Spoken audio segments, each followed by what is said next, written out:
Hello and welcome to Worship Summit Live. I'm Tess Protesto. We are so excited to have you here with us today. It's great to be here. I'm Julia Sherwin, Director of Communications for PTZOptics, and we're so excited to bring you a full afternoon of worship streaming production, education. You're going to hear from experts and volunteers who are helping houses of worship live stream and produce videos for their communities and congregations. That's right. A few housekeeping things to mention to you before we start today. We do have a giveaway coming up around 4:30 Eastern Time this afternoon. There is still time to enter that giveaway. If you'd like to enter, you can head to worshipsummit.live and find the giveaway entry there. We also want to make sure we share some really cool stuff with you guys today. If you want a free book download, we have a series of books written from Paul Richards, our own colleague here. You can find that at ptzoptics.com/books. And finally, a very special thank you to the sponsors of today's event. We're so appreciative to be able to work with some amazing companies to bring today's content to you.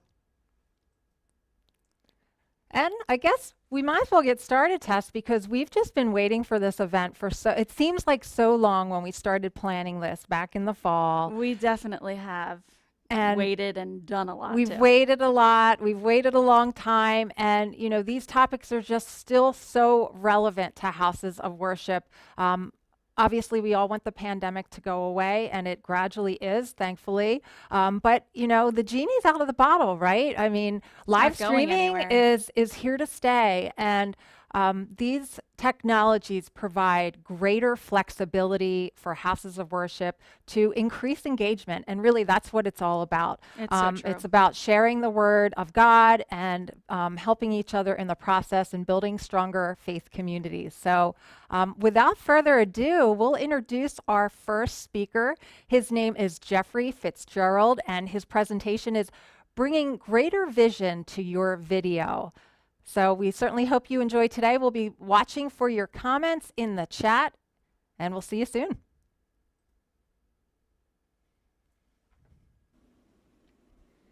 Well, thank you so much. It is so great to always have a spot in the Worship Summit. I think this is one of the most important things we can do is to bring the church together and talk about not only technology, but what I really want to talk about today, which is the vision behind what we're doing. You know, if you really think about this older show we may know called Star Trek, great big command center, lots of knobs and buttons, lots of new equipment, could boldly go where no man has gone before.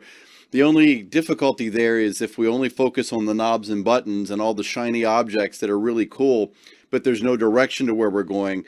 You don't get to go to boldly go where they haven't been before. And so I want to introduce myself. My name is Jeff Fitzgerald. Jeff in high def is what my friends, colleagues, and clients know me by. I've been in video production since 1982. I was, yes, not even born yet. Actually, I was 17 years old. And my mother was a TV producer, so I was blessed to have the opportunity to see what TV broadcast production looked like firsthand. And then lo and behold, in the early 90s, here comes the World Wide Web, and I got into that full time for 11 years, even went as far as writing flash video players and building streaming media for some of the people I work for online training and things along those lines. So I feel like I've got a pretty good balance between understanding what the TV world looked like and also what our world on the online world looks like.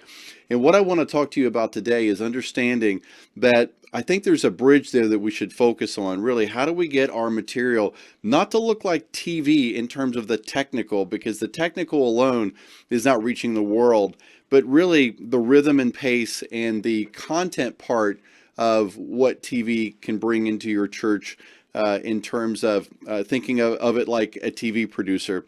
And so, you know, I want to start with just saying, don't settle for the bland Sunday morning church stream. I know that's extremely difficult to say that because some of you are locked in with leadership that's what they see it as. It's an adjunct to the main service, the main event, and it's really just letting the people who are housebound in and see what the world looks like. But I really want to encourage you to begin seeing your ministry team, your streaming media team, as a ministry all its own, if you don't already. I know some churches have an incredible focus on their media teams, and then even beyond that, the streaming media, which, believe it or not, has different content, or can have different content from what we see in the typical material that usually gets posted. Just the pro presenter graphics and scenes from worship and things like that. And so what do I mean by that? There's an opportunity in these moments on Sunday morning that we could take full advantage of being able to reach people with the incredible message of God's grace and love and truth.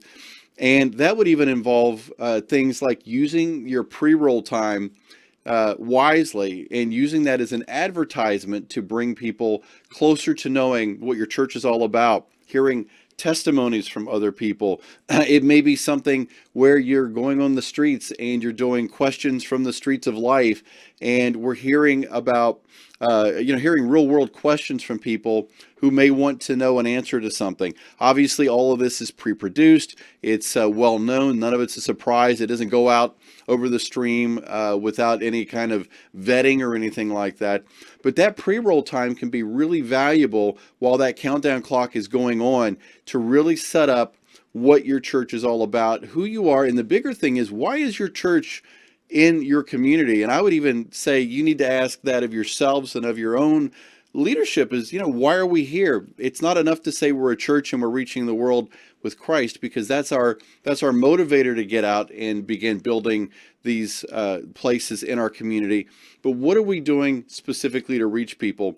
And so for me, I would just encourage you to think about, begin looking at your streams in terms of, if you were a producer, not a camera operator, not a button pusher, those kind of things.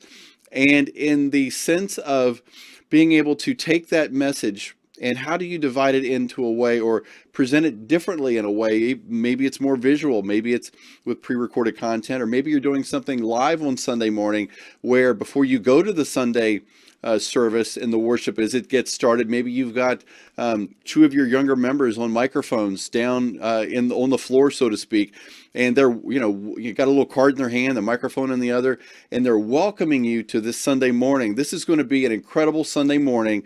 It's the first day of the week, and we are excited that you're here with us at our church. And today you're going to hear Pastor Mike talk about these 5 things, and we really believe that if you really give him a listen, that it'll change your life. And by the way, and you turn to the other person, how have things been going in your life? And this guy could say, I've had some highs and lows this week. The crazy world we're all experiencing right now is weighing on a lot of us. But at the same time, it's good to be here, and it really helps me refocus. And we want to invite you to stay for the whole live stream. And maybe there's an opening like that in some of your material where people really feel drawn in. One of the things that I notice a lot of times, unless somebody like me right now talking into the camera nonstop one way, it gets to be pretty monotonous, and it's just a drone, and can actually tune people out.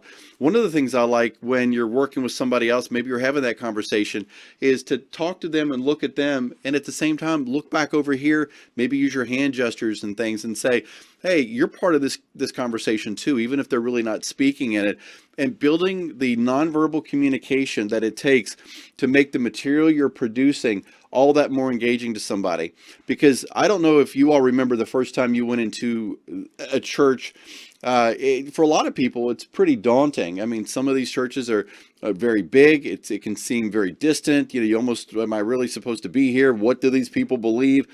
A lot of that. And so I think it's important to understand that the people that we're trying to interface with and engage really they might be timid about this, right? And so that's why you'll see sometimes your viewer numbers there, but you won't get any engagement.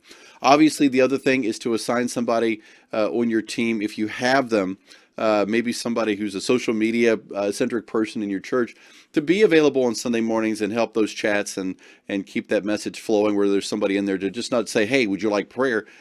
That's a wonderful question to ask somebody, but if you really think about it, a lot of times people don't feel connected first. And so all I'm about today is, how do we get more connected to the people we're trying to reach? Because I know many churches, and I know in a lot of the work I do, a lot of people count success as we set it up, we hit stream, The stream went out. Good luck with it. We're happy we did it. But that's not necessarily communicating. Communication is actually not just the transmission. It's the reception on the other part by the people that you're trying to connect with, and that they actually absorbed enough of it that it's making a change in them somehow, whether they want to be part of it or want more information, or you've opened up a way of thinking that now they're really considering God could really be real. And so I would just say, even if you've got a ragtag bunch of people as your, a small 2-member team, 3-member team, I would just like to say that if you're an overseer, build into the people that God has put in your path, because Jesus did the same thing for his disciples. And I say his disciples intentionally because they were his to oversee. So if you're a leader, a producer, leader in your church over the streaming media, think of these people as not just your project or anything like that, but build into them to create the team that you want. Because many times the Lord brings people in our life that we're like, there's no way this is going to work with this person. And you find out later that it was exactly the thing you needed to see the entire thing rise up in a way that it never had before. And so, again, I would just like to say that if, the church sees your extension, sees you as an extension of everything it's doing, I would also encourage you to go before your pastor and the people that matter in terms of decision making in the church, and really begin to sell them on my favorite word in the dictionary, and that is the word vision. We know that the Bible says that where there is no vision, people perish. And it's one of these things where we don't think about it in terms of our efforts. We think, oh, we've done it, the mechanics were there, but are we really having an effect on people with all the work and the effort that we're really doing? And so I would just encourage you to have that conversation and begin to help them see that this is a ministry all its own. It's not even part of the media ministry in some ways, because the content, like I said, can be different than just the everyday interior church production. Streaming has a lot of elements to it. And so, to that end, it's important to remind everyone too that churches should understand that we are in a really new and serious moment in our country. You obviously know this. There's no way to avoid that. Our world is on fire. People are hurting. And that has fundamentally changed our outreach and what we need to be doing. And part of that is if we are presenting content that seems like it's happy-go-lucky for us, but yet the people around us, especially in communities that are bleeding, it can seem disjointed and irrelevant or not connecting in a way where people feel like that you're actually authentic and real to them. So pay attention to the kind of messages you're putting out beyond the Sunday sermon, and figure out what that looks like for your community. But I have to say this too, and I said this the last time I did this, that the church is on the cusp of the biggest awakening it's ever had in ages. Because of the fact there's been so much pain and chaos in our world, the more that we are able to portray the truth in authentic ways of people that are not shaken, that were not stirred, that were not moved by these things, because we know whose we are and where we are, and that we're called to do something greater. That strength is amazing to people who don't have it. And so there's just a massive potential for a new revival throughout the world. And I actually believe that it's going to be through streaming that a lot of that happens, because most people won't stick their head in a door these days with the narratives we're seeing in news. I've been around news for almost 40 years. And I can tell you, I could take the same media of 1 minute of an interview, and I could make you think pretty much anything that I would want you to think with the material, because it's by what I use or don't use, I can change that narrative very easily. So we have an opportunity to reach the world in a fresh new way. And I would also just like to say that, think about the content outside the sanctuary too. It may be doing some different things on Wednesday night when you're doing maybe the prayer study. Maybe it's something that has nothing to do with a timed part of your service, but it's material you've produced, and you set up a Facebook Live event, and we gather around and we listen to Jill's story. Jill had a child that had some difficulties with their health, but they're managing through it. And some of these stories may not even be where they have a happy ending that's known, right? We can always say, God got us through this and God got us through that. But the truth of life is the Bible says that the rain falls on the just and the unjust. And telling a story where someone's in the middle of it, but how they're dealing with it, how they're staying strong, how that faith is working in them could really be the difference between them giving up when that open door could be just a few more moments away. And so I think these are, pretty interesting times that we're in. And I think these moments could speak to these kind of things. And, I would just say that, that I also think our world is crying out for unity. What better organization, organization is not even the right word, but what better group than the Church of Jesus Christ that should be showing unity? I love the fact that we're seeing more and more churches embrace the awkward, even to them, by partnering with other churches to have conversations about race. We know that the world has its own ideas on how we handle all of these things, but we as kingdom people know that God is greater than black or white or anything in between. And that's a moment where you can have honest conversations where people are not preaching, they're not proselytizing or evangelizing, but there may be a gentleman who's white, there may be a gentleman who's black, it may be multiple people of mixed race and color, and they're on a microphone and they're listening to each other and they're saying, this has been my experience and I want you to understand, this is how it's made me feel, but yet I know that God has been in the middle of this too in these things. And so I think there's a tremendous opportunity for us to do amazing things well beyond the Sunday service. And so as you go into today, into the wonderful training that you're going to get today, I just want to encourage you to be thinking like a producer, to be thinking with vision, because vision opens the door to life, and that we speak life over these things, right? But we can't have the Star Trek Enterprise and not know where we're going. And so that's my my admonition to you. Again, my name's Jeff Fitzgerald, Jeff in High Def. Would love to connect with you. If you're interested in that, please look me up. And with that, I will turn it over back to you, and definitely look forward to a great day along with you as well.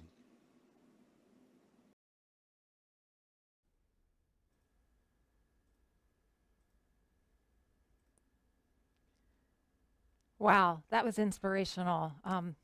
Those messages of resiliency and having vision and unity. I mean, we are all in need of these messages right now. So thank you very much, Jeffrey. I found it really interesting that he found his path a little bit through, his upbringing. His mom was a television producer. So It's certainly inspiring, and maybe our little ones will take after us one day. hey, you with never that kind know. of You never information. know. Hey, TikTok and YouTube for sure for our children today. So Yeah, that's right. And I want to remind you guys we are live, so we do see you in the chat.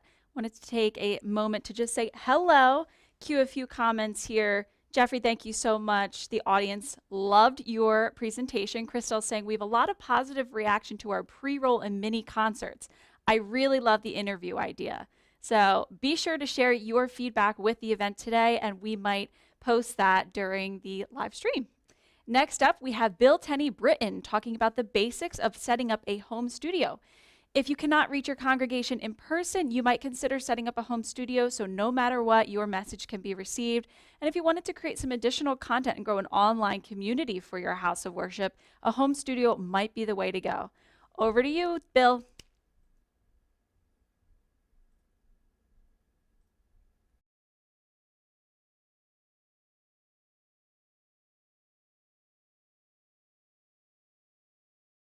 Hey, it's Bill Tenny-Brittian with the Affected Church Group. Thanks for joining me. This session is on the basics of setting up your home studio. For some of you watching this is going to be really basic. That's the key word there in the basics. So if you're advanced, you may want to go out and have a cup of coffee and come back in about 20 minutes. But these are things that I wish I'd heard when I first got started out, when I first got moving into video production in my home and in my church. I wished I'd known some of these things, and that's what I'm going to share with you today.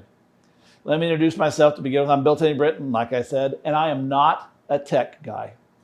I've been a pastor for over 35 years, and for the past almost 20 years, I've worked with pastors in churches and church leaders, helping them to grow themselves and their churches to the next level. I managed to write a bunch of books and write a bunch of articles. I published Net Results magazine, been around since 1980, but I broke into video production in 2008 when my wife and I began making training videos for churches. So fast forward to 2020. I was the lead pastor of a church when COVID broke out in March. And like most churches, we immediately went to online services. I wanted to take my video production or our worship services to the next level because just straight streaming just didn't seem to be working very well. And I wanted something interactive. We wanted to do Zoom, but we wanted to do a really high-end worship service that was designed for the online audience. And so I turned to PTZOptics at the Worship Summit Live, the first one that wasn't the first one I attended, and began learning how to put that together. And I learned a lot since then. So because I was home for all this, I built out my first real home studio in my basement. It was really cozy, as you can see. It was not quite even 8 foot across. It was almost a closet. That studio worked okay for us until late 2021 when disaster struck in my own house. Our sewer flooded the basement, and it flooded into my office, into my library, into my den, and into the studio. $45,000 of insurance money later, our lives began getting back to normal. But that included an opportunity for us to build out a new studio with a little more room. So I was asked by PTZOptics for several years to be a presenter. And this year when Paul reached out, I suggested I talk about how to set up your own home studio. Now, a couple of caveats to that. First, my studio is not a professional level studio. It's in my basement. It's actually in my office. And I'm a pastor, and money's not all that plentiful. On the other hand, I've been making videos for a long time now. And over those years, I've collected equipment a little bit at a time. So if you were starting off from the beginning and you wanted to try and duplicate my studio, it could be kind of pricey, but you don't have to start there. Start small in your home studio. You can shoot really excellent quality, and I'm going to talk about this, with a cell phone or a couple of cell phones.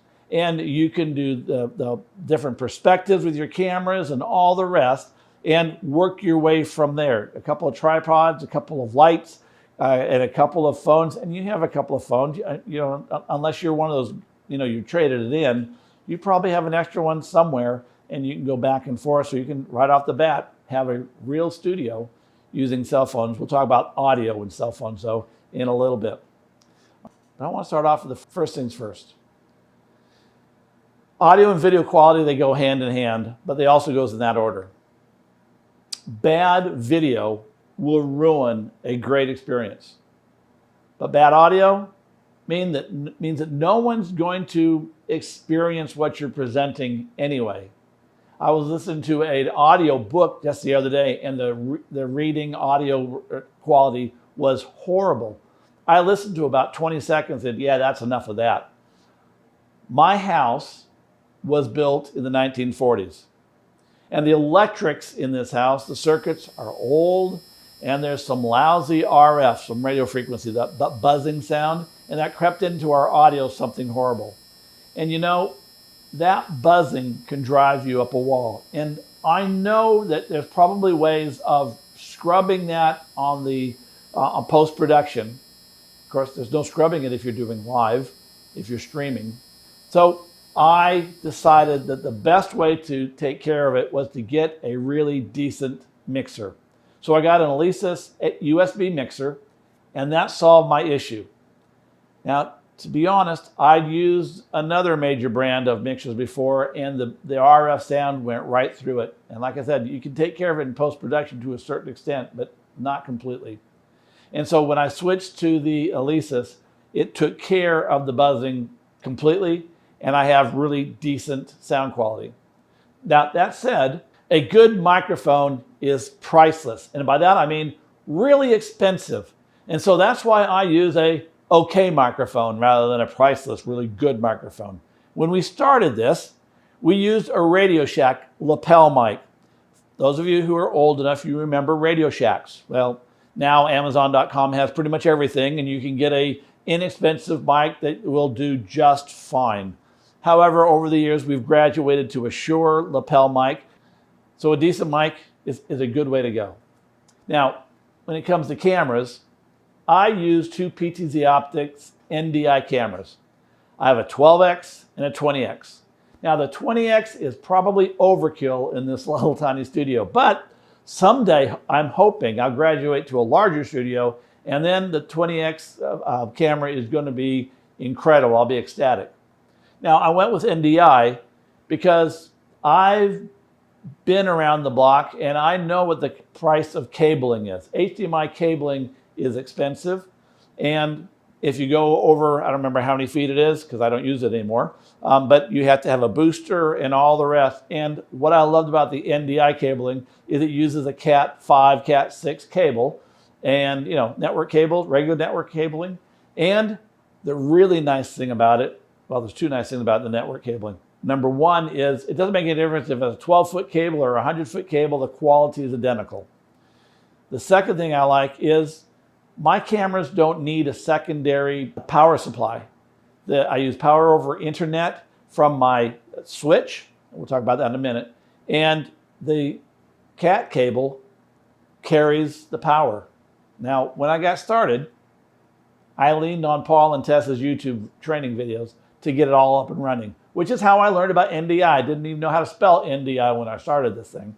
And I learned through them and what they taught. In fact, I bought the exact products they recommended, right down to the TP-Link NDI switch, the Archer wireless router, and I completely drank the Kool-Aid and jumped into OBS and NDI.TV tools.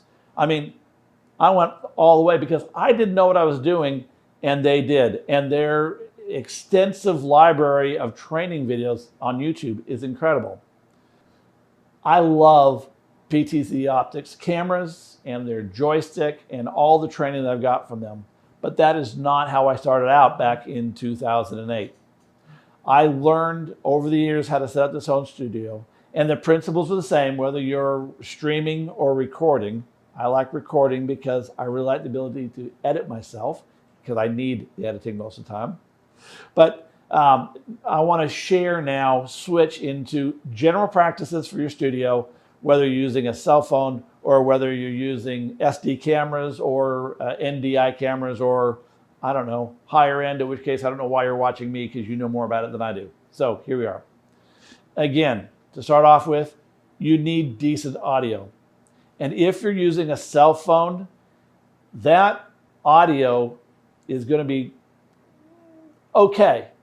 It has enough oomph to shoot excellent video, but the microphones just don't do good. And if you're shooting in a home studio similar to mine and you use the built-in microphone, it's going to sound like this. Bouncy, flouncy, bouncy, flouncy, fun, fun, fun, fun, fun, which of course, this isn't fun, fun, fun, fun, fun.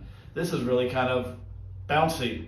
So the first trick is if you have a studio like mine that might be a little bouncy, if you're using a cell phone or using any camera for that matter that is recording from the camera, grab an inexpensive lapel mic and get yourself a digital recorder. One of those little, they're like $30, little digital recorder. And then when you do, shoot, record yourself on your mic and on the recorder, shoot the video, and of course it's going to shoot the audio too, on your cell phones. And then in post-production, you can mix them. You can delete out, if you will, the cell phone talk, and you can have the micro digital recorder audio, which will be really high-end quality. I have a hint for you though. Before you delete your cell phone footage and the audio, or cell phone audio, when you start your video, clap. I know that was really loud, sorry. But that clap spikes in both the micro recorder as well as on the recording in your digital cell phone. And when you do post-production, you just find that spike, you line them up, and then you don't have the problem with your mouth going and the sound going la la la la la. So just a hint that I've learned over the years, it worked out really well. Now, If you're streaming, it's probably worth investing in a wireless microphone because you don't get the post-production ability to, line it all up. It's got to be right from the very beginning. And the audio, again, is so important. You want good audio. So everyone I know who does streaming video on a cell phone on a regular basis, especially if they're going to be outside or moving around, they swear by the wireless mics made by Rode. And I can't give you a recommendation because I don't use them. I only do home studio stuff, but that's what everyone tells me. Get a Rode wireless microphone. It hooks up to your cell phone and away you go. Now, I've used the Apple EarPods and they work okay, but they're kind of bouncy and the audio quality is not nearly as good. So if you don't have good acoustics, again, I really recommend getting the lapel mic and going from there. Personally, I like using a microphone that I can run through a mixer, and that allows me to have extra control over the quality of sound, the gain, the reverb, and I think I paid less than $200 for the mixer way back when. I did check the price, and they're still under $200. So yeah, it's an investment, but it's a good investment for really good quality. All right, so let's talk about video.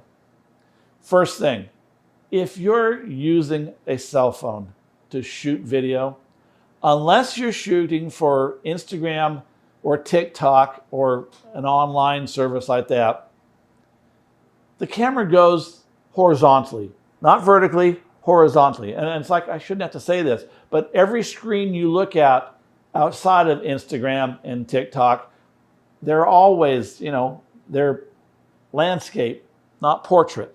They're sideways. So hold your camera sideways, your cell phone sideways to shoot video.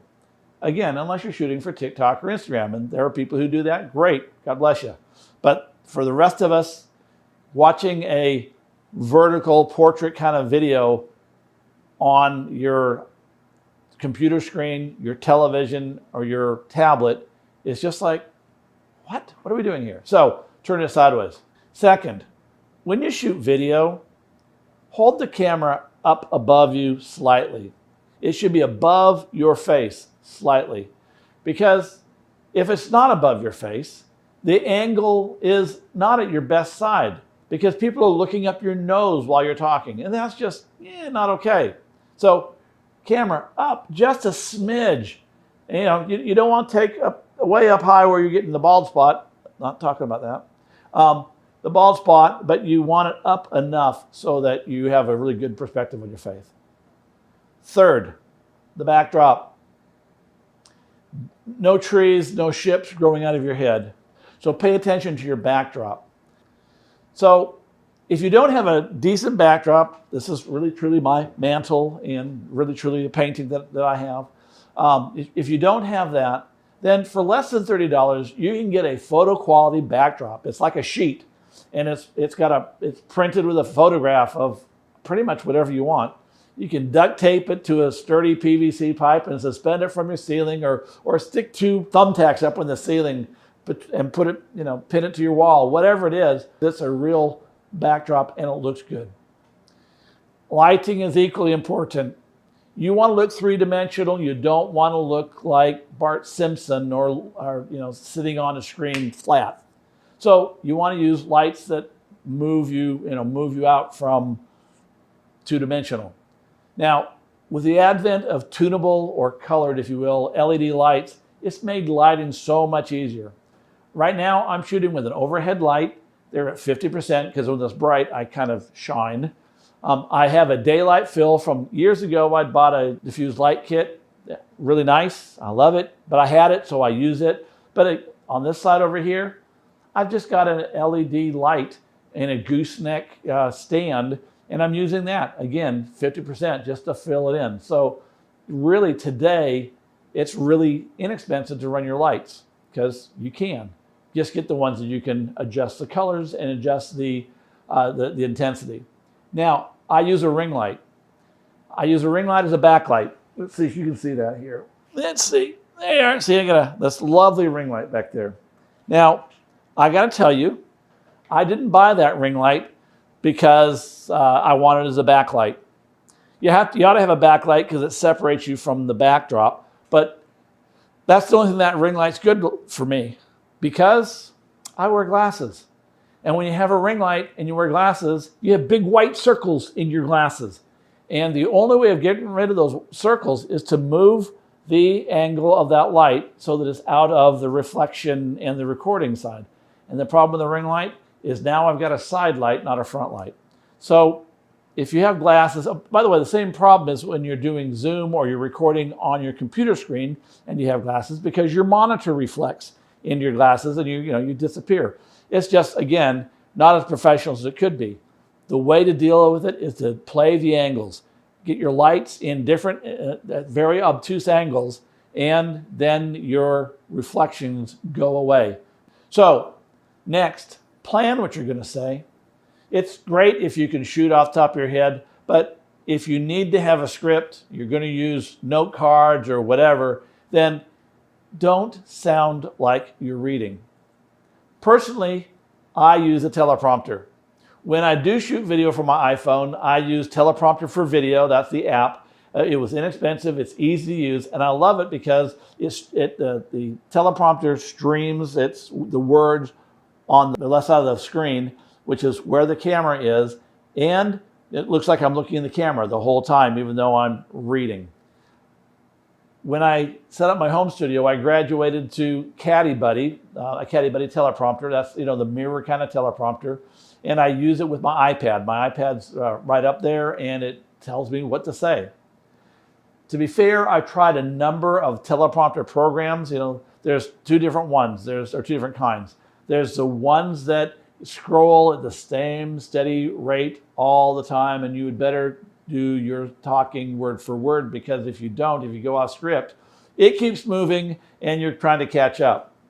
And I'm a pastor, and I don't do scripts. I go off script on a lot of my stuff. I've gone off script so often here, it's unreal. So if I want to change my rate of delivery or my, that app just didn't work for me. So I tried the one where it scrolls based on what it hears you saying. And it worked okay. The problem is I sometimes had to stop and repeat myself to get it catch up. Sometimes I had to stop and repeat myself to get it to catch up. Sometimes just like that, before it would say, oh, that's what you said, and it moves up. So I just work off of PowerPoint. But to make that happen, I had to use the Flipper program, a Flipper macro for PowerPoint from Craig Engstrom, and I put the link down below. And that flips the side so that it works well with the mirror. Another free program. So let me wind all this up to talk about the software. Because we talked about cameras, we talked about audio, we talked about backdrops, we talked about scripts. Now let's talk about the software. Like I said, I use a couple bits of software for my presentations. I use PowerPoint and I use Flipper, and that allows me to stay on track, if you will. I use OBS. You can use OBS, which is, again, free. That's why I like OBS, because I'm not a cheapskate, but why spend money when you don't have to? And OBS works great for recording. This is recording, and I'll edit it. And it works great for streaming if you're going to stream. And I use NDI, NDI.TV tools, and those are the tools that use for my NDI cameras. It uses the NDI switcher and allows OBS to talk to my cameras, and it's really easy. And again, it's free. I like free. Again, like I said earlier, is I like to record my video. And that means I have to do post-production. I use Premiere Pro, Adobe Premiere Pro. Rather pricey. I like Premiere Pro. If I was starting all over again, I would use DaVinci Resolve. Free program, and I've talked to people and seen the videos that people are producing with it, and it's high-end. I'm not sure it's equal to, or perhaps even better in some ways, than Adobe Premiere Pro. If I was starting over, free, I'd go with that. Finally, build it as you go. You don't have to start top-notch to begin with. In fact, you can start with just your cell phone and create great videos that can train people and help them to, whatever it is you're trying to help them to do. Thanks for joining me. I appreciate it. You can reach me at effectivechurch.com if you have questions. I'll be at the Zoom meeting following this later on this afternoon to have conversations if you have questions. Otherwise, hey, I'll see you again soon.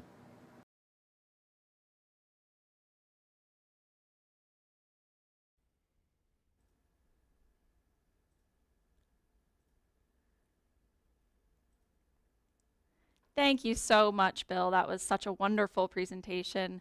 I was definitely excited to see that you had participated in one of our previous Worship Summit Lives and actually gained some knowledge from that to be able to go ahead and improve your production and build that home studio. Wonderful.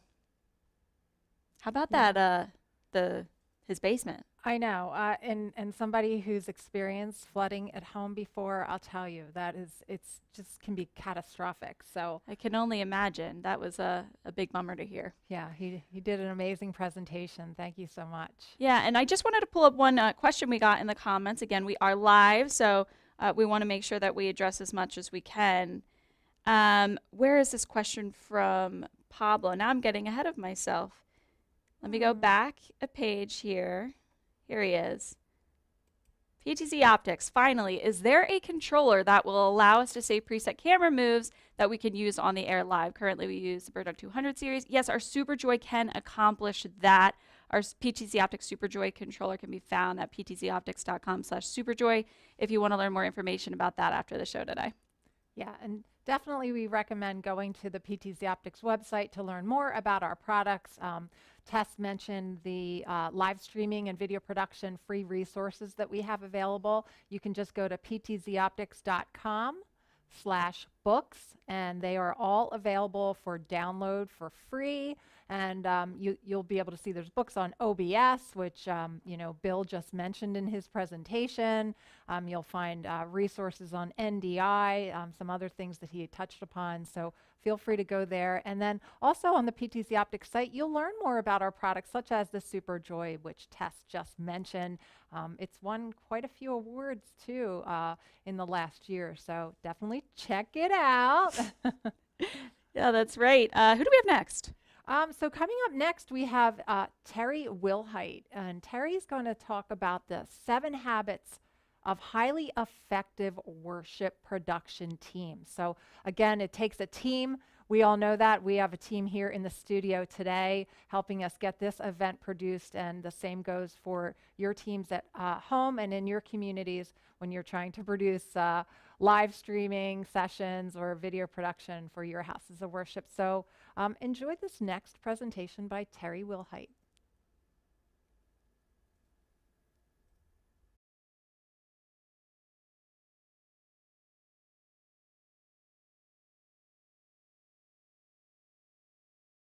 Well, hello. Thank you so much for that introduction.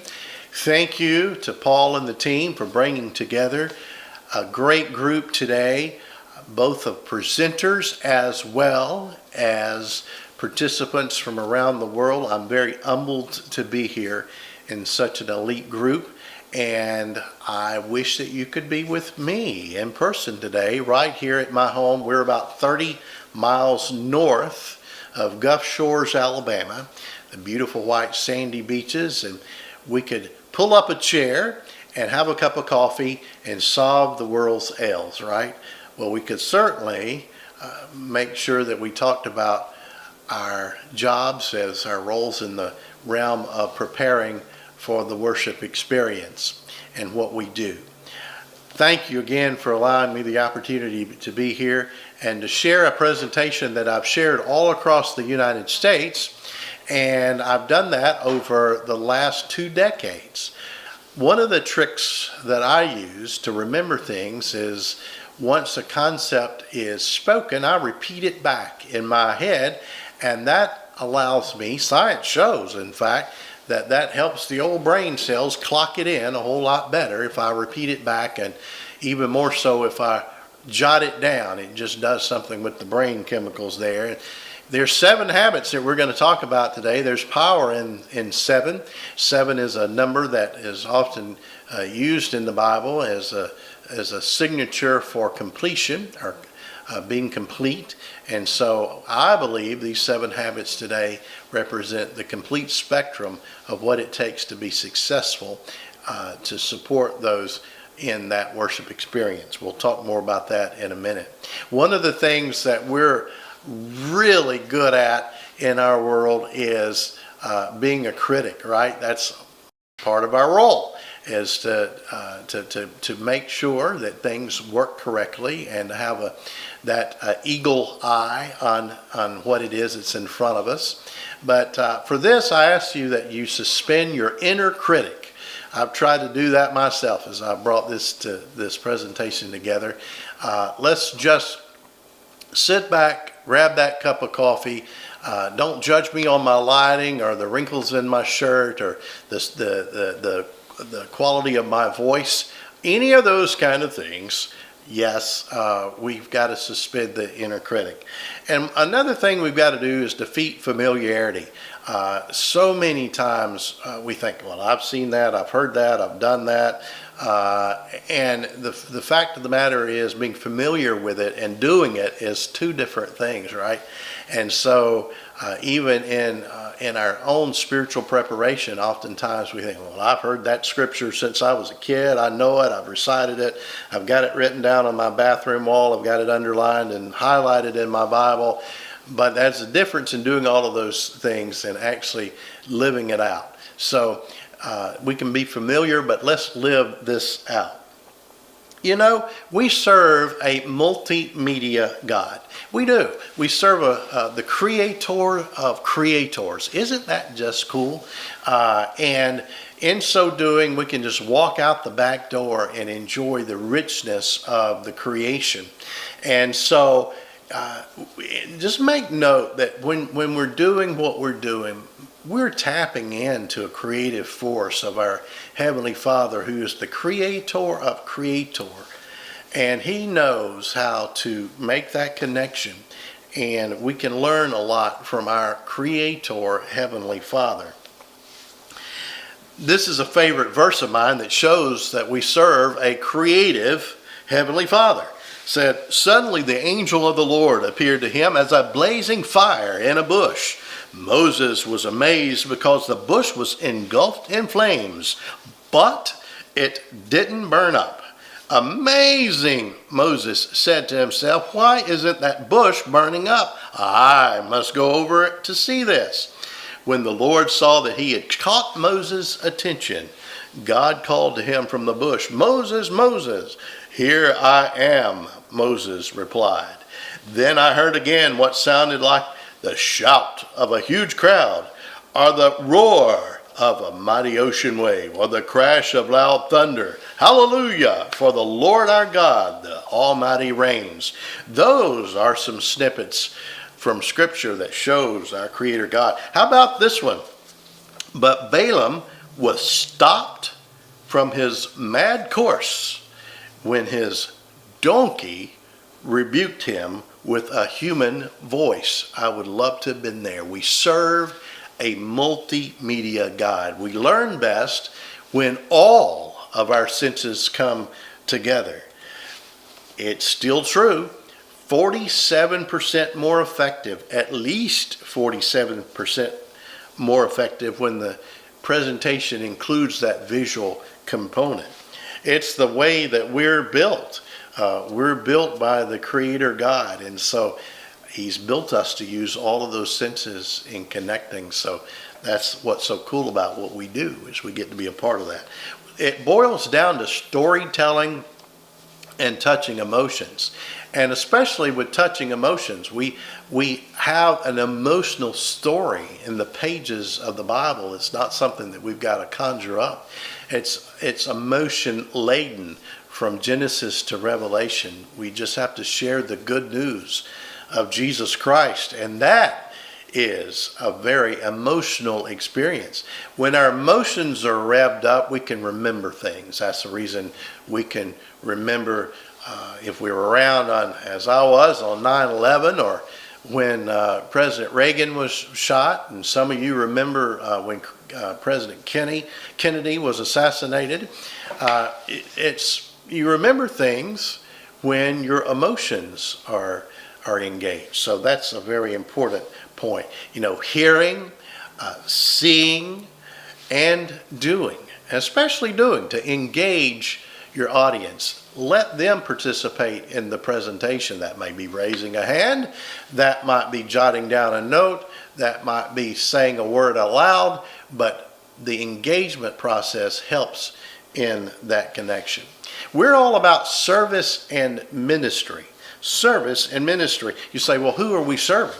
Well, we're serving a lot of people, and it's important to note that the one that we chiefly serve is our creative Heavenly Father.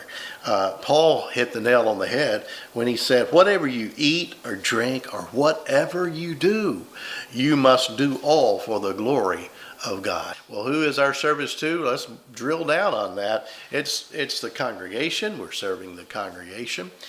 We're serving musicians. We're serving vocalists. We're serving the preacher.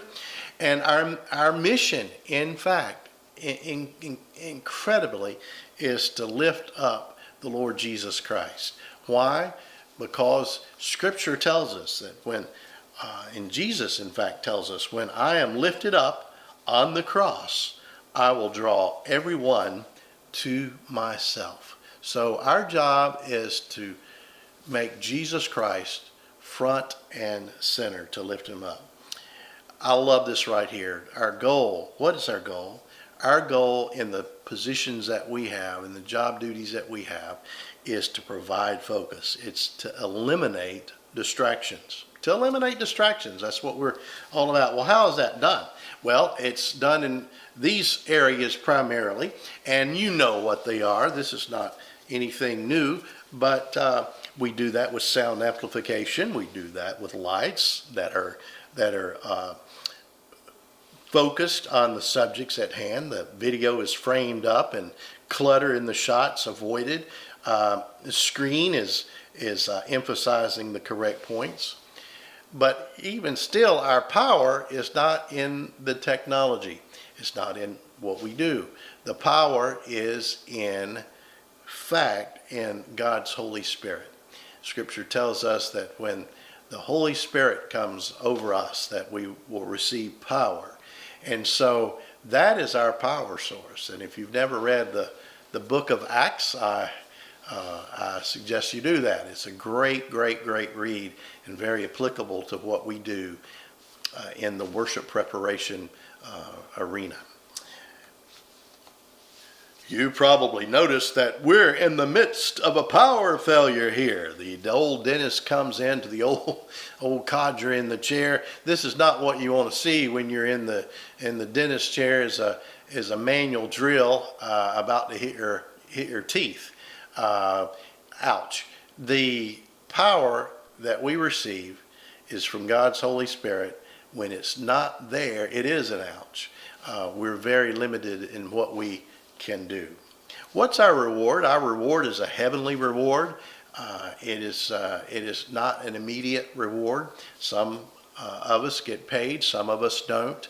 But one thing for sure is when we do it for the service of the Lord, that is assured that our contribution has its rewards in heaven. The old saying goes, the immediate payment plan for Christian service may not be great, but the retirement plan is out of this world. That we might hear one day, well done, good and faithful servant. You have been faithful in handling this small amount, so now I will give you many more responsibilities. Let's celebrate together. This may be my favorite point. How is our success measured? How do we measure success in what we do? It is this. It is transparency. It's transparency as the measurement of our success. And you would think, well, we're running sound, we're running lights, we're running video. That's far from transparency. But when we do something wrong, when we mess up, then we're not so transparent anymore, and we've deflected from the key message. So our goal is to be transparent.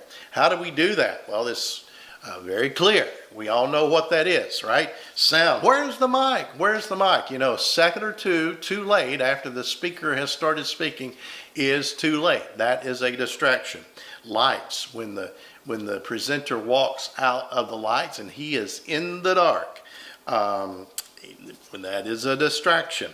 Video, like, whoa, where'd he go? And the camera operator is thinking about lunch after the service and not where his speaker is in his viewfinder, right? Screen, hey, next frame, next frame. You know, 2 seconds too late in the music is 2 seconds too late. It's a distraction. And we're talking about the 7 habits of highly effective people. In talking about the habits here today, one of the things I want to share with you is a mantra that I have used for a very long time. Communication happens when understanding takes place. Understanding takes place when there's a relationship. Relationships happen when there's common ground. When there's common ground, relationships can be formed that lead to understanding. That is such an important key. Is what we're about is building relationships such that there's common ground, that relationships can be formed, and once those relationships are formed, then we can have the conduit, the avenue to communicate. How about your worship service plan? And talking about the 7 habits here today, do you have a solid worship plan for all of those technical aspects that you do? You should. And there are some great examples to be had out there that you can ask for. You may already have one. You may want to share one. That is fabulous. I'm not talking necessarily about the order of worship, as some of us would call it, but actually a rundown sheet of very much akin to what a news producer or a show producer would have, and that is who does what, when, where, and how. And so the entire team knows about that. And to have that pre-flight checklist, I cannot stress that enough, to have a pre-flight checklist, just like the Delta Airlines pilot who has flown 1,000,000 miles and thousands of hours, yet still has that rundown that he goes through every time. Because he has flown so much, he is apt to forget something. So they have literally a checklist that they go down. That's what we have to have as well. Next, attach shut C to rod F. Hey, wait, these are the assembly instructions for the kids' swing set, not the tent. It's not only good to have the right instructions, but for the right task at hand too, right? So make sure that you have that pre-flight checklist, and make sure you check it and hand it off to somebody else and let them run through it and see if it actually works, right? That would make a wonderful thing to do. Also, in our preparation, I can't stress enough to prepare spiritually first and then prepare technically second.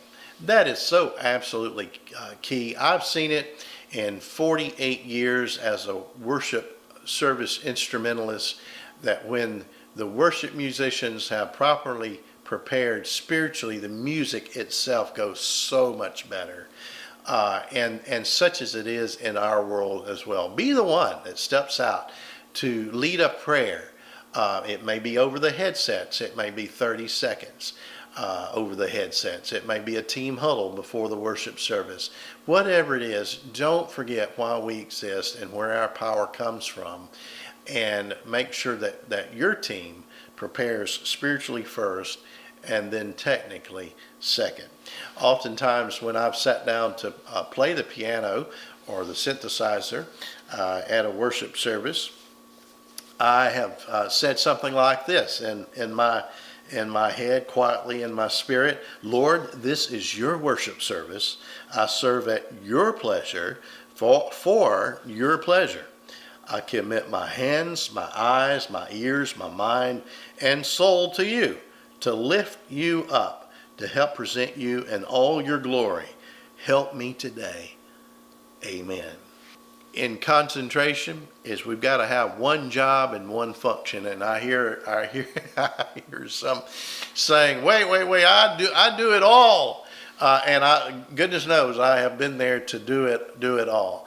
And yes, I believe in cross training, but where it is possible for your team, for one person to have one job, it is very difficult, if not impossible, to multitask. And yes, we've all run sound, lights, seemingly everything that can be done all ourselves. But the goal that we're striving after is one person to one task. And you can get there if you're not there. And in talking about concentration, the stage in you, sound, lights, video, screen, especially the worship leader in you, when that worship leader is trying to make eye contact with the sound person, for instance, and the sound person is looking down, he's looking to the back, he's looking at the video monitor, and then the worship leader is about to die on the stage needing some help. So you have to have that connection between the worship leader and you. There's three places that especially each of us in leadership positions in the technical arena, especially the sound person, has to be. And that's with the worship, three places at one time, with the worship roster in front of us, with our eyes directed on the worship leader, and our hands on the controls. Three places we have to be all at one time. It boils down to teamwork, and it takes practice and communication with the team to make that teamwork happen. Hey, nobody move. I just lost the contact. We know when somebody has lost connection on their headset or lost connection with the stage or the amp went out or whatever. We're all in it together, and we have to help resolve whatever it is that seems to be the issue of the moment. The next habit is specialization. Yes, it is certainly worthy to be a generalist. I think we all probably can say that we're generalists in this realm, but be a specialist on something. Find out what you're good at and give it all that you've got. All I did was hit the delete button. I think we've all been there. What just happened? But specialize in the solution of what it takes to bring back normalcy in a split second. Be a specialist. Know how to fix things, not just how to punch a button. The next thing I want to talk about is this right here. And we mentioned it just a minute ago. And that's habit number 6. A second too late and you've distracted. We've got to anticipate. Some of us do a better job than others at anticipation. But as I mentioned, flip on the mic switch before the first word is uttered. Turn the lights on at the appropriate time. Change that music slide, lyric slide, a second before it needs to be. Don't leave us hanging in those moments. And as I mentioned, there are multiple places that we have to be at once, right? One of them is the big picture of what's happening in the totality of the worship experience. We have to be right now. And then we also have to be a step ahead in our head. And every good producer, director in news or in any television production will tell you that that's how it works right here. To see the big picture, that to be in the right now, and also to be a step ahead, and even maybe multiple steps ahead. And how does that play out on the stage? I can't stress it enough, because we've all been there. Sound. Turn it on the approach to the mic. Lights, finger on the next preset. Video, next step, shot ready. Screen, a second before. And finally, we have to look back and not beat ourselves up because things do go wrong, and no experience technically is ever totally perfect, even with the biggest operations. So don't beat yourself up. You know, I've driven home beating myself up because of one missed note or a missed cue. Don't do that. That just serves no good at all. But our evaluation is the question is, how noticeable was I today? How noticeable was I today? If I was very noticeable today in my role behind the controls, then I've not done well. I've not done what I should, because what did I mention? That we are to provide focus. We are to eliminate distractions, and above everything, to give our best to our Creator, Heavenly Father. I love this right here. It's an old song from years and years ago. It said, "Hear ye the Master's call, give me thy best. For be it great or small, that is his test. Do then the best you can, not for reward, not for the praise of men, but for the Lord. Every work for Jesus will be blessed, but he asks from everyone his best. Our talents may be few, these may be small, but unto him is due our best, our all." I'm reminded about the story of the barnyard rooster who became quite self-observant, shall we say.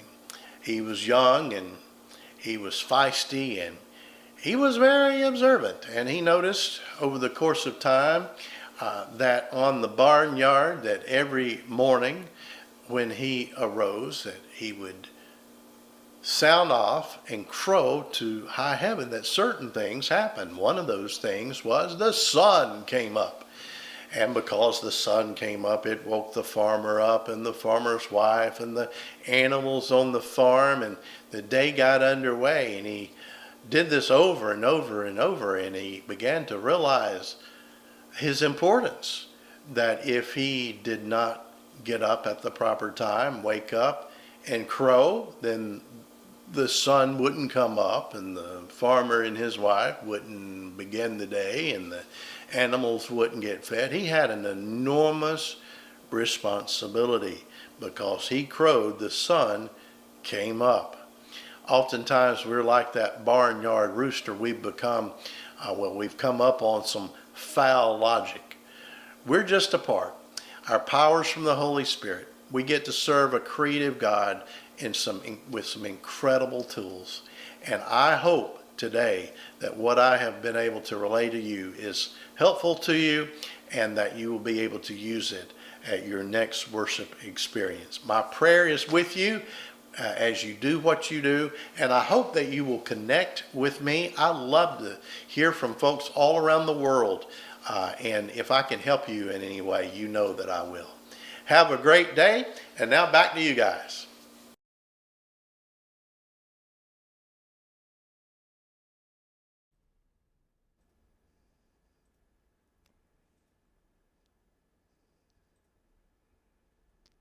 Thank you so much, Terry Wilhite, with the 7 habits of highly effective worship production teams. That was incredible. Yeah, he really did a wonderful job. And before we move on, I do want to give another shout out to today's sponsors. Our platinum sponsors today, we're going to show you a little bit of what they do, and that's going to start with vmix. Let's take a look at their software.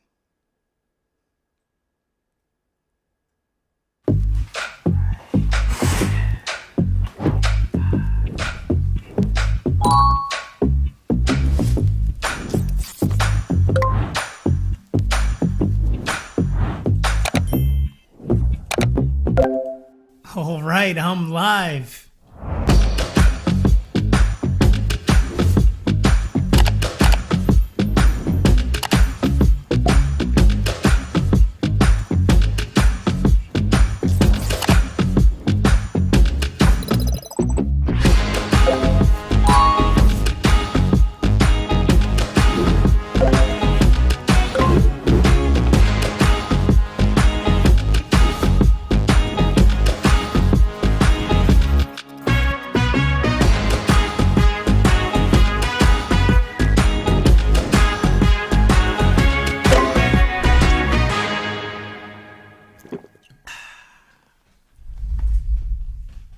was easy.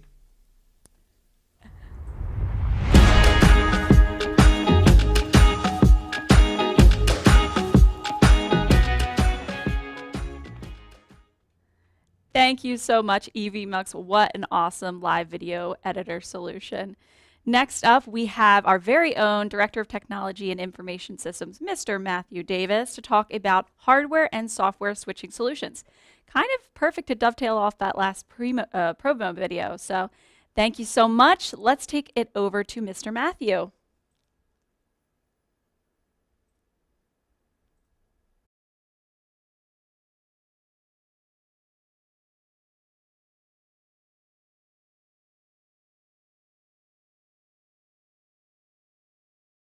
Matthew Davis here from PTZOptics. Today we're going to be talking a little bit about software versus hardware switching solutions. You know, right off the bat, one of the main things I think that's important to get on the table are the old talking points that you have heard forever and will probably continue to hear for the next few years. So the basic points when you're talking between hardware versus software switching are that hardware switchers typically have lower latency and are more reliable, while software switchers add extreme flexibility, accommodating new technologies with ease in a way a hardware switcher can't. I'd kind of like to throw one more option into the mix at this point, though, that I feel like doesn't get talked about as often, and that is hybrid solutions, where you're really using each of these, a hardware versus software switcher, where they're meant to be used. The old right tool for the job, don't use a shovel to do the job of a backhoe, or vice versa. By the end of this discussion, while you'll see there are true benefits to software, there are true benefits to hardware solutions, what yields the best solution in the end is typically a hybrid setup.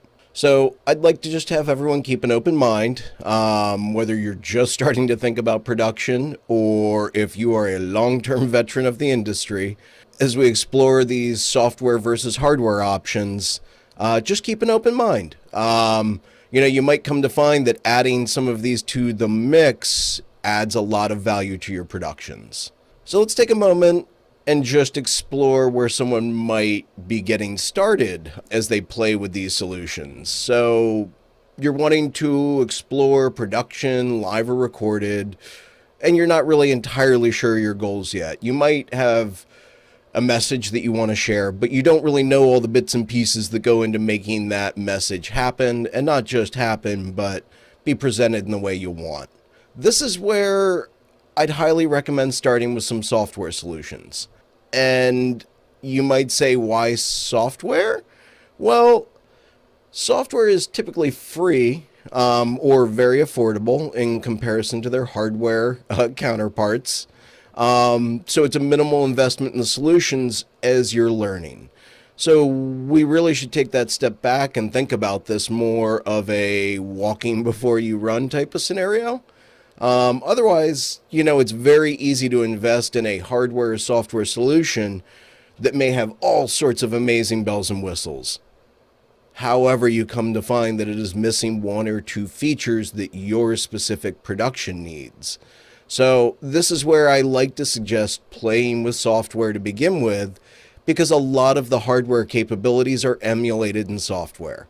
They may not do it as perfectly as the software, but they give you that ability to start playing, to learn, to really understand what you need it to do, and maybe to learn if there are better options available. So as I mentioned, you know, if we're talking about somebody who's just getting started, what might this look like? I'd probably suggest starting with something like OBS as your software switching and production solution. Why OBS? Well, I mean, probably the biggest reason would be its cost of free. Free is not bad. OBS has a lot of add-on modules too, plugins, and you can code your own add-ons. If it can't do it, you can usually add to it. And the beauty is, as a result of that, you will find a library of options available to you to add on to OBS and learn about all sorts of aspects of live and recorded production. If you install OBS and you add VLC or NDI tools, OBS now can start to interact with more content types than it did originally. When you add the plugins, you can start to see the waveforms, do color balancing, and these are just a tiny, tiny handful of the options that exist. So we can really kind of start to see how flexible a software solution can be, adapting to content it was never originally designed for, or even adding new features. I mean, that's pretty incredible to think about, that you buy it today and tomorrow it can have new capabilities, or in the case of OBS, you're not even having to buy it. So, you know, you may reach this point of playing with OBS and say, wow, this does everything I need to share my ideas and hobbies with the world. And you know what? That's awesome. You might not need to go any further than OBS. It might really do everything your production needs. However, you might have other people that reach this point and say, hey, you know, I now know what I'm trying to achieve and would like to make this more reliable, less dependent on Windows or Mac OS. And that's also great. You know, the beauty here is that you're building out something that we call a workflow, whether it's in hardware, software, how you want the production to run. All of these pieces go into play when you're trying to design your system so that you can make sure your system makes your life as easy as possible. Let's return to talking a little bit more about this workflow. So in the second example that we're going to talk about, where, you know, they've realized they want to get some PCs out of the mix. They've identified their workflow at this point, and it's really the crucial piece before we can move forward with adding to the production equipment or making any adjustments. If we look at a very simple workflow from a layout perspective, this could be a USB webcam, a USB microphone, a pair of headphones. Maybe you've got a video or two that you want to share during your show. And they're all being brought together, mixed together, switched by OBS. It's simply being streamed out to YouTube or Twitch. All the scene changes are being controlled from the keyboard. This is a very, very simple system. And you know what? For a lot of people, that system is going to do everything they need. Now, that same workflow can easily grow into pages and pages of complex systems. So this is where it might not only be supporting the content or the production or just multiple cameras, but also overflow rooms, multiple display options around the building. It's shared via multiple platforms, public and private. Maybe they even produce hard content at the end. So this is a prime example of where I truly believe a hybrid deployment would yield the flexibility for this individual, this organization, to grow and adapt as they need, as new things come about and new requests surface. And if they're doing it truly hybrid, they can also maintain low latency and high quality and reliability where it matters the most. So let's take a moment to explore that concept of hybrid or software where it matters best. So let's see. Let's consider a system where they're using an iMag setup with a projector. For anyone who's not familiar, iMag is image magnification, and is often where you'll see the talent is up at the front, there's a camera on the talent, and then there's a projection screen or LED wall behind them, so that if it's a larger venue, everyone in the venue can see them. Now, in addition to accommodating the in-house individuals who will be viewing this, they're also going to be streaming this out via Facebook for those who cannot attend. So we've got two unique end goals here that I want people to be aware of. One is streaming the content to Facebook, you know, could be YouTube, whilst the list goes on and on and on. The second is providing an in-house feed of the talent for everyone who is there in person to enjoy, even if they can't be up close and personal. So while a software solution does keep costs down and can be incredibly flexible, you know, no doubt about it, you can use software to send an image from a camera to a projector and have it projected behind the person, but it's likely not going to yield what you're after. It's not exactly the right solution for what you're trying to achieve. And this is for a few reasons. So the number one reason is the latency. Hardware switchers, add minimal latency to the signal chain. And this is why they're desired for scenarios like this, where having ultra low latency is of utmost importance. Because what's going to happen if you do not have low latency is you're going to see the talent moving, and X amount of time later, you see the giant screen do the same thing. It can be very distracting and really pull from your presentation. Anyone who's experienced it, if you can, would like to avoid. When ultra low latency isn't required, though, this is where we could explore those software options. But, with the iMag requirement, really this is where an SDI switcher, you really want to come right off that camera, feed directly into those projectors or projector as needed. And so you're able to achieve the absolute minimal latency because there is the minimum amount of equipment in between that coming out of the camera and going into your projector to show up behind the talent. Now, the rest of the production, on the other hand, it is highly likely, as it is going out to Facebook, it doesn't have the same strict requirements as the iMag will. So this is where I would suggest starting to explore software switching solutions because they are incredibly cost effective. They still enable an excellent production via platforms like Facebook, YouTube, Twitch. The list kind of goes on and on and on and on. The super low latency is no longer really a requirement. I mean, if you think about it with these platforms, you're already at a 2-second delay to begin with going live. So really, you can start to think about catering your production in a whole different way. Simply capturing the dream and making an appropriate switch is really all you need to do to make a professional showing here with software. You're no longer trying to accommodate the real world and digital world all in one fell swoop. You're really just catering to the digital world at this point.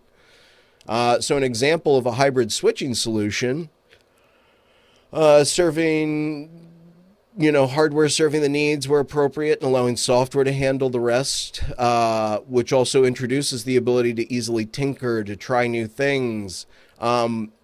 With software, it's very easy to make minor adjustments, and then if you don't like them, revert them. So the idea of tinkering becomes very, very easy when it's software in play. Let's take a moment to explore some of the options that you actually have at your fingertips here. So if we're looking at software, you've heard me mention it a few times already, but there's always OBS. OBS is the most widely used platform in the world. And again, likely that is due to their cost, which is free. They have a wealth of plugins, modules, flexibility to adapt to almost anything going on in the market. It's a great starting point. It's a great learning tool. And for a lot of people, it's a great final destination as well. Now, if you want something that's been a little bit more refined, this is where you can start looking at an option like vmix or wirecast.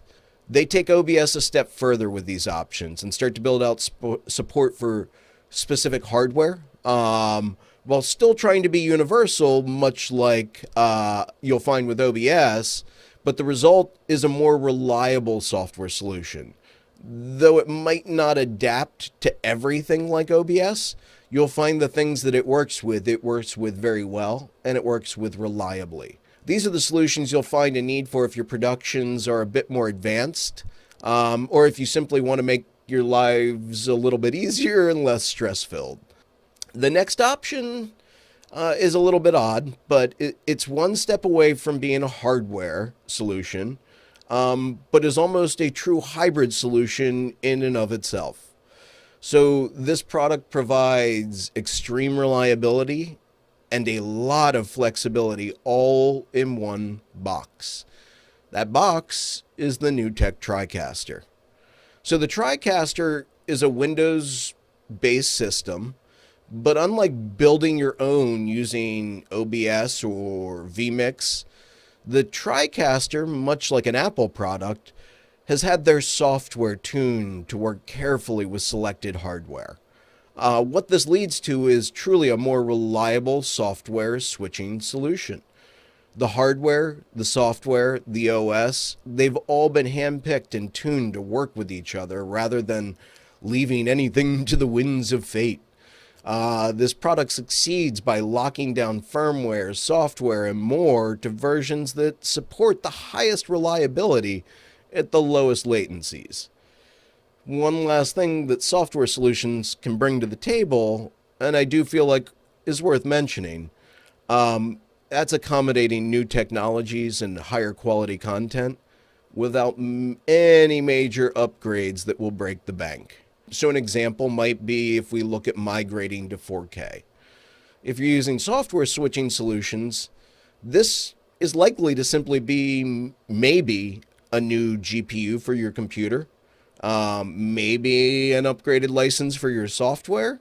If we take that step back and look at a hardware solution, you're really having to remove a lot of the equipment. So that SDI or HDMI switcher that handled 1080/60 is not going to easily be upgraded to accommodate 4K. You're going to need to buy a replacement unit. If you have any capture devices in the mix, they will need to be upgraded to accommodate 4K. All of your cabling will need to be upgraded to accommodate 4K. As you can imagine, this all adds up very quickly, not just in dollars, but in time to actually retrofit everything. You know, the pluses and minuses to each of these, there are pluses and minuses to each of these options. But those minuses can be minimized if looking to hybridize your setup. So we talked a little bit about software. Let's talk a little bit about hardware. So hardware-based solutions you might easily find in the wild with low latency and high reliability, you know, kind of picking up where the TriCaster leaves off. You might find solutions such as Blackmagic Design, Roland, Grass Valley, all have excellent hardware-based solutions for you to look at. And these are only a tiny handful of the options available. Just do your research, though. An inexpensive hardware solution often can lack the qualities that you are looking for in a hardware solution, such as ultra-low latency or extreme reliability. So just do your homework before, thinking you found the deal of the century. I'd just do a little bit of reading about it, as typically the hardware solutions do come with a cost. So these solutions will provide you, though, with the lowest possible latency, using a quality brand. And while not inexpensive, there are typically a variety of quality levels depending on what you need to accommodate. So if you choose the right one for your need, you can usually find something that'll fit a relatively mature budget with ease. What I hope is starting to become clear is that unless you have a very, very large budget to pull from, or the ability to never need to alter your system, a hybrid solution is likely the best option for most people. Again, it's about taking the time to understand what the right tool to get the job done is, and then exploring it, spending a little bit of time with it. As an example of what you can do once you've spent a little bit of time, you can start to take the concepts of say, a software switcher and now open them up to the world. So you really can start to interact with content worldwide and even bring it into your hardware switching solutions. So, if this is a topic you'd like to learn a little bit more about, just let the organizers of this event know and we can cover it next time. I hope this information helps you make the right decisions about where to invest your time and money when you're getting started, growing, fine-tuning, and really excited to see what some of you are able to put together there out in the wild.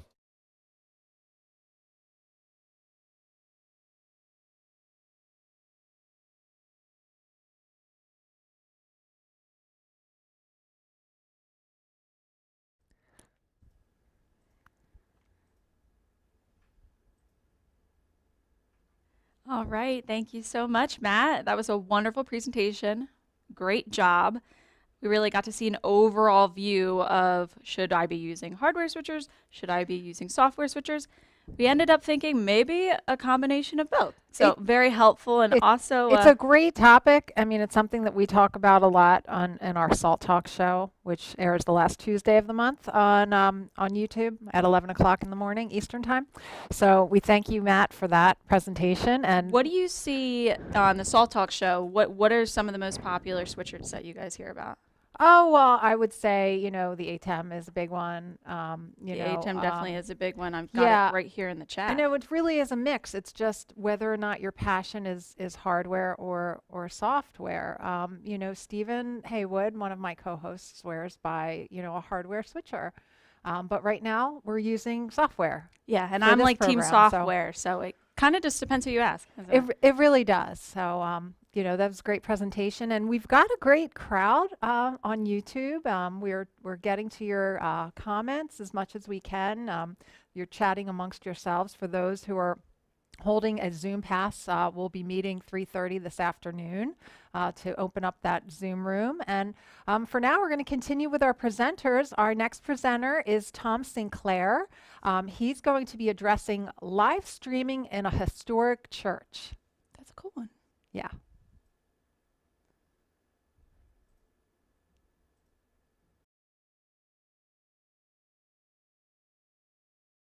And I'm really delighted to bring to you a great guest and a longtime friend. He has had the challenge of the last year or so of installing a live streaming system in his historic church up in Pennsylvania. The church was established in 1912 and is probably on the registry or 2 or 3 of historic places. And as a result, had some unique challenges in putting a live streaming system into his church. And so he's with us here, and he's got all sorts of pictures and drawings and lines and arrows. And with no further ado, let me bring in our featured guest, Mr. Rick Little. Hello, Rick. Welcome to the broadcast. Thanks, Tom. How you doing? I'm doing better than I deserve, but I'm delighted to have you here. Now, Rick has so many titles. To be here. Rick has so many titles in his church, we can't possibly mention them all, but the title that he's operating under today is broadcast engineer for Church of the Epiphany. And Rick, tell me a little bit about the church, how it got started, and because it's an interesting story. Tell us that story.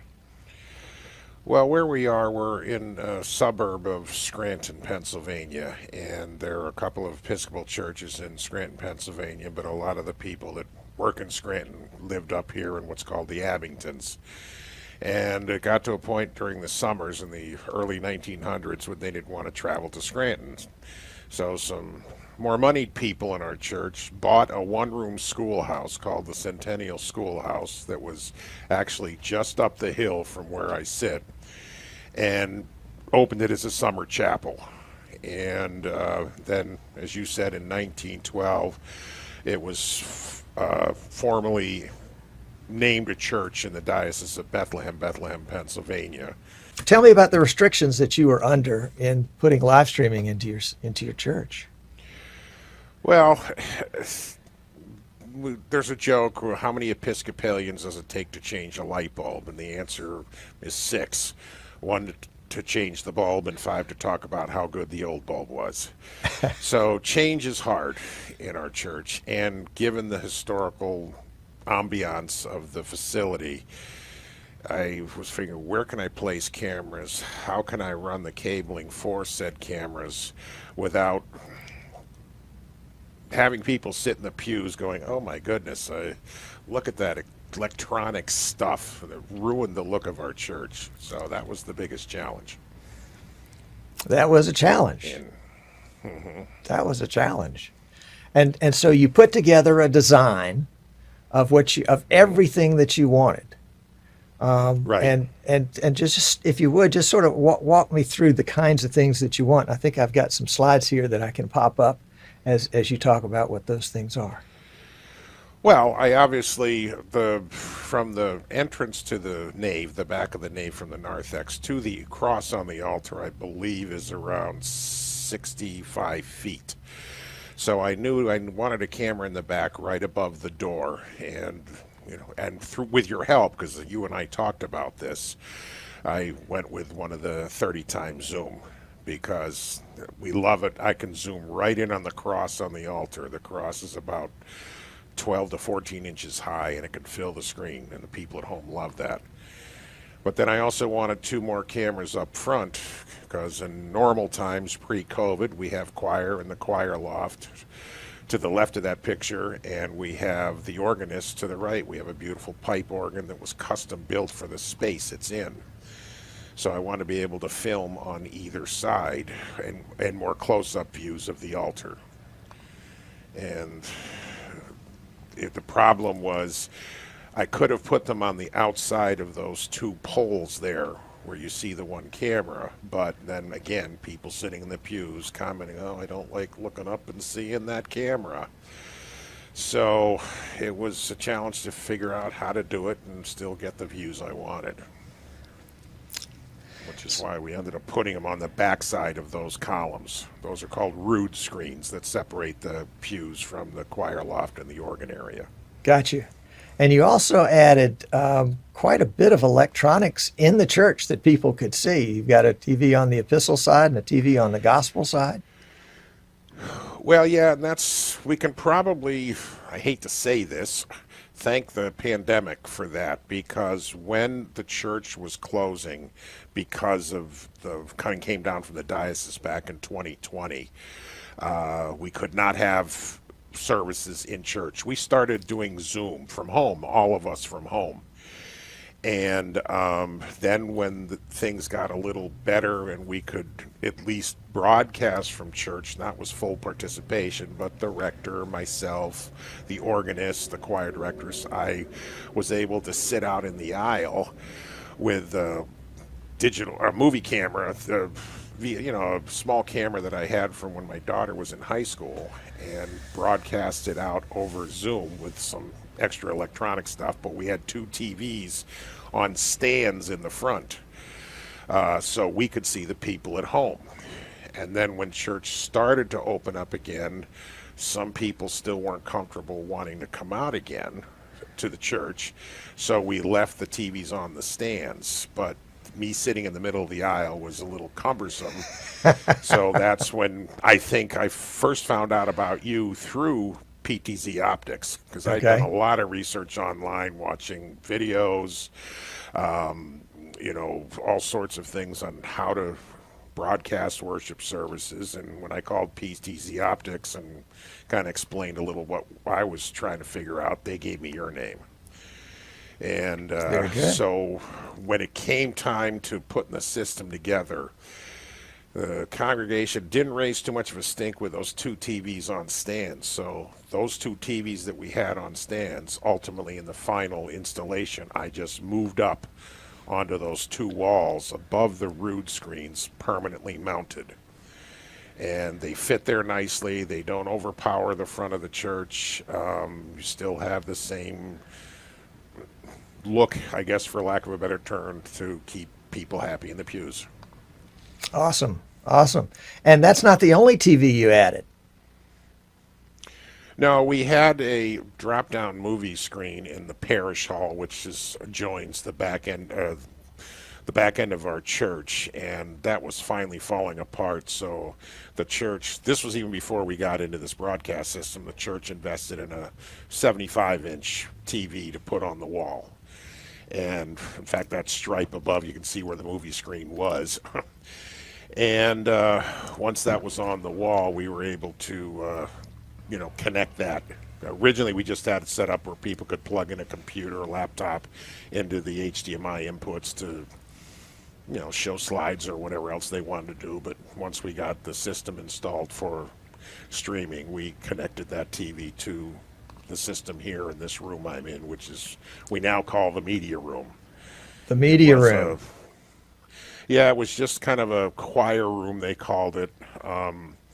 They stored the chimes and the handbells and stuff in a closet next to me here, and some music stands and stuff. But I wanted to have a booth in the. Go ahead. Yeah, we've got a picture of the media room. I see 3 monitors and a giant mixer, and your chair right there. and Yep. some other devices on the desktop. Let's see if I've got a little closer picture. Yeah, there we go. So I can spot let's see, what do we spot there? 3 monitors. Is that an X keys over there? That is, yeah, you're the one that turned me on to that by letting me try a 24 key X key keyboard, and I filled that up almost overnight and knew I needed a bigger one. So that's I think it's a 65 key, but I've doubled up, as you see, a lot of the keys and had them all nicely labeled. You've also got a PTZOptics Superjoy for camera control, to control your 3 cameras. And of course, you're also using, let's go back to that previous slide so you can see you're also using vmix. Yes, I am. vmix is doing okay for you? vmix is wonderful, and I'll tell you, between your videos and some of the ones from Paul and PTZOptics, and of course Tim at vmix himself, that's where I've learned most everything, just by watching the videos. And then, I would play the video on the one screen and then have my vmix right in front of me, and okay, he says click this, okay, I'm clicking that, and oh yeah, it does work that way beautifully. Okay, right. So one of the other challenges you had was you had this Zoom audience that you developed because of COVID, some of which came back, some of which didn't, and that's certainly understandable. And you wanted to be able to merge the two.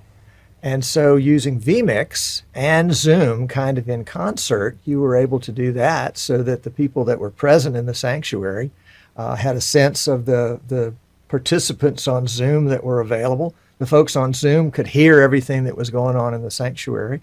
And I think, weren't there even times when people that were on Zoom were speaking into the sanctuary, reading lessons? Or... Yeah, that was the whole challenge and motivation to do what we've been doing thus far. So the people at home could see the altar, could see the rector, could, I can move the camera when the deacon reads the gospel or somebody's up at the lectern reading a lesson. This is immense, Rick. This is immense. I mean, holy cow, well done.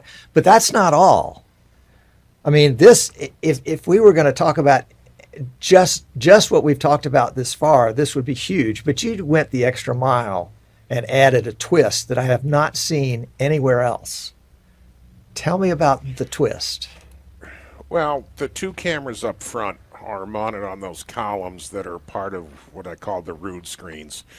And I could have very easily put them on the outside, the view you're seeing there to the left, so I could look all the way down to the back and turn all the way to the front to the altar. But again, not wanting to have the cameras necessarily right in your face as you're sitting in the pews. When I turn the camera, of course, to get a view from the back, all you'll see is the post. So I came up with a little thing on the one side, as you're sitting in the pews, the right side or the epistle side, where the camera will swing out. And it's just with 2 12-volt robotic actuators in a special box that I built. And I have a little switch here on my desk it's just a 12-volt switch.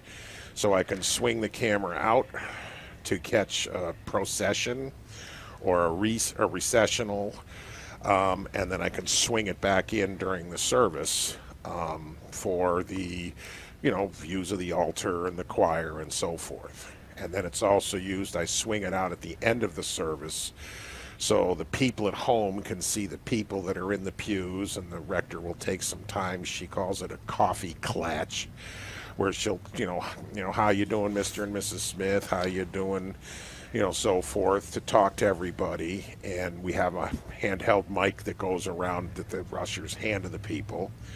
And then the rector will turn to the Zoom camera, that camera when it's swung out, and look up the TV above it to see the people at home, and she'll talk to each one of them. And of course, their audio is coming through our church sound system. That's just amazing.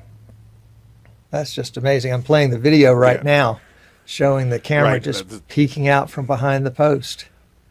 And the Zoom people will be on that TV at the end, so she's looking at the camera and almost looking up at the TV for the people at home. That's amazing. That is amazing. Gee. When you first started telling me what you were going to do, I was like, no way. No way is this guy going to be able to pull this off. If he does, it's going to be all jerky and it's going to look awful and it's going to just be, just a real embarrassment to the church. And I never told you this because I was just, I was fearful for you. But when I look at your workmanship and how you were able to pull this off, it just is astounding. It's astounding. Oh, ye of little faith. Absolutely. Absolutely. And so, look at that smooth action.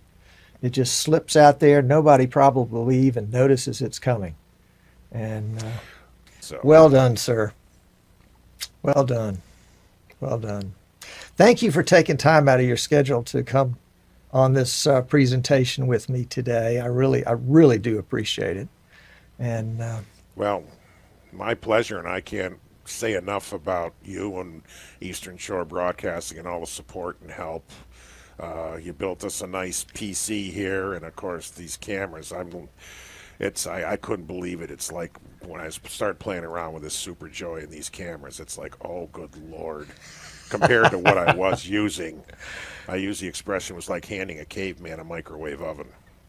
You had died and gone to heaven. Yes, sir. Yes, I have. Yes, I have. I've been there. Good stuff. Yes. Good stuff. Well, thank you, Rick. Let's see if we can wrap up the broadcast here. So that's Rick Little from Church of the Epiphany, Glenburg, Pennsylvania. And so this is kind of my salute to the folks at the Church of the Epiphany. Well done, and Godspeed.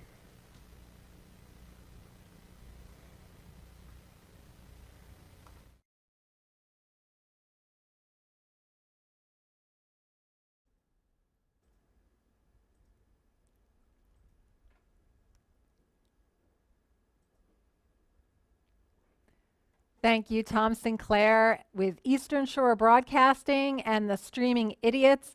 It's like giving a microwave oven to a caveman. I love what Rick said there about using the Super Joy with PTZOptics cameras. So thank you very much. How beautiful was that church? Gorgeous. Do you want to... Okay, you know what? Before we move on, we should introduce the sponsor, the next sponsor. Let's have you do that one for us, Julia. Yes, absolutely. So we have numerous sponsors supporting us today in our event. Next up, we'd like to show you a video from Netgear. Introducing the all-new Netgear M4250 series AV line switches. Engineered and designed from the ground up to exceed the increasing demands of AV professionals. Featuring all ports on the back with status lights on the front and a range of sizes. Starting as low as 8 ports and a variety of PoE options for up to 90 watts per port, the M4250 series supports any 1 gigabit AV over IP deployment. Pre-configured for out-of-the-box functionality, these switches can be up and running with little to no configuration. The new Netgear M4250 series AV line switches are here. Thank you, Netgear. And if you want to check out those switches in person, if you're attending NAB, we will be using them at our booth. So shout out to them. Next up, we have our very own Mr. Paul Richards. I don't think that we could really do a Worship Summit Live without including Paul. Absolutely not. And Paul Richards is certainly the father of the Worship Summit Live. So that's right. Having written his very first book about worship streaming, helping your church live stream, he's going to talk about starting from scratch, beginners streaming for worship. Go ahead, Paul.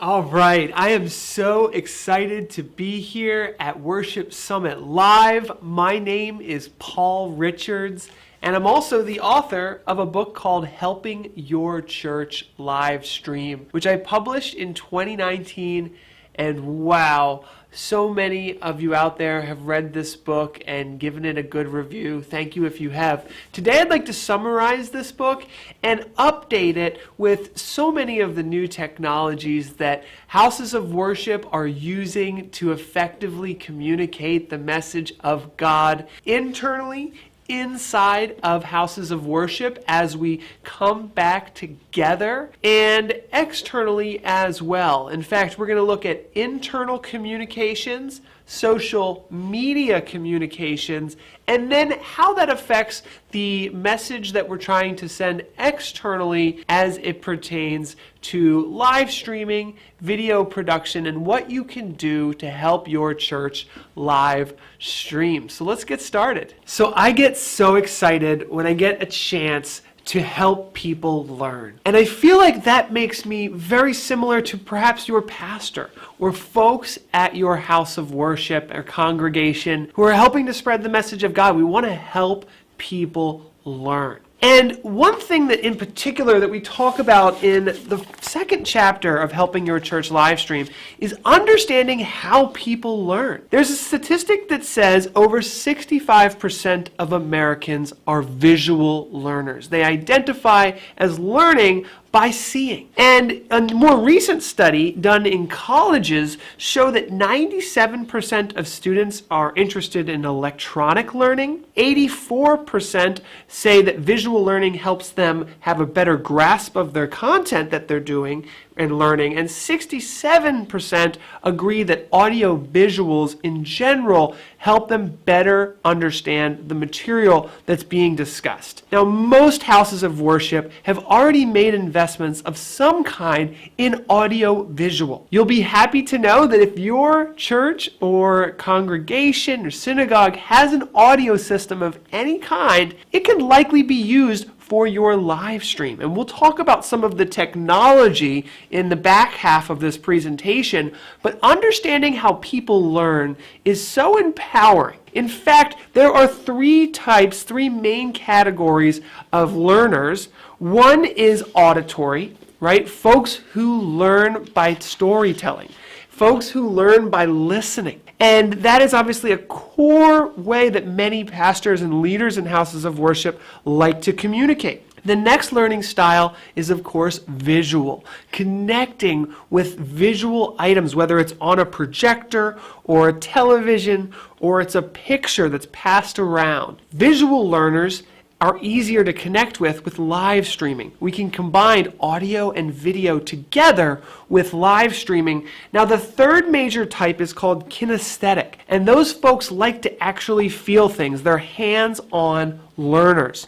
Those folks are likely not going to get the same experience from a live stream as they will attending church. But as we think about these different types of learners and how we can connect with them, I want to tie that idea into your internal communications, your social media communications, and then your external facing communications with the world. So internally at your organization, one of the most important things you can do when you're getting started with your live streaming digital ministry initiatives is to get everybody on the same page. And that was one of the big reasons why I wrote Helping Your Church live stream. So it's available as an audio book. It's available for free online.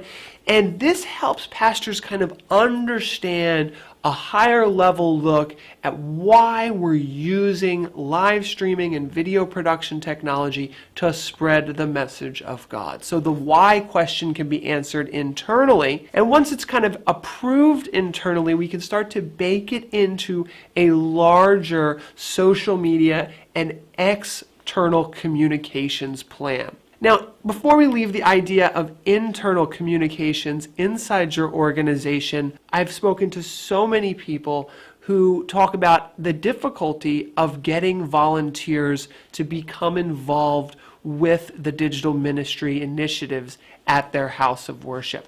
So there is a chapter all about working with volunteers, and there's a lot of tips that I can share with you to get younger people more involved.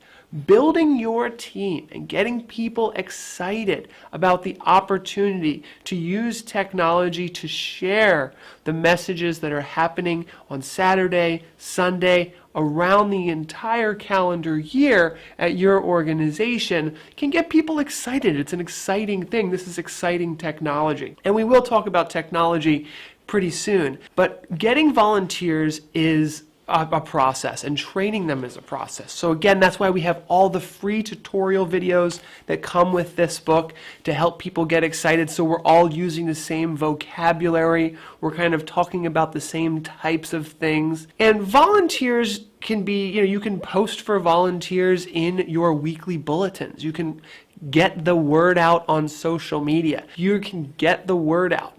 Now, many volunteers have specific skills. And as a leader, you want to make sure that you're bringing new people into the opportunities that are available and then seeking out the individual skills that volunteers can bring to your digital ministry initiatives. You might find a young woman who's very skilled with social media.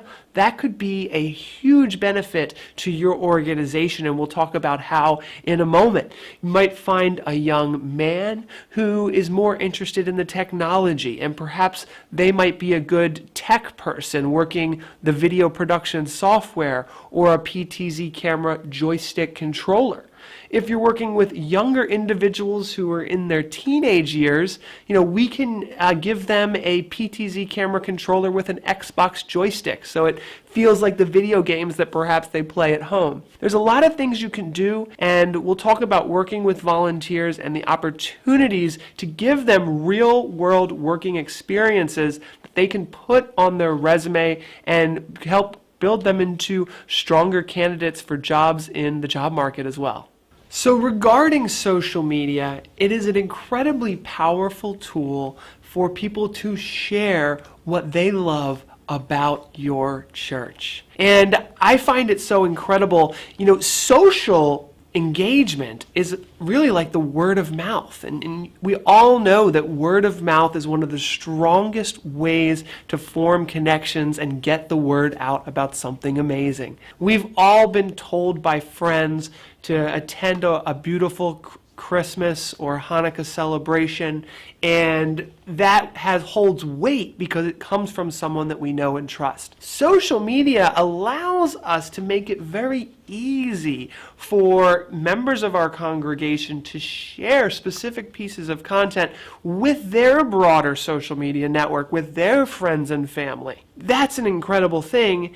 But we need to peel back some of the layers of the onion to understand how we can be effective. Because yes, you can live stream your Sunday services to Facebook and to YouTube. And people who can't make it or people who are at home can not only attend, but they can share those precious live moments with the world.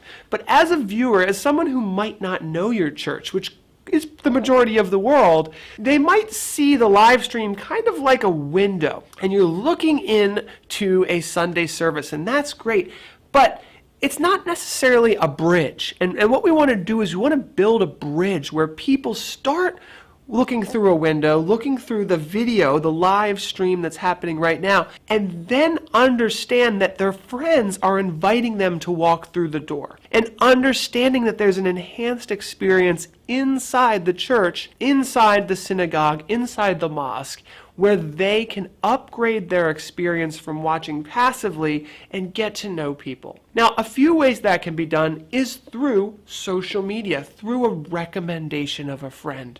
And there's one tip in this book that I just absolutely love, and that's the check-in, the Facebook check-in feature, where folks can come to church, check in, and it automatically lets all of their friends know that they're at church. Now, when someone sees that notification, they go, oh, look, my friend or my family member is here now. Let's take a look. Then they immediately see, oh, look, now I'm looking at a live stream. I wonder where my friend is. They're starting to play the Where's Waldo game. And so through that ability to connect your organization with real people that other people know, that's the power of social media. If we're looking at it through that lens, we're making great progress because we're getting real people to make real recommendations and starting to see what you are all about and starting to see that inspiring pastor, inspiring leader that's speaking during your live stream on a Saturday or a Sunday. Now we're starting to get people to even consider, where is the church? Where is it located? How could I get there? How far is it from my home? What's the likelihood that I can get my whole family to go there, next weekend? Well, now it's going to be easier because we have a friend who we know, we can talk about it, we can start getting these questions answered, and people start to gravitate towards your organization through the use of social media. There's a lot more to talk about, but I only have 20 minutes, and I really want to talk about the tech. So there's a lot more in this book you can download totally for free below. We'll put the link somewhere. But let's look at 2 churches locally here in Pennsylvania that have been doing amazing things that I've been able to go behind the scenes and show you guys a little bit about what they're doing. Hey everybody, we are here at the beautiful Abington Presbyterian Church, and they have let us come inside to take a look at their new live streaming system that they got set up right before the holidays. Let's take a look. All right, I'm going to take my mask off while we're doing this video. Let's take a look at the church space.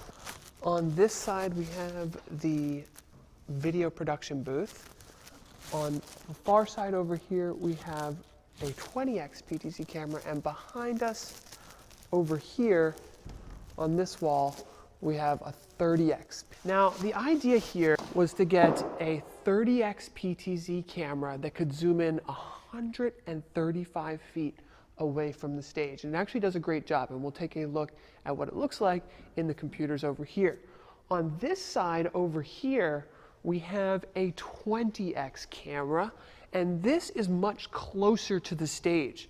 So it's being used to capture singers and musicians, and it gives a nice cross shot. Now you'll see that there's these beautiful stained glass windows up here, which will show you how beautiful that looks with the PTZ cameras. In fact, John, one of the volunteers here, said that the PTZ cameras are able to reveal details in the beautiful woodwork and stained glass windows that a lot of people aren't even able to see with their regular eyes, because the cameras can reveal that. So there's an audio system that's already in place.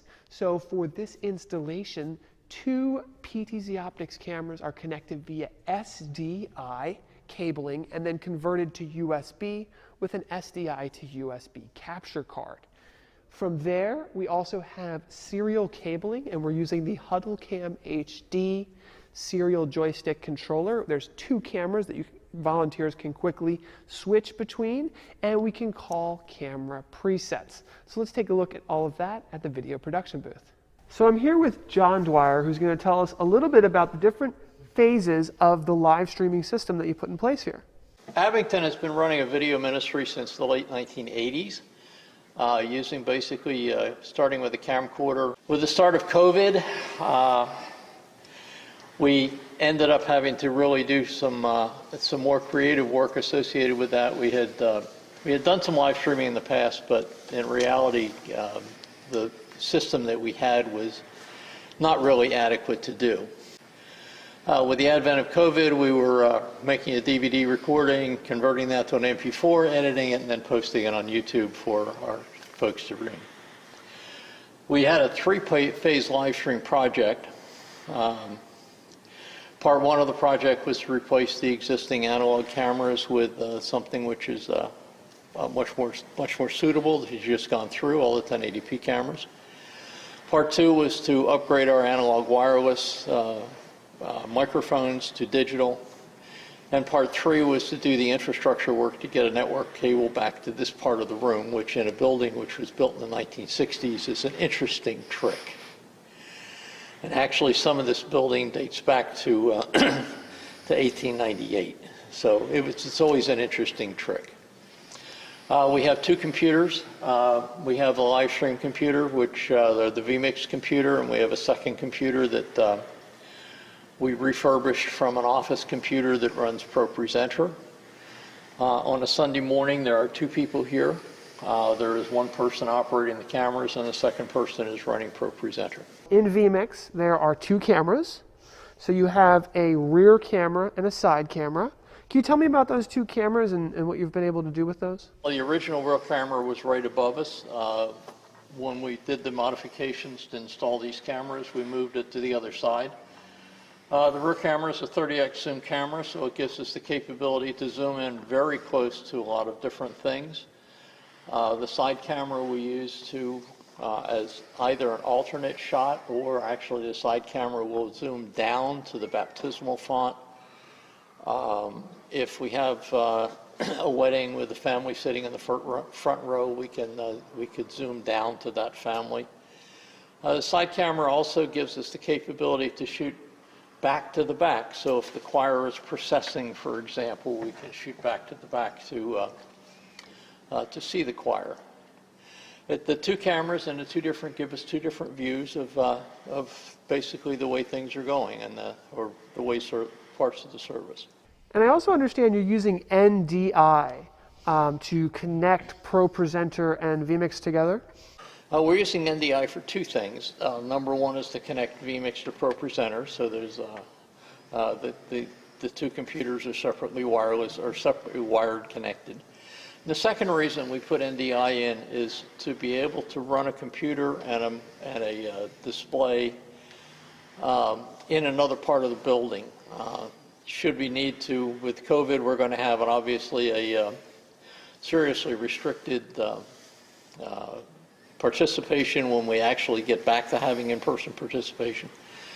So we use NDI for overflow to be able to connect to a projector and a computer in a different part of the building. Congratulations with what you've done and simplifying it down to something that that volunteers can actually operate and understand. I know that was kind of tricky sometimes to simplify it down. I did leave you with the unofficial guide to vmix. Thank you. And then the Helping Your Church live stream book that we can give to the volunteers as well. Yeah, the Helping Your Church live stream was actually quite instrumental as we were, I'm an audio guy, and I've been an audio guy forever, and I'm not a video guy. And as we were starting to do the design process, we started to do some fair amount of research, and one of the things we came up with was the guide to live streaming that you wrote, which was actually quite useful in getting us up to speed on the information that we need to know to be able to start the design process or continue the design process. I'm so glad it was helpful. So we'll take a quick look at the joystick and the cameras and the different views that you have. So why don't we show that off? If we have presets set so that, for example, preset number 1 is the lectern, preset number 2 is the pulpit, and other presets that are established through the, for common views during the service. If I'm seeing this correctly, you have 2 cameras and each of the presets go to the same place just from a different angle. That's correct. That's the, to keep it very simple for the. So let's take a look at this. This looks like something that other churches could definitely learn from. So can you explain this to me, what we're looking at here? Yeah, when we were setting this up originally, the volunteers who do this are volunteers, and we have a number of them who cycle in and out. So we needed to make this as simple as possible. The way we did that was to basically say, okay, with presets, preset number 0. And that is the shot that will come up when the camera is turned on as well, preset 0.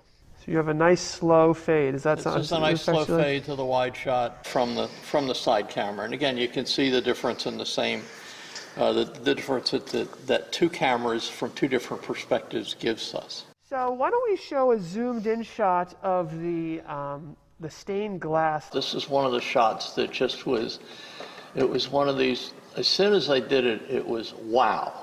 This is our stained glass window in the front, as you can see, and this is the side camera view of it. When we start to go into 30x zoom, we're shooting between 2 of the beams, by the way. That's what you're seeing there.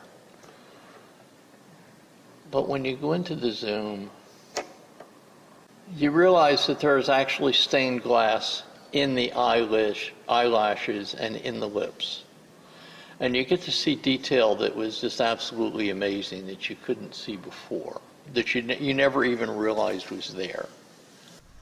Incredible. In fact, let's look at it from that side camera, because I feel like that view is really nice. Now, this is a long fade. Obviously, we can change it, but it looks beautiful the way that you have it set up.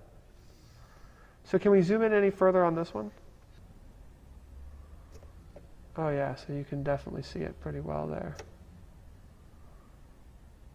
Oh, there is stained glass in there. Look at that. Now we've gone through and optimized a few settings. We added the sharpness in vmix. We did a little bit of black stretch and color correction. But most of the settings in the camera are set to automatic because the lighting does change from day to day. In this facility, the lighting is fairly well stable. There's not a lot of outside light that we're dealing with, so it is pretty stable. And one of the things that we're doing for COVID, we are having services, we are live streaming services on Sunday morning, and we are having singers.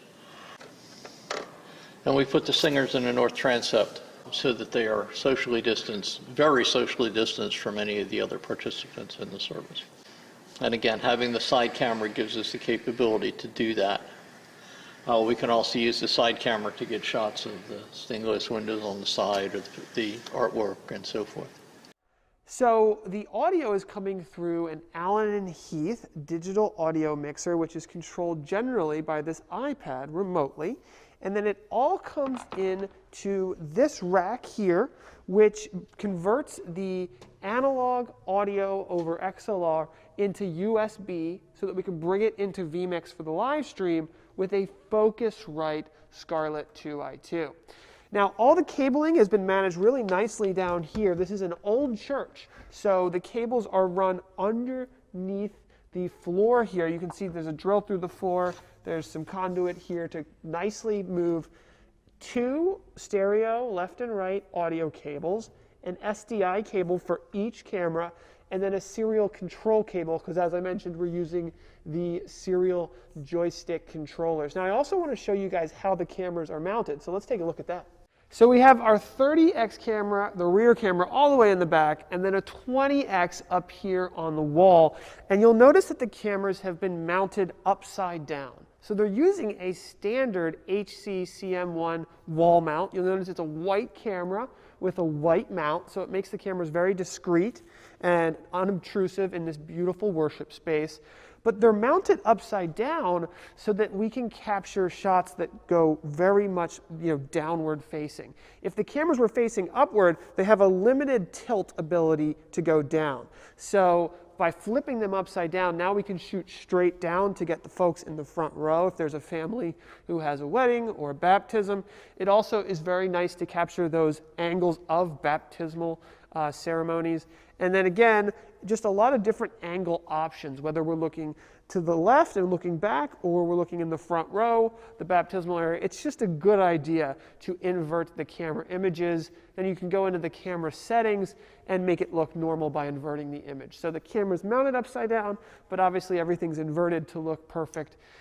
All right, well, I hope you guys enjoyed that video here. Thank you so much, John, for taking the time. Thank you very much for coming, and thank you guys for being so much help when we, as part of our design process, to get this running.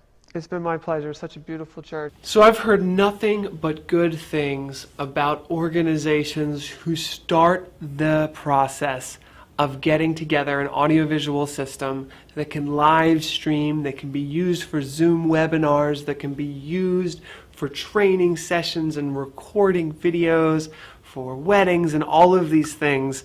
It's an incredible thing. And I just wanted to share some of my love for education with you before I go. One book that I think is a great one, again, these are all available for free download, but they're also available on Amazon if you'd like a paperback, is The Basics of Live Streaming. And the reason why I make these available for free is because you can print them out at the printer in your church, print out a couple copies, and just start handing them out to your volunteers. Because if we start to position this opportunity to help volunteer at your house of worship, we're giving people the opportunity to have real world experience, and understanding the basics of live streaming is a great one that they could really prepare themselves for a great career in video production. Many churches I work with use OBS. It's the world's most popular free live streaming software. This book I wrote in 2020 is called The Unofficial Guide to Open Broadcaster Software. I just recently released a new one called the OBS Super User Guidebook. This has been super popular. And again, I'm just sharing my love for learning and education and teaching here in these books so that you can sit down, you can get away from the computer screen. We all know we get too much screen time, right? And read a book and reinforce the foundational knowledge that will take your mission further. I'm trying to think of a couple other ones. Another one that I highly recommend is called The Unofficial Guide to NDI. All of these books have online courses which are posted for free on our Stream Geeks YouTube channel, so check that out. And again, we're trying to help you through your journey of learning. There's so much out there. If you have a question for me, let me know. I'm going to be here in the chat. I want to be able to answer that. But I think at a core level, what we're trying to do here is modernize our communications in a world that is changing very rapidly, but it's for the better. It really is. I'm very optimistic about folks who have an amazing message. You have everything you need to go viral on the internet. Now, is that your goal? No, your goal is not to go viral, but it is part of your mission to spread the message of God, to spread your message to as many people as you can. And I think with the right amount of foundational knowledge and the amazing tools that are available in our interconnected digital society that we live in today, the future is really incredible. And that excitement is something that you can pass along to younger generations, to bring in new people and volunteers and get people excited again about sharing the message of God and all the great things that your house of worship has to offer. So I hope some of the things that I have to offer from an education perspective will help you along your journey, and we're not going anywhere. So we're here to help,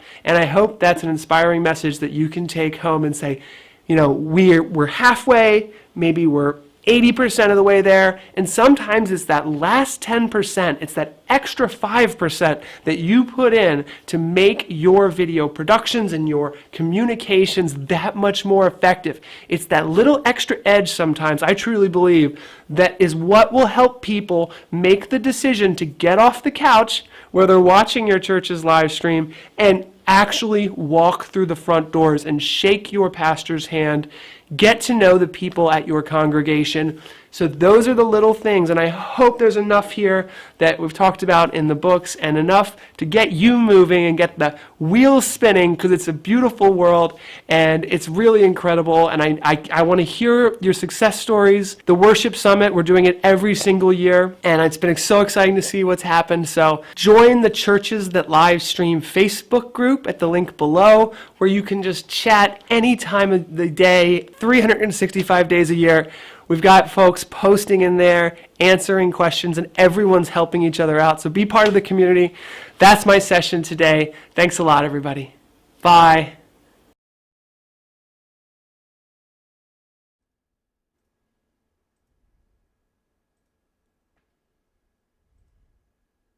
Thank you, Paul, and thanks for including some CTAs in there for us. We do have a Churches That Livestream Facebook group. I'll make sure to add that to the link in the description on YouTube if you aren't already a member of that. So awesome to see that experience at Abington Church. Beautiful church. It absolutely is. Of course, here in the state of Pennsylvania, we have a lot of very historic churches like that one. And if you are a beginner, Paul's presentation obviously spoke to you. And today, if you have a ticket to our Zoom collaboration session that begins at 3:30 Eastern Time, we're going to have some breakout rooms for you to join, one of which will be a room just for beginners. So if you feel like you're just venturing into this live streaming and worship production journey. Have no fear. We will be here to answer your questions. And with that, I'd like to show you a little clip from a show that I am the co-host of. It's called Salt Talk. I mentioned it earlier. It airs the last Tuesday of every month at 11 o'clock Eastern Time. Stephen Haywood of PTZOptics, our broadcast engineer, is my co-host, and we tackle some of these issues in that hour-long show each month, and we'll have you take a look right here.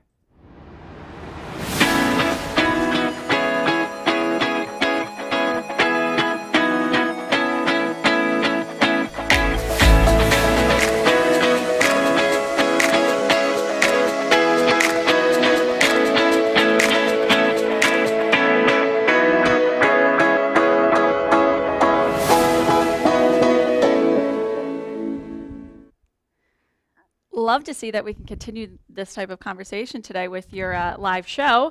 I did want to say one more thing before we get into the next topic. If you have a house of worship that is in our area, we'd love to hear from you and maybe make a case study of our own. So if you're using PTZOptics products, be sure to reach out to us because we want to know if we can work with your house of worship. Absolutely. Great point, Tess. We're here to help you. And regardless of the products you're using, we certainly help worship leaders and volunteers integrate a variety of manufacturers' products into their worship streaming workflow. So with that, I'd like to introduce you to our next speaker. Jasper Williams is going to talk about, with a great title, the COVID boot.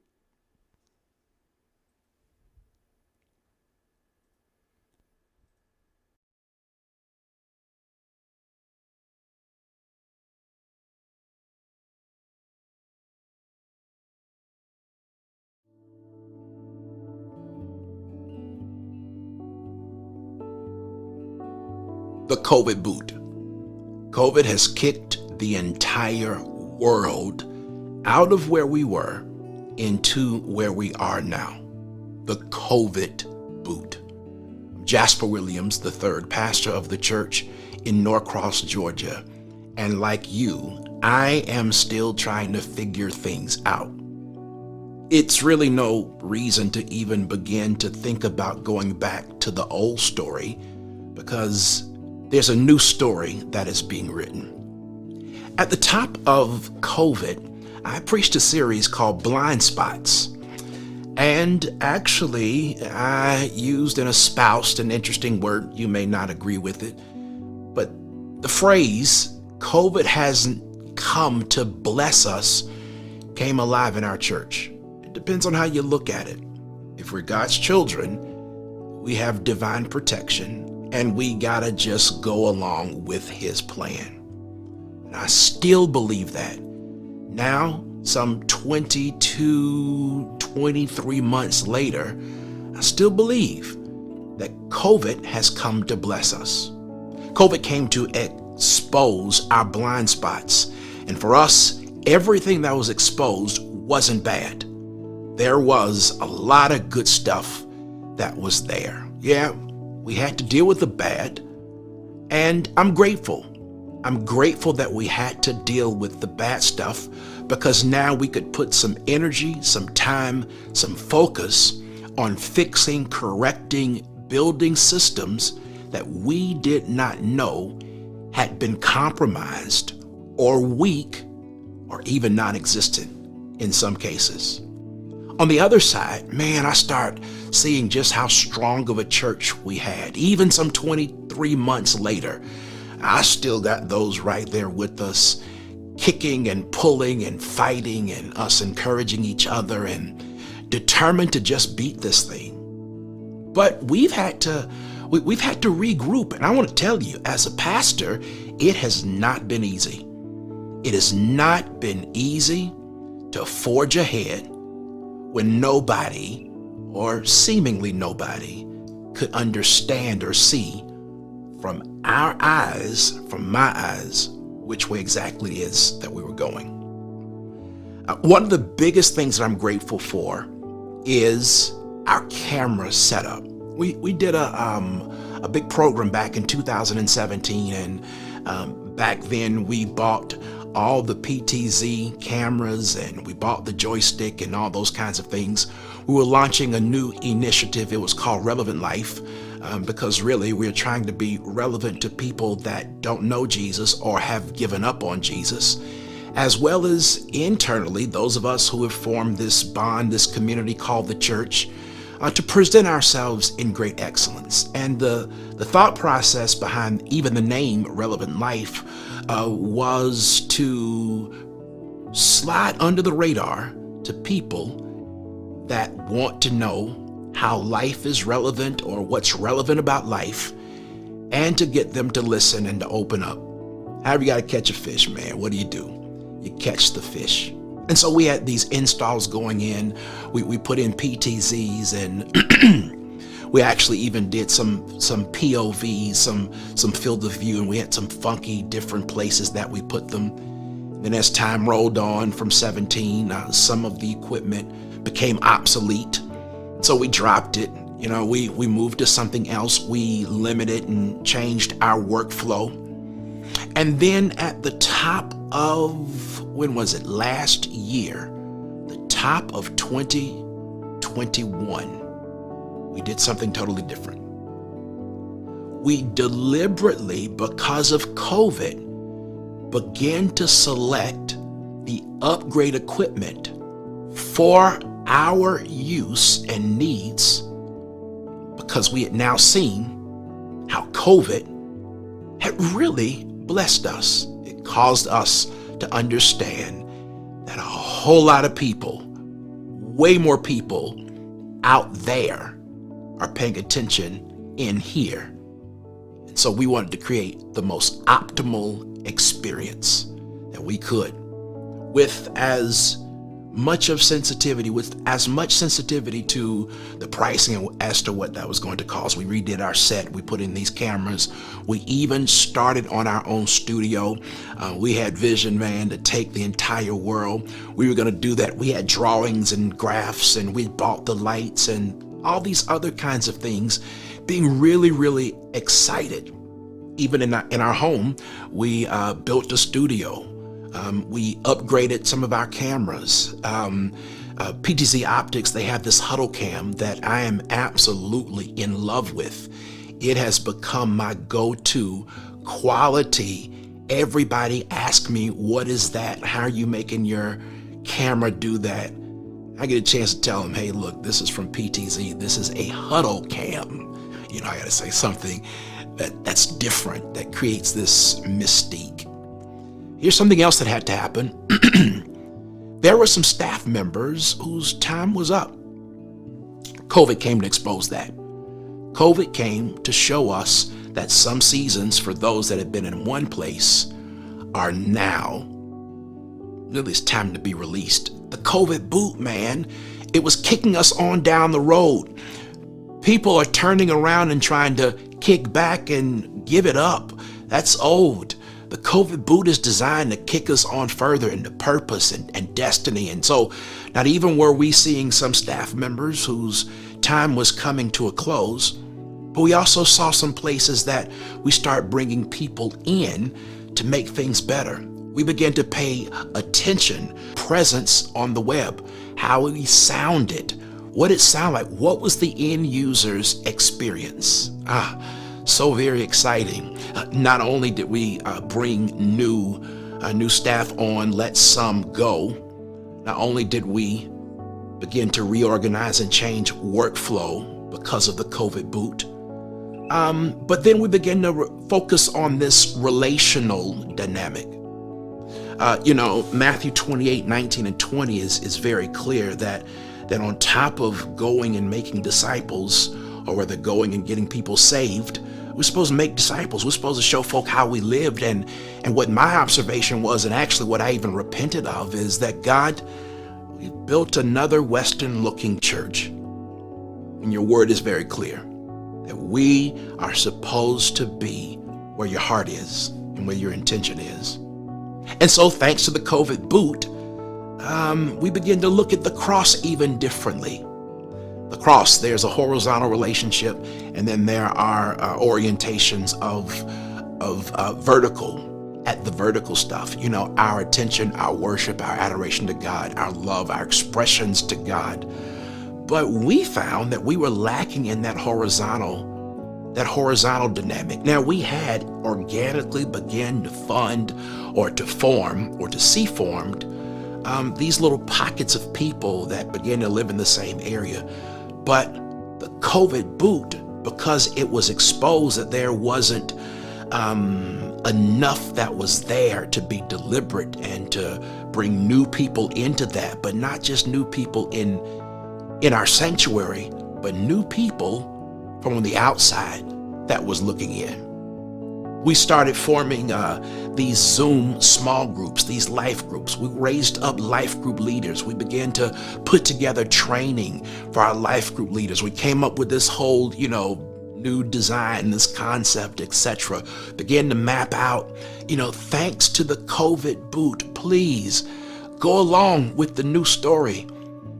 God sent COVID not so much to hurt us.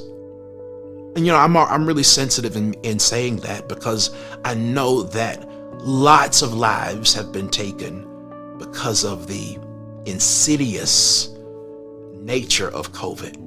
And my condolences to you if you've lost loved ones, family, or friends. But not everything has been bad, because there's a new story that is being written. Have you ever paid attention to the stats? There were 5.2 million people around the world that became millionaires. Also, Forbes says that were 500 people that became billionaires. Oh my gosh. Because the COVID boot has shifted so much. So how did it particularly affect the space it is that we use? I told you how we have reallocated and repurposed a lot of our tech side and how it is that we were doing things to be presented to the world. I mentioned that to you, but our space is a pretty non-conventional space. Probably non-conventional when you begin to think about a steeple. Here's a chapel, here's the steeple, open the doors and see the people. We all remember that ditty. But we were non-conventional in that we were in an office park. Our building, 42,000 square feet. We had 18,000 square feet. We have 18,000 square feet in that space now.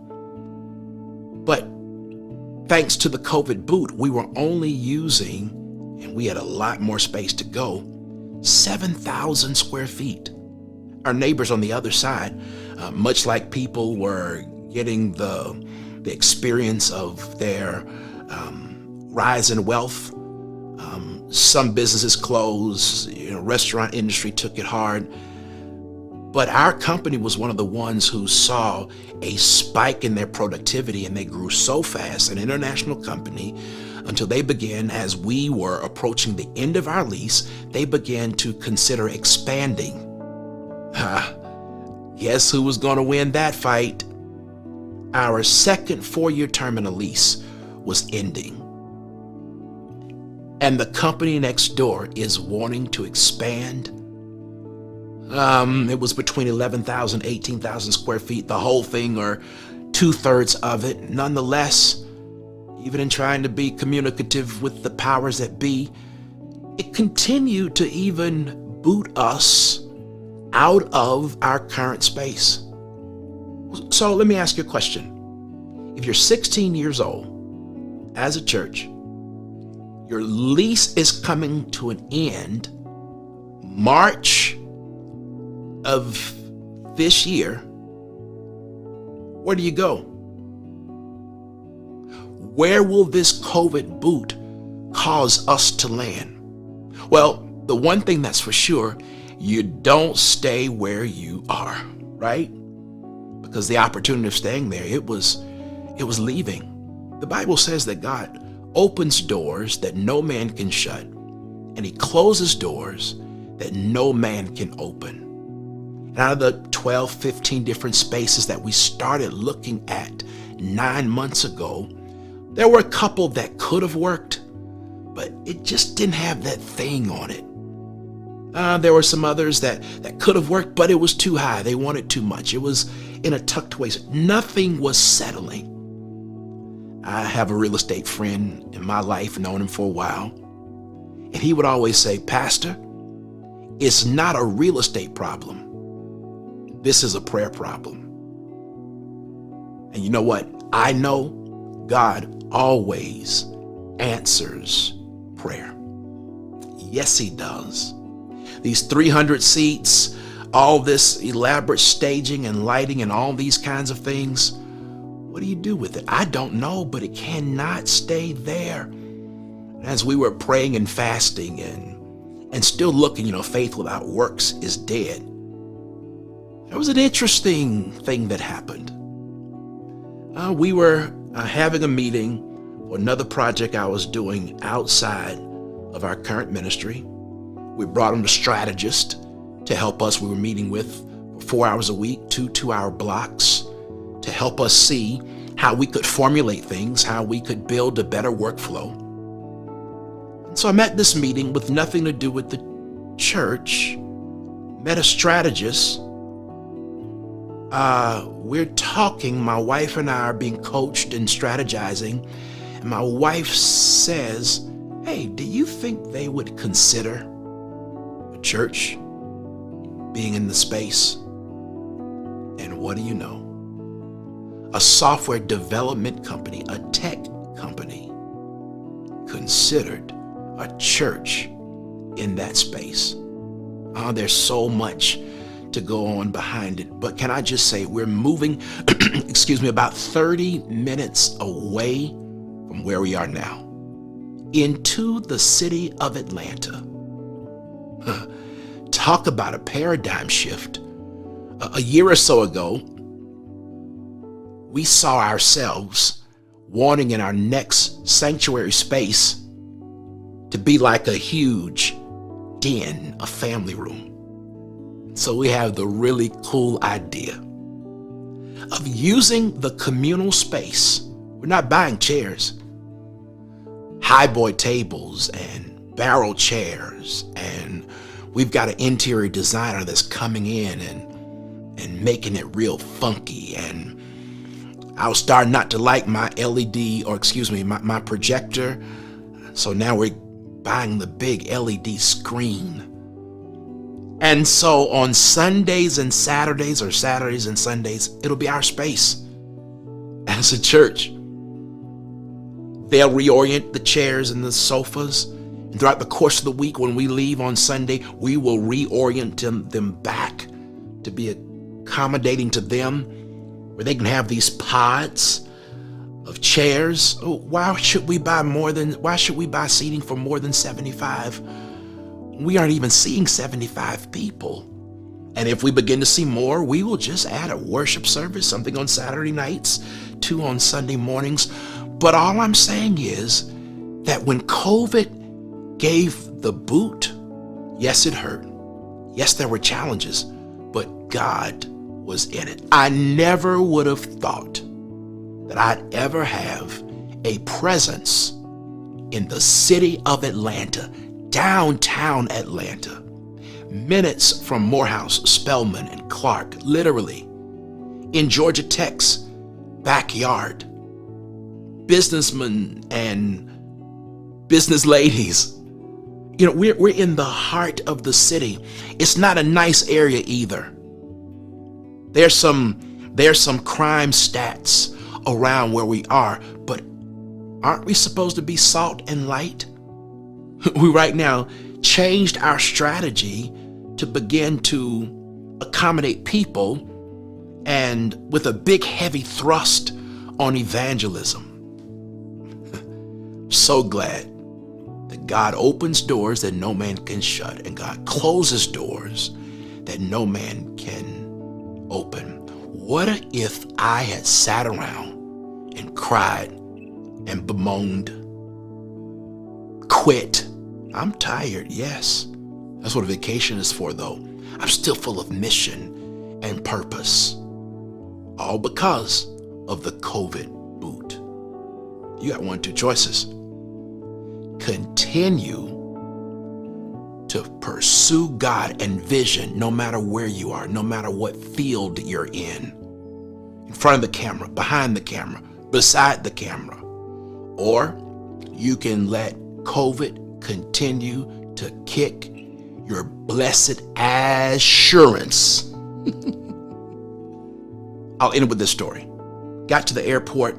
I've got bags and more bags and all this luggage and so forth. I'm trying to get checked in, to get my boarding pass.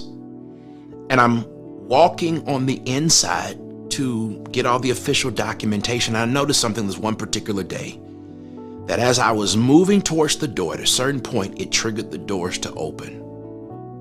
Well, what I ended up finding out is that there's a laser that has been set to when anybody breaks the laser, the doors open. All kinds of study and travel and people study and all this other kind of stuff somebody got paid a whole bunch of money for. It's studied to buy the right size door for the right size space with the right size motor. If I had stopped short of breaking that laser barrier, the doors never would have opened. But because I had someplace to go and kept moving, when my body broke the laser that was keeping the door closed, suddenly the doors opened. What's the whole point of this?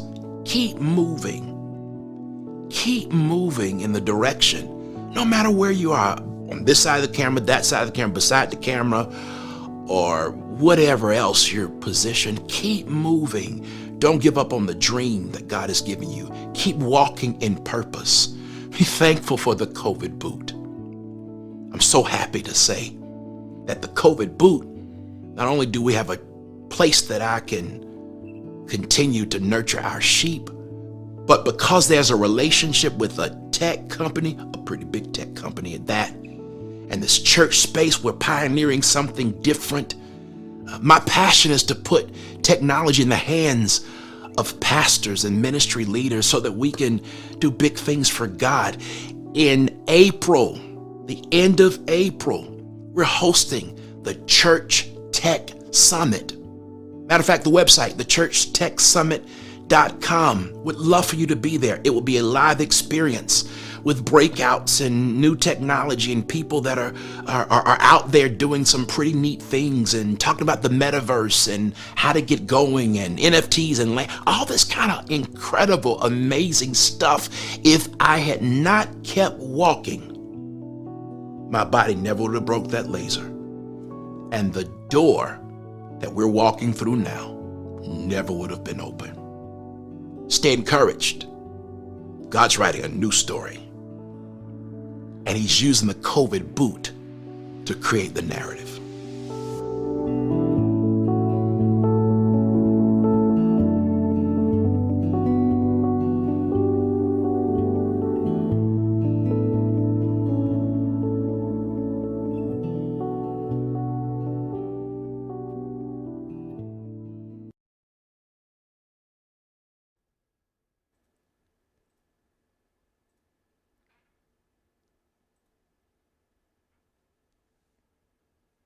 Thank you so much to Jasper Williams, the COVID boot, another inspirational presentation. And as you saw, there's going to be another educational summit, the churchtechsummit.com. So certainly check that out.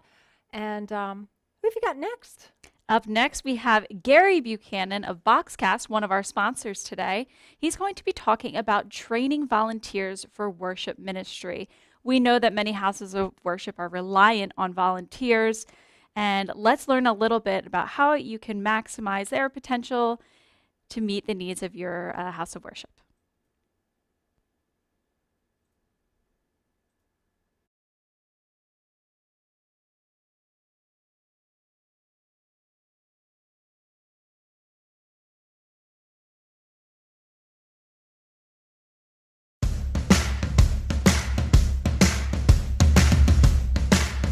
Welcome. My name is Gary Buchanan, and I'm the Professional Services Manager for Boxcast. If you're not familiar with Boxcast, we are a live streaming platform that offers live streaming to multiple destinations and is easy to use. In addition to working for Boxcast, I'm also a pastor. serving for over 12 years in active ministry with my wife and daughter.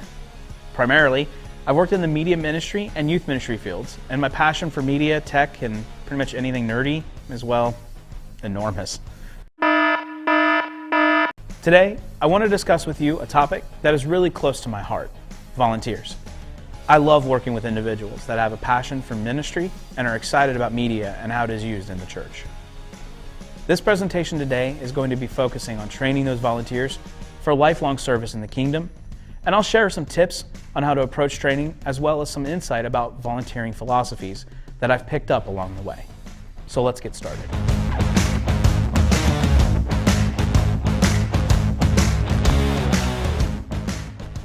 The idea of using conceptual knowledge, skills knowledge, and having a desire passion is to prepare volunteers for operating in ministry.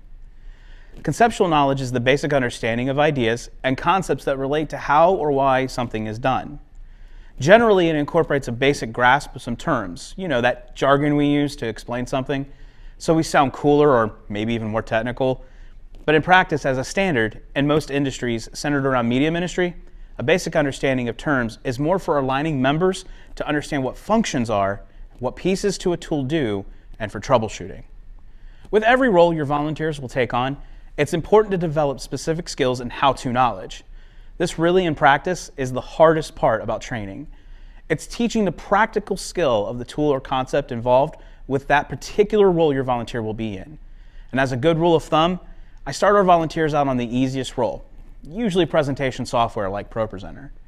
Here, it requires the least starting knowledge, and if they can use a computer, then they can run presentation software fairly easily. From there, we build on how that tool works, functions, and what features we use, eventually moving into the roles, tools, and concepts that require a little more grasping and doing, like audio reinforcement or live streaming. This does two things. One, it helps to build confidence in your volunteer, and two, it's a gateway into a growing desire to learn and do more. So this brings me to our third part of our education: desire and passion. With a discernible and clear desire to be serving in the role or capacity that you have a need for, the process of training can become daunting and loose. This desire, notably in our volunteers, is reflected in having an interest in what they will be doing, being punctual with attendance on days that they're scheduled, and having a willingness to learn. That will manifest itself in being curious and adventurous, oftentimes creative, with the role and tool that they are using. This desire will mean that they will have a willingness to learn from their mistakes, which should be encouraged. Failing and faltering is common and can be the best teacher. Obviously, each service or event, you'll want it to go well, with as few errors or mistakes as possible, but having the freedom to mess up and being encouraged that it's okay when it does happen can help to develop a sincere desire and passion for wanting to continue.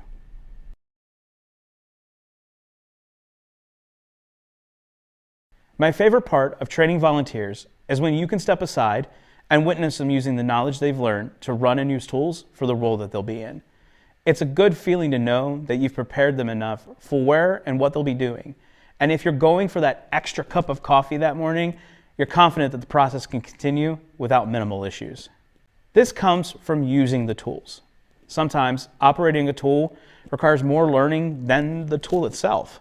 But in most cases, learning the tool can only come from using the tool. And we called this baptism by fire. But now it's known as self-education. Most tools are becoming more user-friendly. Gone really are most of the days where a tool required custom training to use it, and if you ran into issues, which you were bound to do so, would require you to reread the manual or search for a phone number or look for some resources for help. Most tools and resources have training videos, tutorials, custom onboardings that help with this process, but using the tool is where most of the benefits are offered in learning that tool. Operation, and no, I don't mean the board game, for the first time can be intimidating. I remember the first time I started using a video switcher. It was a daunting task to figure out the terms and jargon, specific features and functions, and what to do when it all went wrong. But through time, as I learned through using the equipment, I was able to gain insight into how and why that switcher did what it did. Did FTB or fade to black confuse anyone else? No? Okay. With learning and using anything comes a bit of patience. This is also important to having your volunteers operate a tool. especially when something goes wrong or stops working or becomes broken. Being prepared for that inevitable scenario can be the difference in recovering quickly or your volunteer crying in panic. The same happens with becoming bored with the tool. So let's face it, some tools are really just too simple. But variety in the roles your volunteers will be in, the mixture of tools and collaboration required can help keep your volunteer engaged. I would say that the keys or glue to using a tool is actually intuition. There are so many tools on the market that accomplish the same task in different ways. From live streaming to lyric presentation to lighting, there are so many tools that all have, in many ways, the same functions. Intuition, by definition, is to understand something without the need for conscious reasoning. This is a skill that becomes greater over time. Your volunteers will develop this skill that I think is the key or glue to your success in training them. As your team learns best practices, identifies common precursors to issues, and becomes familiar with the process, they will develop intuition by serving in the various roles in ministry. Intuition is only gained through good progress in education and using the tools side by side. As a leader, you gain intuition on who uses those tools best and where others can benefit from more learning opportunities. This is a rounded approach to lead us into our third aspect of training volunteers: development.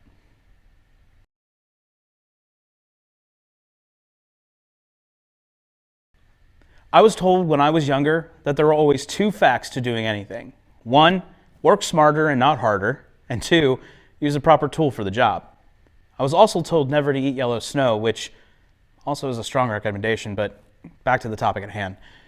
Development is really nothing more than implementing the right tools, the right processes, and people in the right places. I know that many of us aren't operating on budgets of thousands and thousands of dollars, and if you are, what a blessing. Many of us are working on budgets of hundreds, or get it when we need it.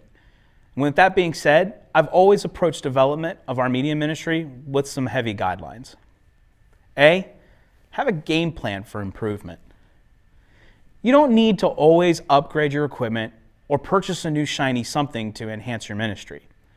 Although it is way awesome, like Christmas morning, to open that package of new camera equipment, but thoughtful planning for improvements always starts with improving quality, consistency, and ease. Try to plan around items or challenges that give the most value points for whatever is required to implement that change. There is always benefit to small victories, while large ones are always being worked on. I like to focus on one large investment or upgrade and two small investments or upgrades a year. An example would be deciding to add lower thirds to our live stream using a video switcher in ProPresenter. The investment is being a video switcher that can handle the need and possibly upgrading ProPresenter. Small improvements would include teaching on the new equipment and process, learning new ways of creating that look and feel, while learning the features and function of the new equipment will also help to enhance the look and feel of the stream, but also will provide practical knowledge on how to produce a live stream with lower third graphics. This literally fulfills the need to improve the ministry offerings and helps to engage my volunteers on production. Just remember that planning and executing improvements doesn't always mean you need to invest a lot of time or money. There will be temptation to buy and implement a whole bunch of everything all at once. Approaching with a plan can actually help in reducing friction with your volunteers and make the process a whole lot better. B, invest in smart upgrades or tools that make production easier without compromising quality or you having to scrape for help. Remember what I said earlier about the two facts to doing something? This is where working smarter and not harder actually comes in. Automation of some tools is a good example of this. It is a nice improvement that is fairly inexpensive with a low learning curve to implement. Many of the most popular tools across the spectrum for media ministry do have integrations or functions that work with some sort of automation or setup process. A nice example of automation would be automating your lighting using ProPresenter and LightKey. MIDI triggers can change lighting cues based on song playlists, or using a template to help mix your worship for live streaming using Ableton or Logic Pro. Each example offers you and your team a little more flexibility with presenting a well-planned service or event, but also reduces the need for working harder versus smarter. Media ministry incorporates a lot of pieces that you and your team will have to be ready to deploy at the right moment. Why not make smart upgrades to tools and processes that elevate your production and your team rather than make it hard to do ministry at all. Sometimes this even means implementing new team members. It's all part of the game. C, people are the greatest tool you'll ever have. Invest in them first. I think we can all agree that without our incredible volunteers and help, our media ministries would be lacking. I've always held the belief that media ministry, or any ministry for that matter, isn't about me. It's always about people. Connecting, healing, and engaging with people. Your greatest tool besides God is your people. Investing in them first is paramount, because without them, you're doing it by yourself. This means taking care to schedule them appropriately, taking interest in their lives, recognizing fatigue and burnout, and being willing to put them in and take them out when the need arises. But most importantly, your focus as a team is on the audience of one. Doing media ministry for the right reasons, with the right mindset and the right heart, is the greatest investment you can make in your team. Pour out on them first, so they are prepared to pour out on others. I like to make our volunteers aware that when they join the media ministry team, they have 3 things to look forward to: challenges, victories, and failures. Challenges are plenty and rewarded with victories for the kingdom, and our failures teach us how to overcome our challenges better. So in closing, it's been an absolute pleasure and an honor to present today. I'd like to thank those involved in media ministry, and I applaud you and all the work you and your teams are doing for the kingdom. I'd also like to thank PTZOptics, the amazing people here at Worship Summit Conference, and of course Boxcast, who have given me this amazing opportunity to present to you. I'd like to thank my family and ministry partners for helping to provide insight on this topic, and of course, I'd like to thank Jesus, for without him, we wouldn't have a purpose for doing what we do. So thank you for joining me, and blessings.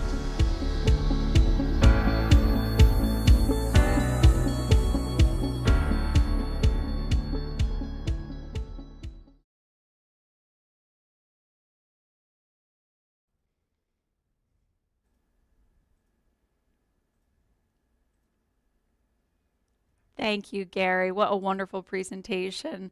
What was that he said? People are your biggest investment? Biggest investment, and that rings so true. And just another inspirational presentation, and you can just feel the passion that these speakers have for what they do. Again, you know, so many are volunteers, so having that passion is critical, and then learning in the process and mentoring others. Yeah, and we know, like, even Gary, who just presented as a volunteer at his house of worship, it's not his day job, and here he is sharing that whole experience with us. So we really appreciate that, Gary. Thank you. And before we move on, we're going to show you a special video from another one of our sponsors at vmix. Let's shoot that video off, Michael. Thank you very much. Get ready. PTZ camera. Live. Streaming. Control. Introducing vMacros. vMacros controls multiple PTZOptics cameras using API commands with point and click operation. Our software also provides up to 128 shortcut buttons to select vmix inputs. Contact us for a free 30-day fully functional demo with free installation. Awesome. Thank you, vMacros. Always fun to hear about products that integrate so nicely with multiple products and solutions. So next we have Allan Bunt, who is going to take us behind the scenes of a worship broadcast. Stay tuned.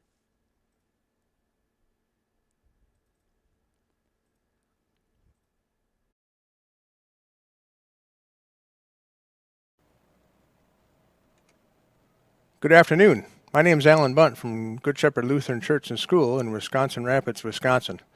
I'm the technical director for our congregation, and I'm here today to just kind of show you a behind-the-scenes look of all of our equipment, our setups, and our volunteers running a worship broadcast for our online viewers and also our in-church congregants. So you've seen it before on previous worship summits, talking about equipment setups and what type of equipment to run and what kind of software to run. You've also seen it, what we can do in post-production and, you know, how to involve volunteers and topics such as that. But today, I just want to kind of show kind of a conglomeration of everything put together and working during a worship service. Now, obviously, I've only got 15 or a few minutes here, so I can't show you a whole worship service, which can then run anywhere from an hour to an hour and a half long. So we'll just show you some short video snippets and get you ready to go that way, and we'll see if I can get you started. We'll start off with some really quick video specs here and give you an idea of what we run here. We'll get me down here in the corner here, and we'll start off with our PC. Is an Intel Core i7 8700K running about 3.7 gigahertz. And then I've got 16 gigabytes of RAM installed.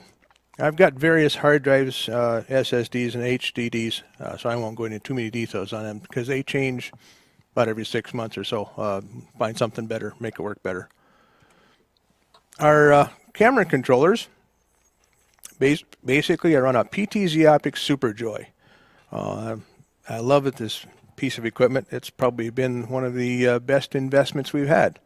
I can control either IP or NDI cameras or my webcam, all with one controller. And I have 7 total cameras, and I can control all of them with simple scripts and shortcuts and key button pushes, and really like it a lot.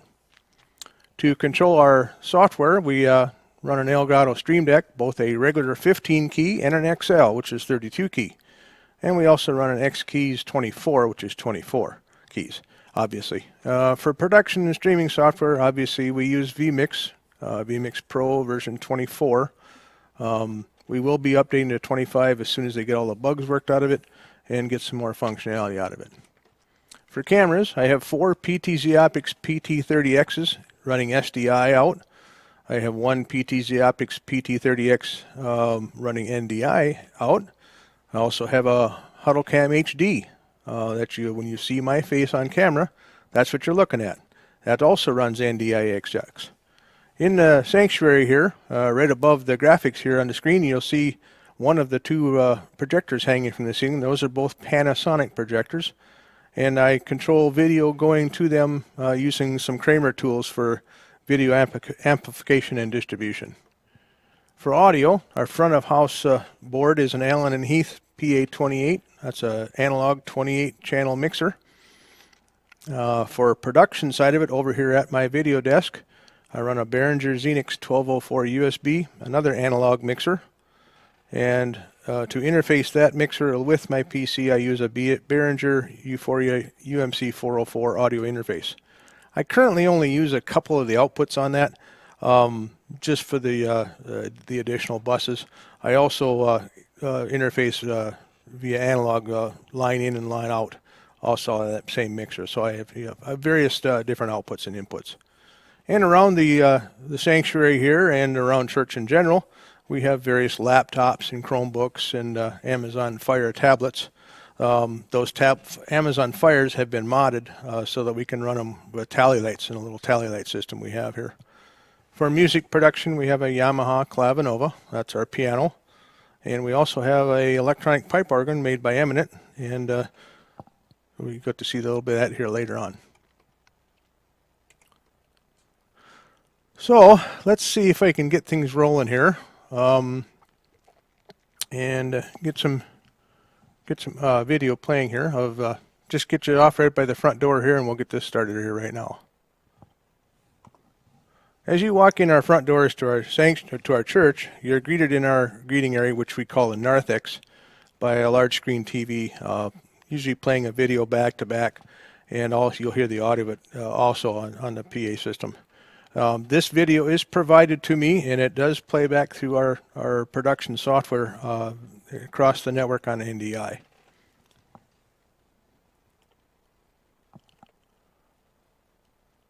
Now we'll move out to the sanctuary here and just start off right at our video production desk here. This is one of my pastors here, and we're looking right at the production monitor of that's the main out, preview and program and all the inputs and the different video slides there, and then we'll scroll on down here and you'll get to see the first shot of our X Keys 24. You see a couple blinking lights on there. There's a couple of functions on that running right off the bat, and one of them is being recording. And right to the right of that, we've got a Stream Deck XL, and just about got that totally full now with all the inputs and the effects and shortcuts. And then we control the XL with the 15 key right off to the next right of it there. The shining thing in our production here is our PTZOptics SuperJoy. Sorry, I can't talk today for some reason. I don't understand what's going on with it. But I absolutely love this piece of hardware. It's a really good investment.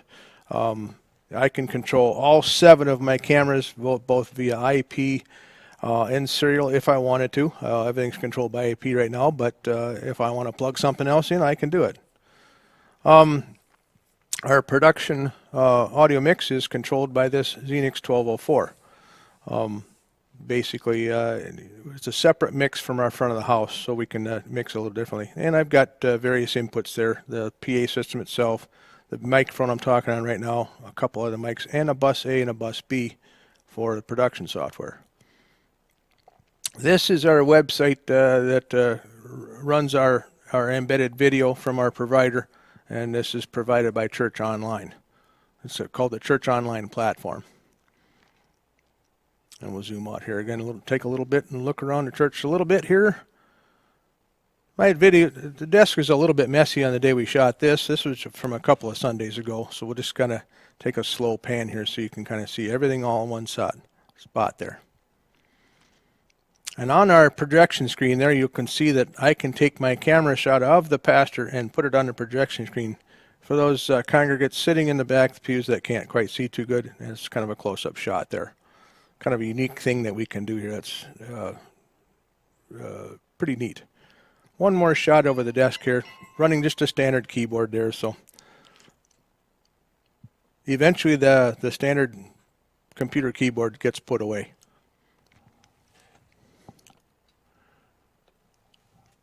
And again here, you can see I can throw up a title here just with a key button push on the Stream Deck.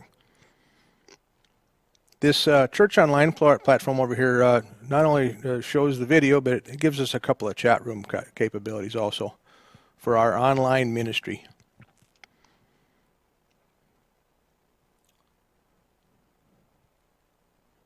Lots of buttons, lots and lots and lots of buttons. It's a little intimidating for someone just walking up to it, but it's not that bad really. That's a lot of automation.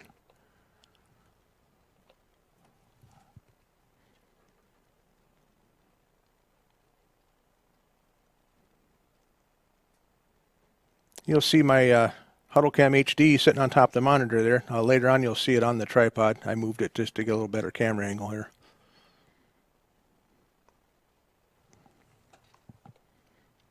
Now you see me sitting at the desk here. So I'm running video here, selecting different camera shots, usually just one-handed, sometimes two with one on left hand being on the X keys, so I can do a couple of different things at once, or control joystick. Use a lot of presets, so I don't have to do that too much. But you'll notice here that I'm advancing, pushing a button which is advancing slides on here. And I'll give you a little taste of what's happening here, and you'll hear a little audio. Maybe. You plan and you plan and you plan and it doesn't work. Well, no audio. As you can see, I was kind of reading along there. And I'm not sure why that didn't pop right up here for me. So we'll get her figured out though. So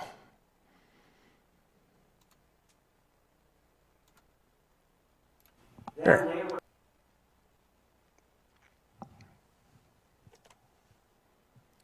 Let's do that again. And let's play a little audio this time. I knew you. Before you were born, I set you apart. You'll notice that we're running a scripture reading there. And I'm advancing that script reading using a data source on an Excel file. And I'm going to pause this here for just a second and give you a shot of that.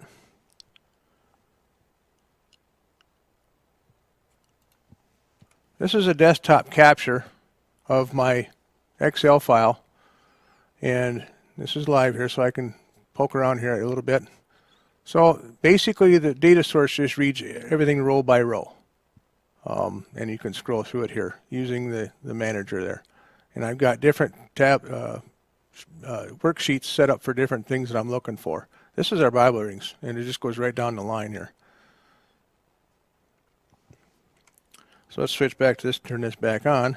You can see me pushing the button there, and it's advancing in that little blue box there on the program window when the readings change.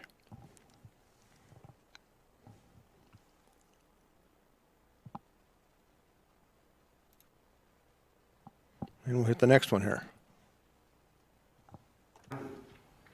It is useful for teaching, for rebuking, for correcting, and for training in righteousness, so that the man of God may be complete, well equipped for every good work. And that's simply done with shortcuts and scripting to do that part of it. And there's the Huddle Cam HD mounted on a tripod.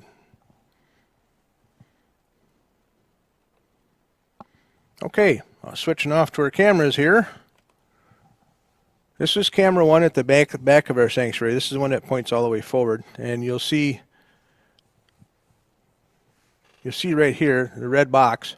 That's actually a Kindle Fire tablet that's been modded, and currently that camera is selected in program, so it's red. Check 1 2. Check. I switched my colors from a standard vmix because everything on program is red, everything on preview is green. So red is hot. And then we'll pan the camera around here just to kind of give you an idea of where that camera points. Points all the way up to the front of the sanctuary.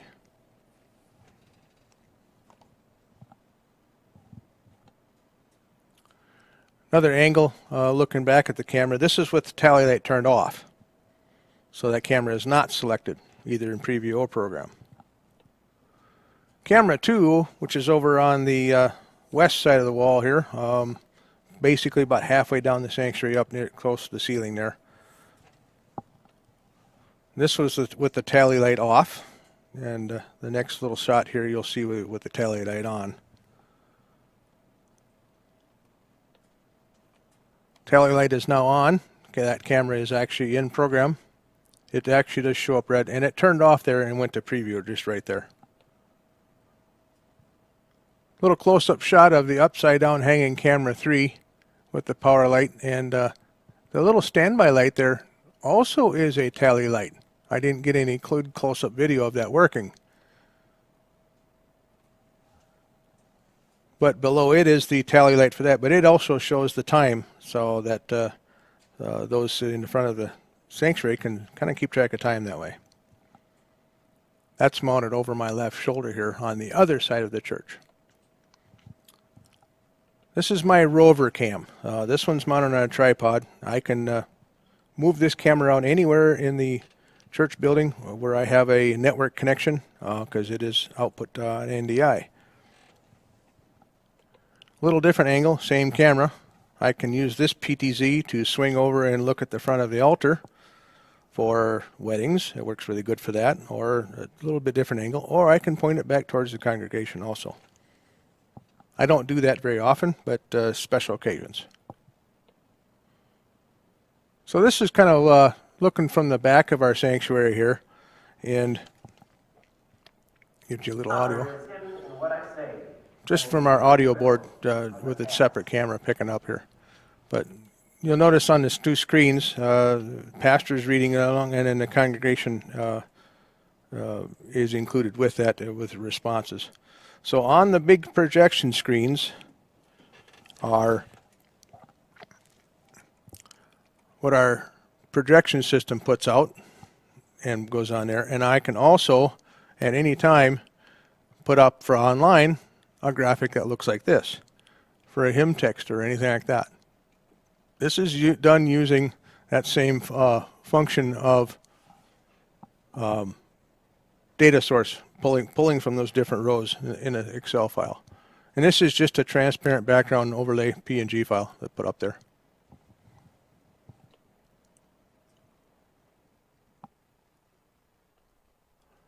And a little different angle for church, and this one is of us singing hymn. So let's hear what that sounds like.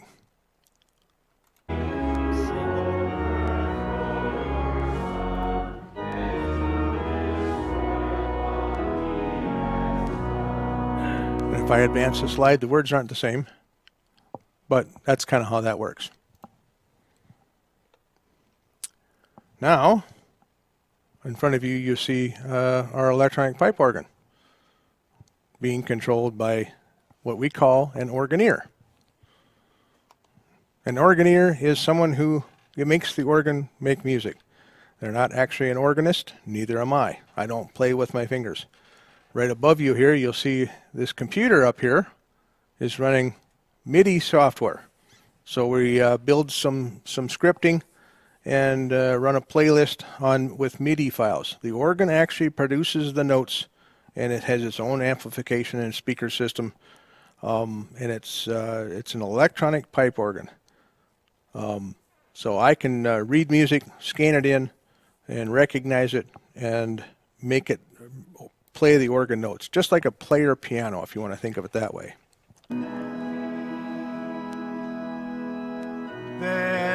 Oh no, I'm singing. That's bad. You turn that off. Yucky, icky. So, obviously I'm sitting in the corner here when someone else is shooting video of me, so I sing along with the hymns, and it's just, I'm part of the service. My organeer here has been with me for a few years now, and she's very knowledgeable, and you notice it's not a hard job. And off to the left you see the presentation laptop there running, with being run remotely over the wireless. Okay, on to our PA system here. This is our Allan and Heath PA28, our analog front of house board. We don't use all the channels, but it is aging. It's about 15 years old, maybe even a little bit longer than that, closer to 20. It needs a little repair work, but we're going to go digitally eventually, but I can't see expanding it on now. That's another operator position.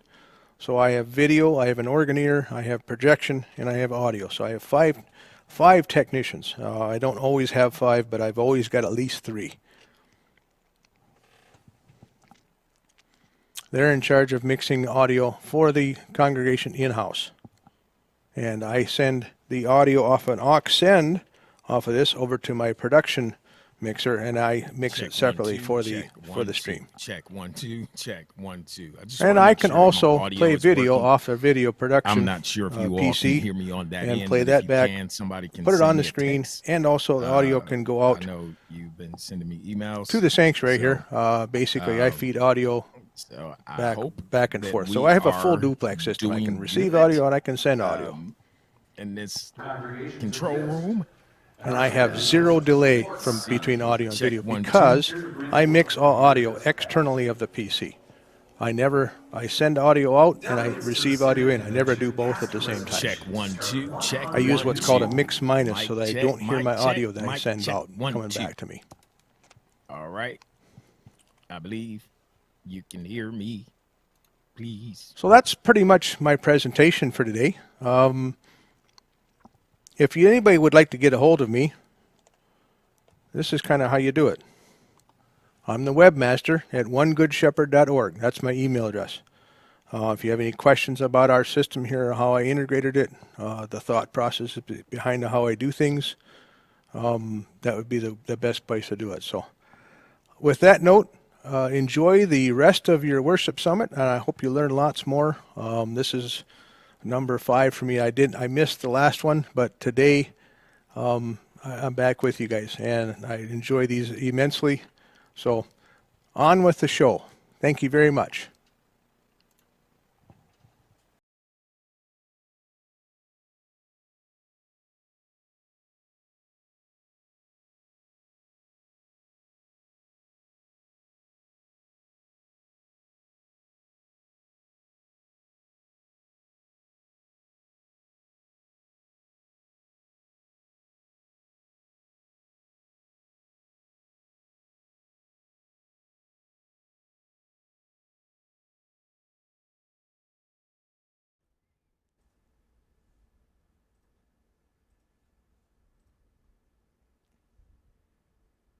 Thank you, Allan. Yeah, thank you so much. That was a wonderful presentation. It's so awesome to have you with us each time. I know it's your 5th worship summit. And he had the tally lights set up How cool with is that? the Amazon Kindle. Yeah, very cool. And next up, we have Michael Upshaw, Livestream TV. He's been with us for a few Worship Summit Lives as well. Today, he's going to be talking about shifting from video on demand to linear playouts. And we have him here live with you. Michael, you ready for us to bring on Michael? Hey! Hey, how's it going? It's going good. How are you? I'm doing wonderful. Thank you. And I appreciate the introduction. I am actually no longer with Livestream TV. I got out of that business. I am still in the streaming business. Interesting. Excuse me then, Michael. No problem. I'm actually talk a little bit about that. It's sort of full circle. Some things, I have a video that I'll play that'll sort of tee things up, but it's always a pleasure to be with you all. Thank you for the invitation once again. And I am excited about the opportunity to talk about the LPO, which stands for Linear Playout. Thank you. Great to have you, Michael. Well, great to be on. All right. So I just want to take a moment to talk a little bit about myself. My name is Michael Upshaw, as you've been told. I used to be with a company called Livestream TV. I was one of the co-owners. Recently, as of December 31st, I moved on from that position. And then there was another door that was opened up. I got started in the streaming business back in 2005 with a company called Streaming Faith, the multi-cast media brand. And that company was bought back in 2010 by a company called Kit Digital. Then it was bought later, I believe in 2013, by a company called Pixel. And then it was just reacquired by one of the original co-founders of the Streaming Faith brand, and his name is Rodney Sampson. And so today, outside of my company, Above the Cloud Media and Marketing, I am also the president of digital enterprise for the Streaming Faith and the Pixel America's brand. And so why I say that comes full circle is because that's where I started, and the door opened up to go back and to do some things that I'm super excited about. So this video clip that I'm going to play is from a watch night relaunch of the Streaming Faith brand that we did on December 31st, to give a little bit of context and a little historical context to this I want to say probably, I think it was like the first or maybe the second worship summit that I did. Paul asked me a question, and that question was about the history of streaming, like where did it start? Well, back in 2000, as it relates to the church and within the house of worship market, Streaming Faith was launched. And out of that, in my assessment of everything that I've done over the tenure of my time in the streaming industry, that was the beginning of church streaming as we know it today. In fact, the Streaming Faith brand, before there was a Facebook and a YouTube and a community-based platform that you could go to and access church content within a community where there was live chat and things like that taking place, Streaming Faith was the first to launch that in an environment online that allowed for people to connect and engage with each other in a live format, and to be able to give and do all of those things within one domain. That was 22 years ago. And here we are today, 22 years later, and we are able to do all of these additional things. But think about it. The challenge then was bandwidth. You didn't have the amount of available bandwidth to do what you can do today. There was no, real transcoding. All of those things were still being figured out. But one of the key components to the Streaming Faith brand was what was known as the linear playout. And it was way before its time. That would allow for the scheduling of live content or the scheduling of VOD content in a program schedule, but also give you the ability to be able to interject your live stream within it, within the schedule. So you can interrupt your program and then jump right in. But let me go to this video, and I hope you all enjoy it. It will add some context, and then we'll come back out and we'll talk about the linear playout.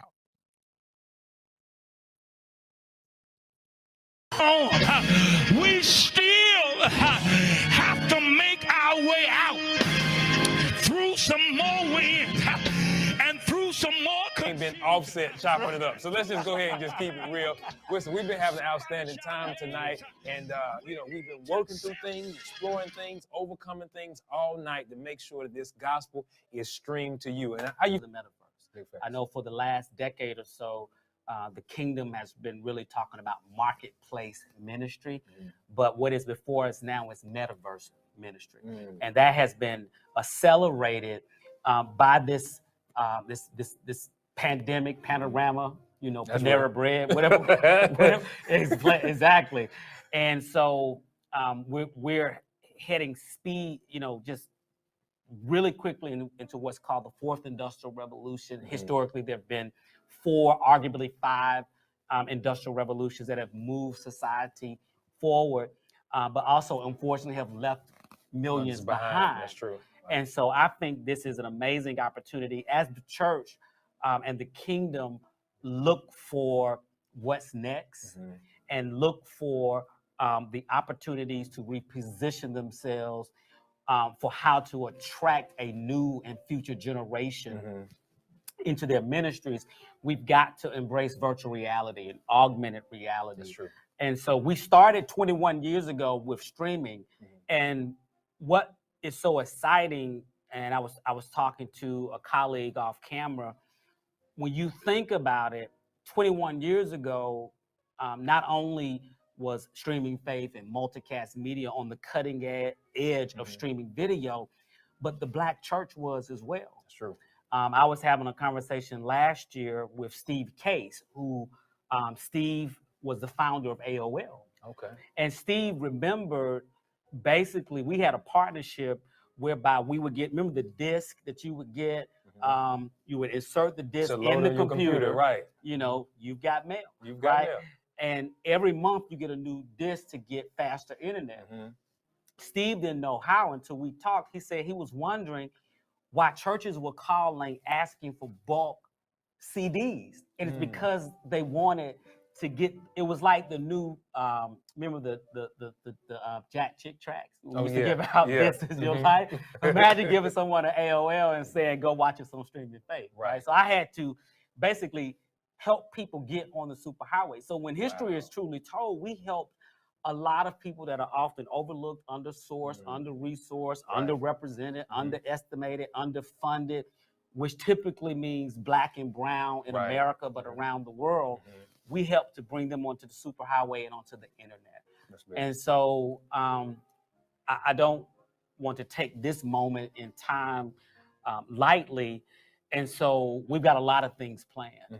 We're really building an ecosystem around ministry and around church that starts, if you think about this, name a content producer that every week has the pressure of developing new content, 2 hours on Sunday, sometimes 4 hours, sometimes 6 hours, and during the week, 8 hours, and have been doing so consistently for decades at a time. Listen.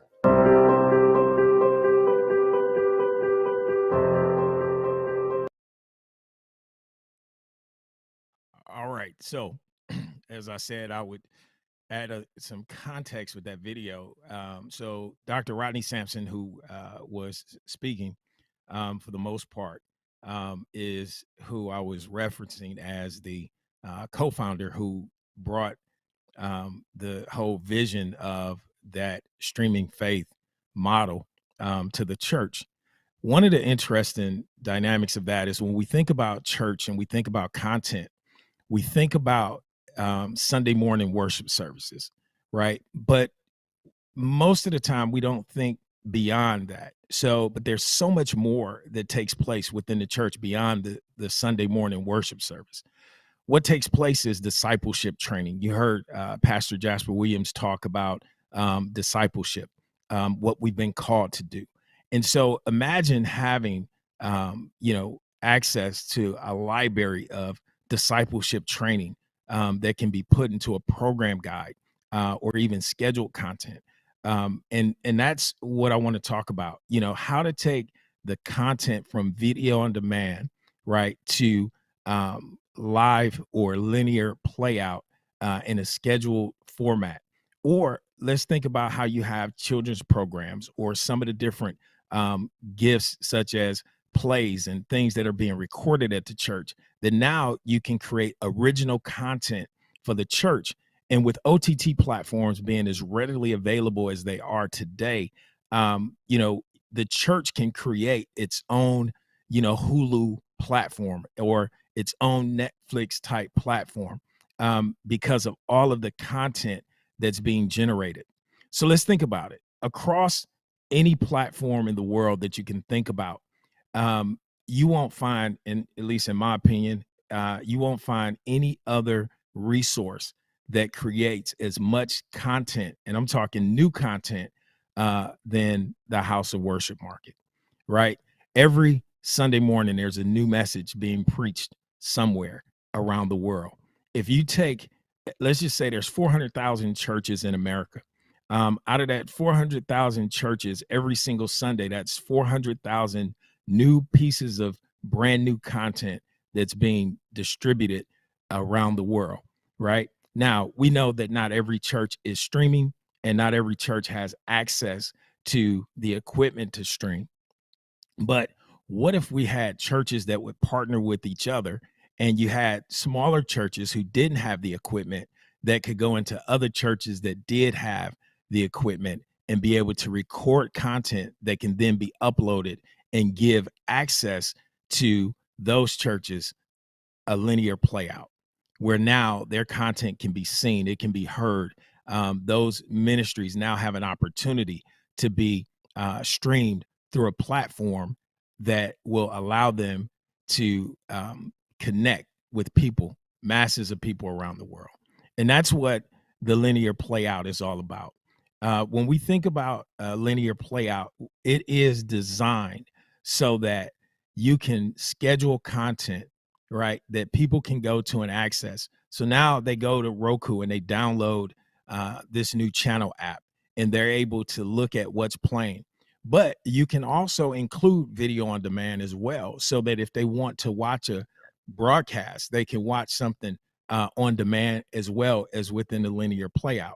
But this gives the opportunity to create content in an environment where perhaps you can have commercial-free content, or if there are commercials, they're commercials that can be inserted based on the values of the broadcast and the content that's being made available. And so when we think about how we're managing our content today, people can go to the platform. It has an electronic program guide so they can see what's coming up next, just like what we're used to when we're watching cable TV, right? But now it's a platform that is completely owned and managed by the house of worship, by the church, right? So you have all of this content that can be engaged, or you want to create a subscription platform where people can subscribe to get that content as well. And so you can do that now. You can have content that is not only pay-per-view or subscription based on video on demand, but somebody can have a subscription to multiple different church content that can be streamed across a linear playout. And so you can schedule your content through a program guide, and you upload it to our platform, and you begin to put your content into a schedule. So somebody now at the church, whether a volunteer or paid staff, can take the content from a library, begin to put specific areas of programming around specific topics that will help people around the world to get content that's designed specifically to minister to them. And as you create these channels, you can create channels by topic.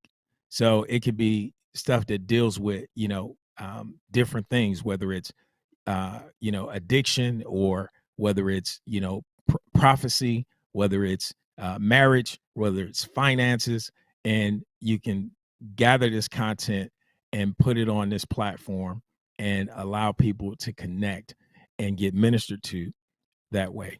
So what an effective means of being able to use the content of the church to reach people.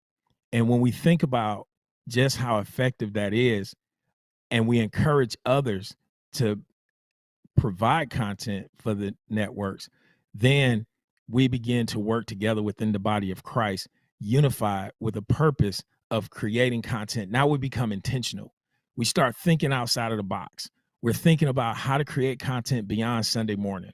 We're collaborating, which is exactly what we're doing now, right? This is a collaboration of minds that have come together to share ideas and to say, hey, this is how we can take it to the next level. This is what we're doing at our church. This is how our church is creating content on a regular basis.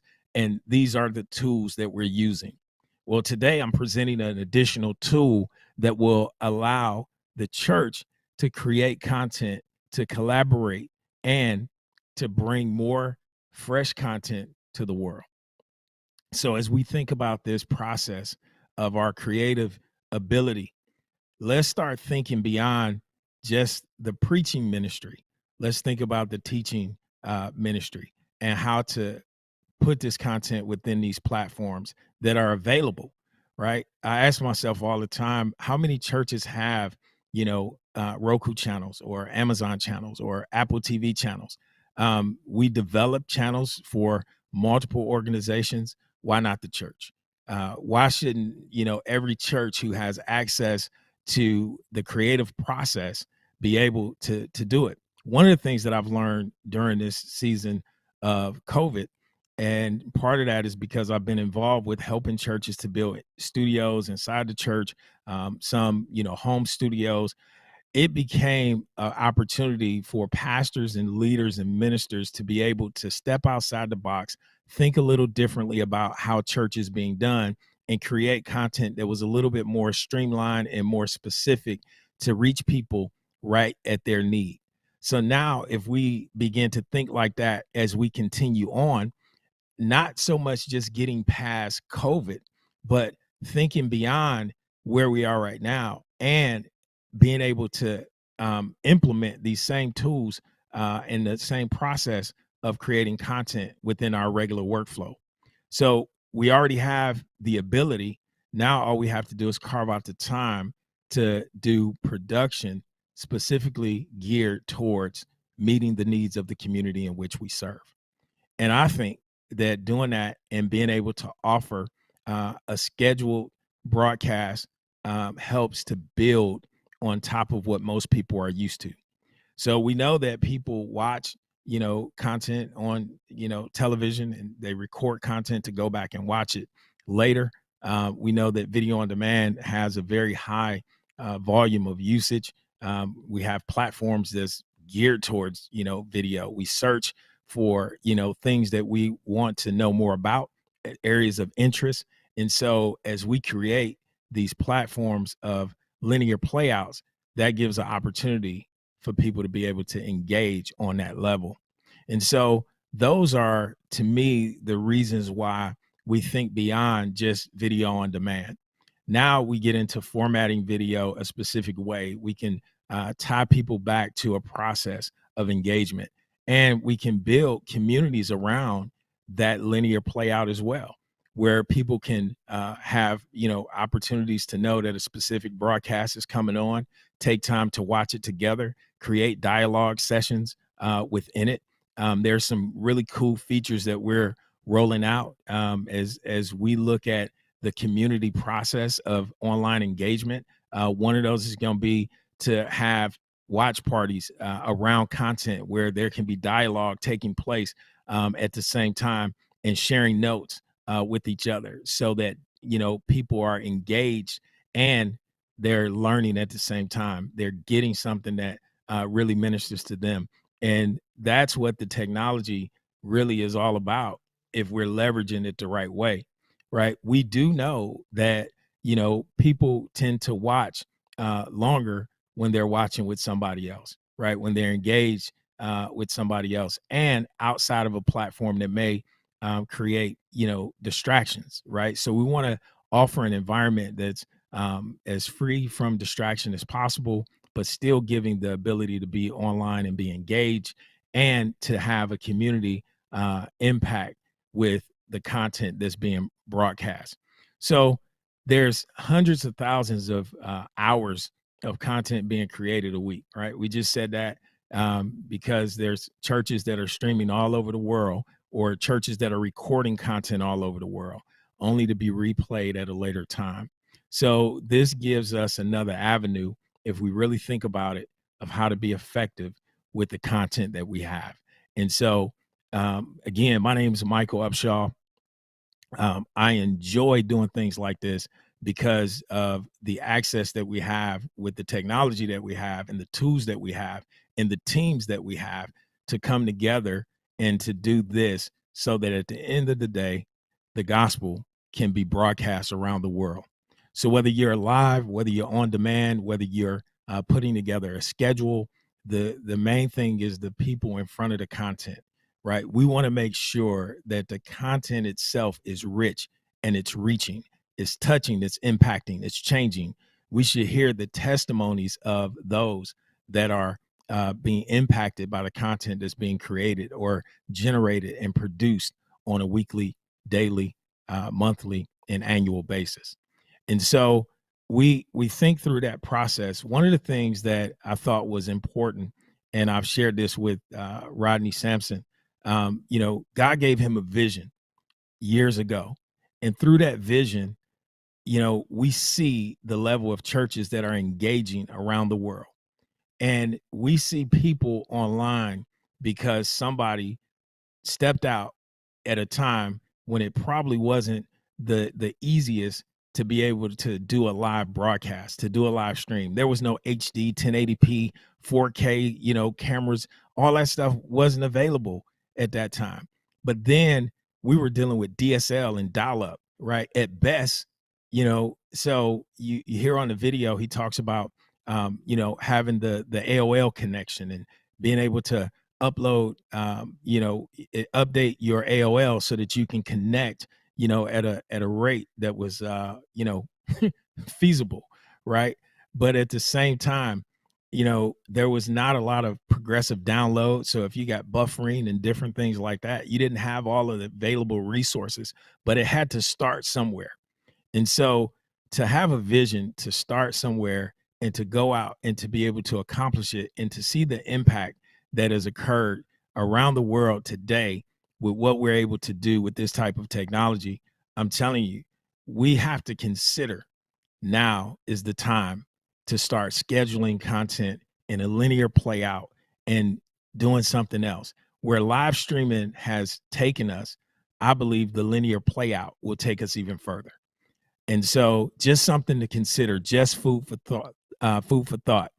Again, my name is Michael Upshaw. I am the president and founder of Above the Cloud Media and Marketing, but I am also the president of Digital Enterprise for Pixel Americas. If you have any questions, feel free to reach out. My email address is michael.upshaw@pixel.tech. And we'll love to answer any questions that you have, from live streaming to, helping you to develop your equipment in your studio, if that's something that you're desiring to do. So that's all that I have for you today. I appreciate the opportunity and another chance today to talk here at the Worship Summit.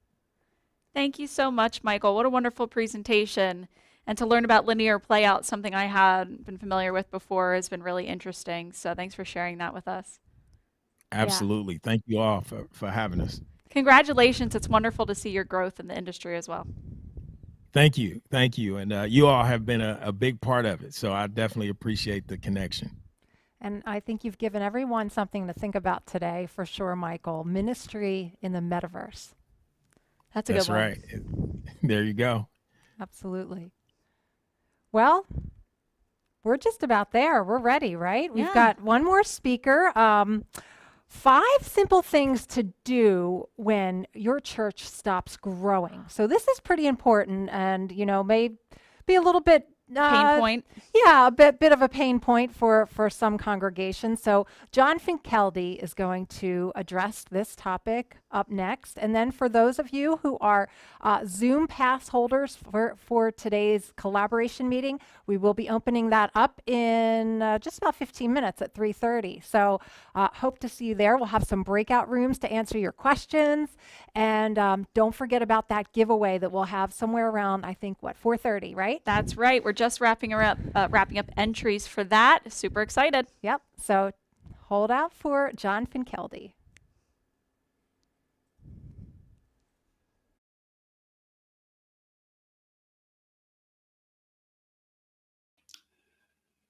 Hey, John Finkelde here from Grow a Healthy Church. Welcome all you Worship Summit folks. I'm going to jump into my topic, which today is 5 simple steps to kickstart growth in your church. Let's jump into this with a couple of Finkeldeisms. Yes, I've made a couple of proverbs up. Churches are like t-shirts. We need all sizes. I love micro churches, small churches, mega churches, medium size, large size, triple XL size. We need all sorts of churches, all sizes, all types, all styles to reach all people. And I think our focus should not be on church growth, but it should be on church health. But in the process of becoming a healthy church, we need to think through, what does growth look like for our church? Here's another Finkelde proverb. Healthy churches grow to their optimum size. You may have heard that phrase, healthy churches grow. It's not always true. I've seen unhealthy church grow. Unhealthy things grow. Cancer, weeds, they grow. So when you're growing, does it mean you're healthy? Not necessarily. When you're not growing, does it mean you're unhealthy? Not necessarily. So I prefer this proverb. Healthy churches grow to their optimum size. And I think the optimum size is determined by 3 things. Your call as a church. What's our call? What's our mission? What's our purpose? What's our distinctive thing that God wants us to do? Our context. Where do we live? What's the demographic like? Are we rural? Are we suburban? Are we urban? Where are we and who are we in our context and our capacity? What's the capacity of our pastors, of our elders, of our board, of our team, of our church? What's our capacity of our buildings? Those 3 things, I think, will determine a church's optimum size. Call, context, and capacity. Wrestle with that. Think that through when you're thinking through what's the optimum size for our church.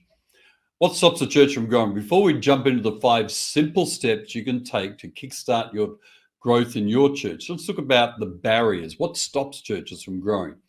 I think one is an inward focus.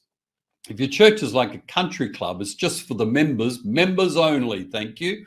If that's the kind of feel and vibe, might be on the sign out the front, but that's the feel and the vibe. This is for us. All our activities, events, programs are about us. Then you will decline and ultimately die as a church. Jesus called us to go into all the world, to reach out, to make disciples, to reach people who don't know him. An inward focus will bring decline and ultimately death in a church. An exhausted pastor. Well, who hasn't been exhausted in the last 2 years in a pandemic? So self-care becomes a key issue for pastoral teams, for pastors, for lead pastors, team pastors, to really build emotional energy, to build physical strength, to take care of your mental health, to take the rest and the sleep and the diet and all the various things you can do to be an emotionally strong leader. Because if you're exhausted, you will go into maintenance mode. You'll do enough to get by, but there won't be that sense of, Lord, what are you doing to grow our church? Who can we reach beyond the 4 walls of our church? Another barrier to growth, or what stops growth, is barriers to involvement. If people don't join, excuse me, a serving team or a small group, then they're likely to stay on the fringe of your church and not connect into your church and probably drop out of your church. It's when people are serving on a team, when they're in a small group, they build the relationships that keep them in the life of the church. And they may come for the content of your brilliant preaching, Pastor. I'm sure they do, but they stay for the community that they feel they belong to. They feel they have a role in that community. They've made friends there. That'll keep them. So make sure you have no barriers to involvement in a small group or in serving. So let's look at it. 5 simple. Now you'll notice I didn't use the word easy. Pastoring for 30 years, I can tell you, I know what it's like to work hard in the ministry. Paul talks about laboring in the ministry. 5 simple steps to kickstart growth in your church. So this is hard work, but they're simple to grasp and understand. Whether your church is 30, 300, 3,000, these simple steps are something you can take on board. Number 1, think radical. What's something radical you could do? We've done a lot of radical things in the last 2 years, haven't we? We're going online and making sure that our videos don't look like Al-Qaeda hostage videos. I mean, we've done all sorts of radical things, but if you want to kickstart growth in your church, you have to think, do we need another service? Do we need to raise money for a kids worker or a youth worker, a next-gen ministries person? Do we need to change locations? Do we need to start a service at another time? Do we need to shift our time? Do we need to change up our services more often? Do we need to do some radical things to reach our community? What radical step do you need to take? Are you in a rut with your church? Is there a sense of coming back from the pandemic? We'll just go back to how we used to do it. Make sure you blow that up. Well, I think most churches are forced to blow that up, to be honest. But what's the radical step you can take to kickstart growth in your church? Secondly, launch a leadership development group. During the last 10 years, I'm celebrating this month 40 years in ministry. And over the last 10 years of consulting with churches and coaching dozens of pastors, I've been quite surprised at the lack of intentionality that pastors have to develop leaders. It's almost as if leaders become leaders in their church by accident rather than intentional planning and forethought by the pastor. And so what I say to pastors is, hey, run a glorified book club. That's what I call it. Don't call it that. Call it a leadership development group or something fancy. But basically, it's a glorified book club. Choose 3 or 4 or 5 or 6, maybe 7, 8 at the max, of potential leaders or established leaders. Doesn't matter if you mix it up, if they're emerging or established. Get them to buy a book that you like, that you enjoy, that you know will benefit them. Get them to pre-read the book, a chapter rather, not the whole book, but just a chapter, highlight, make notes, whether it's paperback or on digital, and come to the meeting prepared to discuss what's in that chapter. Eat with them, have something to drink, enjoy it, make the night also informal, then talk around the various issues in the group. Throw a few questions into the group. Then at the end of the evening, come together and pray for one another and ask them, what's your commitment you're going to do because of this chapter? What are you going to do different before we meet again? Get someone to write down all those commitments, or get them to write down in the book their commitment or make a note of it. Then, of course, what you're going to do next time you meet, around the room, how'd you go with that commitment? What was it and how'd you go with it? And you'll find that this development group, whether you run it for 3 months every week or for 12 months, once a month, whatever, you pick the length and the timing, you'll find you build phenomenal relationships. You'll find out what's in these people. You'll find out their capacity. You'll see people drop out because they can't cope with it. It's too much to do. You'll see people emerge that you didn't expect to emerge. You'll see people shine in all sorts of ways. And the great thing is you will build a bond with them through that year of connection or those 6 months or whatever it is. And then the next year, run another group. If you have someone really shining, get them to start a group, multiply the group that way. If you do this every year of your ministry, you will produce, by intention, more leaders. Have a crack at it. It will stimulate growth in your church, because what will it do? It'll increase the capacity of your church because you'll have more leaders in your church. Reshape your visitor pathway. Have a look at your website. If your website does not have it immediately on the phone, the first thing they see is your Sunday service time and a Google map, change your website. This is your first port of call often on your visitors' pathways, your website. Can people find your church easily when they want to drive to it? And can they work out very quickly what time the service is? People should not have to scroll on their phone to find those 2 things. Then what's the visitor pathway? What's it like when visitors arrive? What's it like for the service? What do you do after they leave the church? What do you follow them up with? If you really want to blow your brain here, go to a church that no one knows you, go by yourself, and go and be a stranger.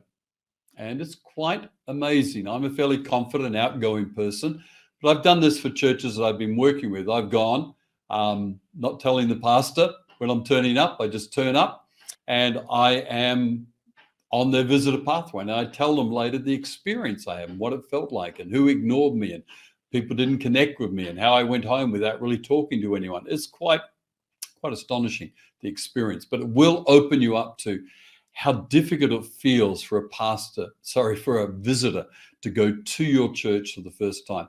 Have a rethink, have a think right through the visitor pathway journey they go on and sharpen it up, because if you don't have visitors, your church will never, ever grow. Number 4, connect with the next level pastor. Whatever size your church is, think of the next size church. If you're small, think of a medium-sized church. If you're medium, think of a large church. If you're micro, think of a small church. Connect with the next level pastor. Take them out for some lunches. Sit there with your notebook and have a series of questions of asking them, how did your church grow to this size? What did you do? What did you have to change in your life? What do you have to change in your church? Where did your thinking change? What's your framework? What's your mindset around ministry? Q&A with them, write lots of notes, sit there. It's humbling to do this, to sit there and the pastor might be younger than you. I remember doing this with a church larger than ours, way larger than ours, and but kind of our next level, and thought, you know what, I'm taking this pastor out to lunch. Younger than me, but oh, what a great pastor, great communicator. I said at lunch, I had my notebook, I had my pen, I asked him questions, and I just kept going and writing notes and writing notes. Did it feel humbling as an older pastor to ask a younger pastor to help? Sure. Did I learn a lot? Absolutely. Connect with the next level pastor. You never know, you may build a brilliant friendship that will last over the journey. At the very least, you're going to get a couple of coaching sessions for the price of a lunch. This will help you kickstart growth in your church because it'll kickstart something in you. Number 5, boost involvement in groups and serving. Some years ago, my wife Diane and I visited a mega church and talked to some of the team pastors there. We talked to one of the small group pastors. To give you an idea of the size of the church, they had 5 pastors on staff for their small group structure. Okay, thousands of people. And I talked to him about visitors and connection and relationships. And he's told me this fact, and mega churches tend to follow their data really carefully, really well. And he said, you know what, John, 93% of new people leave our church within 12 months if they don't either join a group or join a serving team. 93% of new people leave their church if they don't join a small group or a serving team. Now, if your church is a church of 30, you can solve this problem really easy because a stranger comes in, man, you can connect with them straight away. You can take them out for lunch on the Sunday. You connect with them, hook them up with people and build relationships. But once your church gets to 80, 90, 100, this is harder to do. And you need systems in place. You need pathways for people to join a group and join a serving team. So boost involvement in groups, boost involvement in serving, get those numbers up. I think, let me give you an example. If your church is a church of 200, then I think you should have over 70% of your adults serving. So work out what your percentages are. I think in all churches that have a small group structure, I think you should aim for 60% of your adults in small groups, any sort of small group, as long as they're relating, connecting, building those relationships. This will definitely be a growth engine in your church. So a few questions for you to ponder as we finish up, and a few questions for you to take away and consider. What radical shift does your church need? Think about this, ponder this question, pray over it, talk to your team, talk to your members. We're in maintenance mode here. We need to change something to break out of it. Who is the next level pastor you could connect with? Who's someone at the next size, maybe in your town or maybe far away? It doesn't matter these days because we do Zoom so easily and so readily. We're used to looking at cameras far more these days, thank you to the pandemic. But who's the next level pastor you could take out for lunch or connect on a Zoom, and you're going to send them a gift afterwards. You can't buy them lunch. You don't want to be eating on a Zoom call. That's one of my golden rules. but you can send them a gift afterwards. Not a book, something nice gift, but take them out for lunch if you can. Q&A with them, build a relationship, ask for their help, their insight. Number 3, watch on your website's front page. What do you got there on the front page? If on your phone you have to scroll to find your Sunday service time and your Google map, you're already behind the 8 ball. But if you have it when people land on their phone looking for a church in their area, and they click through to your website, and there it is, 10 a.m., Google Map, click here for directions, bang, they're straight into Google Maps on their phone. Okay, man, this is great. They know intuitively your church is thinking about them, not about you. Give it some thought. What 4 people could you invite to a leadership development group? The Glorified Book Club, GBC, the Glorified Book Club. Who's 4 people you can invite to it? Maybe people that you don't even think, I don't know if they'll ever be a leader. So call it something else. Just call it a development group or a discipleship group or a getting to know one another group or something. Pour into people. Will everyone rise to the level you want them to? No, they won't. No, they won't. But some will, and some will go past the level of where you want them to go to. Okay, there you go. 5 simple steps to kickstart growth in your church. I hope this has been a help to you. Look me up, growahealthychurch.com. Find me there, connect with me. God bless you.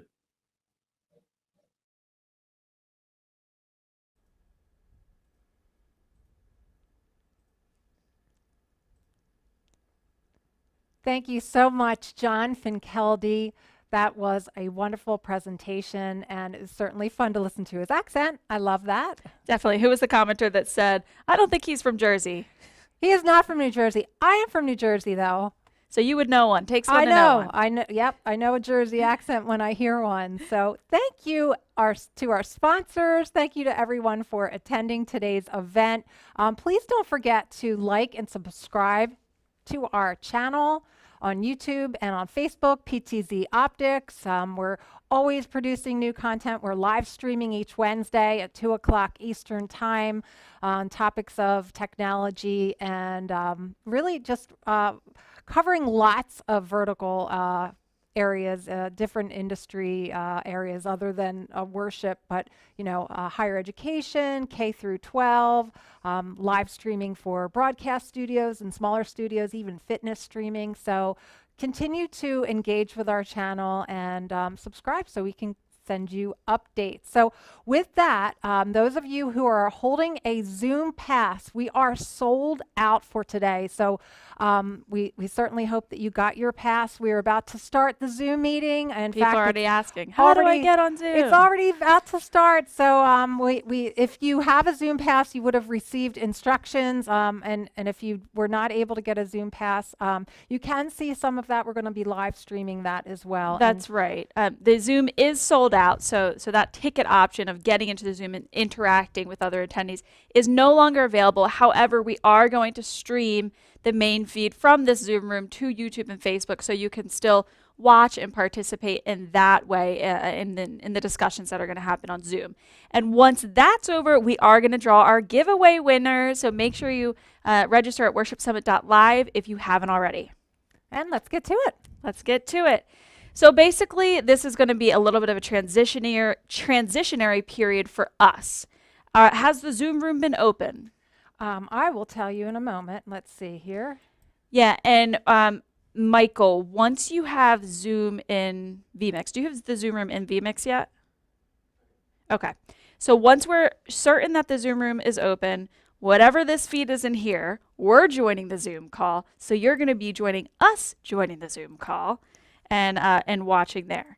So I think what we should do while that gets set up is just cover some questions in the chat. Thank you, Paul. Yes. Oh, you're there?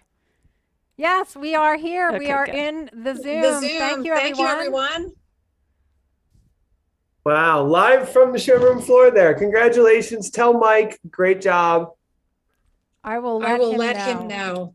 Great job, Mike. Paul's in the Zoom. Yay. And we're just going to be letting people in, and then we will create some breakout rooms. Awesome. And watching there. So I think what we should do.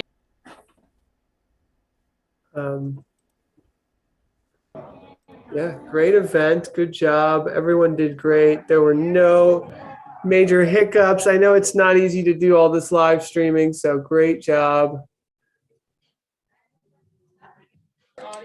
Yeah, I mean, with every live event, Paul, as you well know, you're so Was that experienced surprising to you? in this industry. There's always going to be some level of hiccups, but you know, today we had a pretty well-oiled machine, and we were really excited to deliver this content to all of you, and just had some just such amazing and inspirational speakers who are clearly passionate about their craft. And that's certainly a motivating for all of us here to continue to do what we do. Yeah, me too. Oh, I see Mike. Mike is joined somehow. So if you can hear me, Mike, our producer, great job. I don't even, he texted me, he said he didn't even break a sweat. How do you turn it down?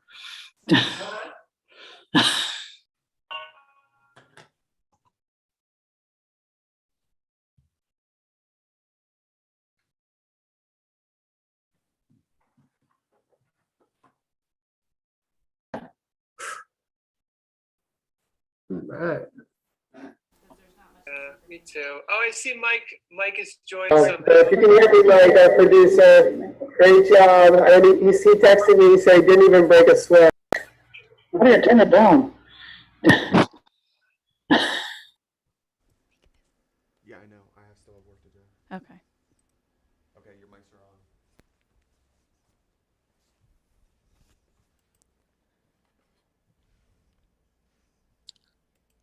Speak about behind the scenes. This is cool. Me if I'm wrong, but I think he had the Saints going to the Super Bowl preseason.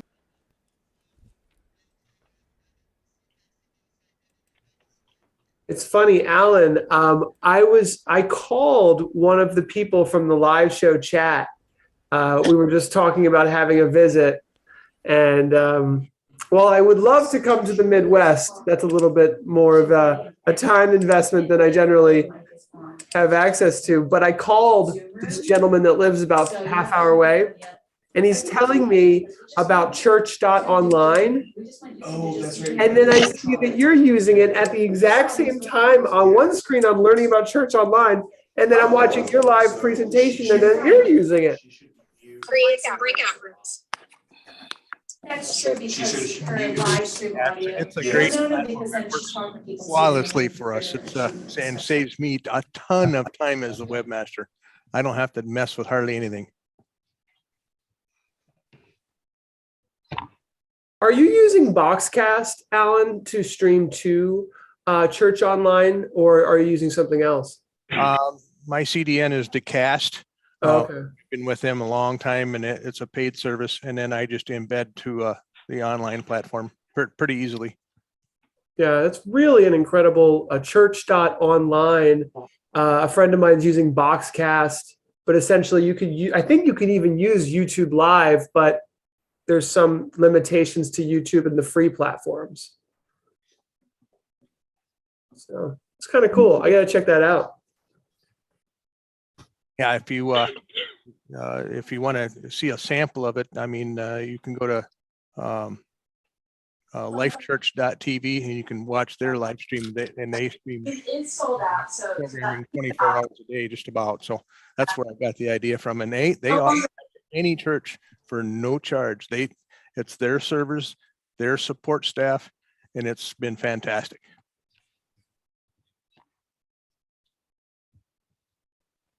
Yeah, that's really incredible that they do that. And they've built this just really simple platform. You were showing behind the scenes where you can have chat moderators and things of that. Do you have a chat moderator that helps you on the weekends? I do. I have just about all of my video operators here are chat moderators, depending on which position they're working in. And then I also have an online, we call her the online elder. She's in Florida, and she's my main chat room moderator. She keeps the online, there's a separate ministry in the chat room. It's really, really cool. And we've gotten some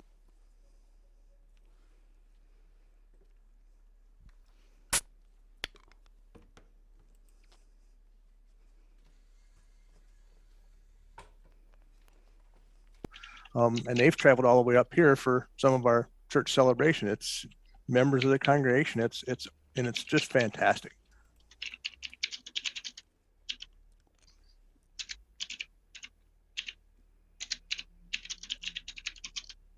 I'm excited to learn about it because it just seems so nice of Life Church to do this. It's Paul. And they really custom built it for a worship experience. Now, Life Church or LifeChurch.tv, they have many campuses based mainly out of Oklahoma and the Midwest, and they built this system for their own use. And it's so robust, and they quite a bit of investment into it, and that's why they decided to just share it with the world. Hey guys, I just hopped into the Zoom call. Can you guys hear me? They can't hear me, Michael.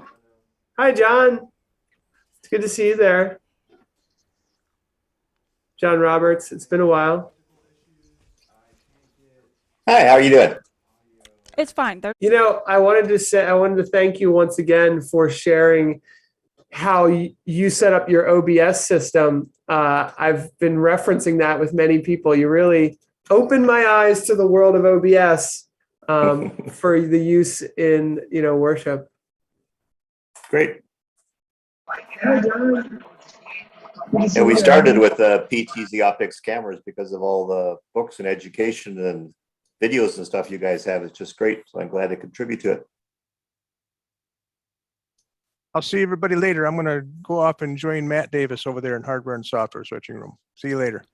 Bye, Allan. Good to see you. Yeah, I'm going to go down to the beginners breakout room where I belong. I just want to say hi to people before I go. And you can always join me. So I'm going to go to the breakout. Okay. Okay.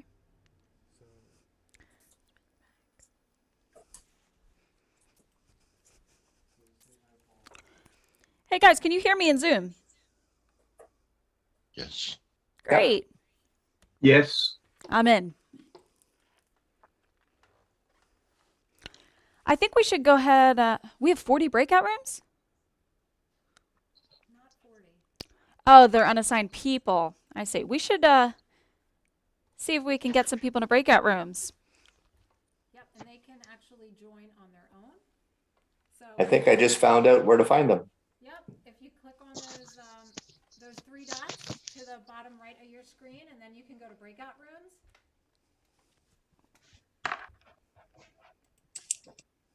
Sorry, repeat that, Julia. I had you muted. Oh, okay. Oh, okay. Yeah, I apologize. If you go to the three dots on the bottom of the screen and click on more, and then you can self-select the breakout room that you're interested in. As you can see from that, we've created multiple breakout rooms depending on the topic. If you want to talk about audio, cameras and video, NDI, or just the basics for beginners, and Paul will be hosting that breakout room. And if you've got a big enough screen, you don't have to do the three dots, but the breakout rooms will be there by itself.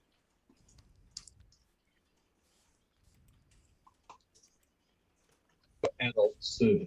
I've muted again. So work out what your percentages are. I think in all churches that have a small group structure,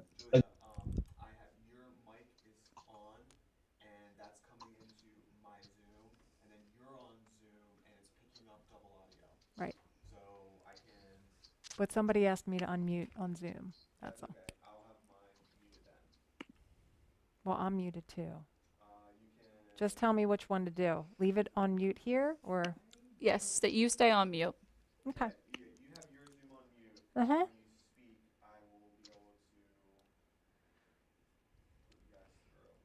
And now most people have joined breakout rooms.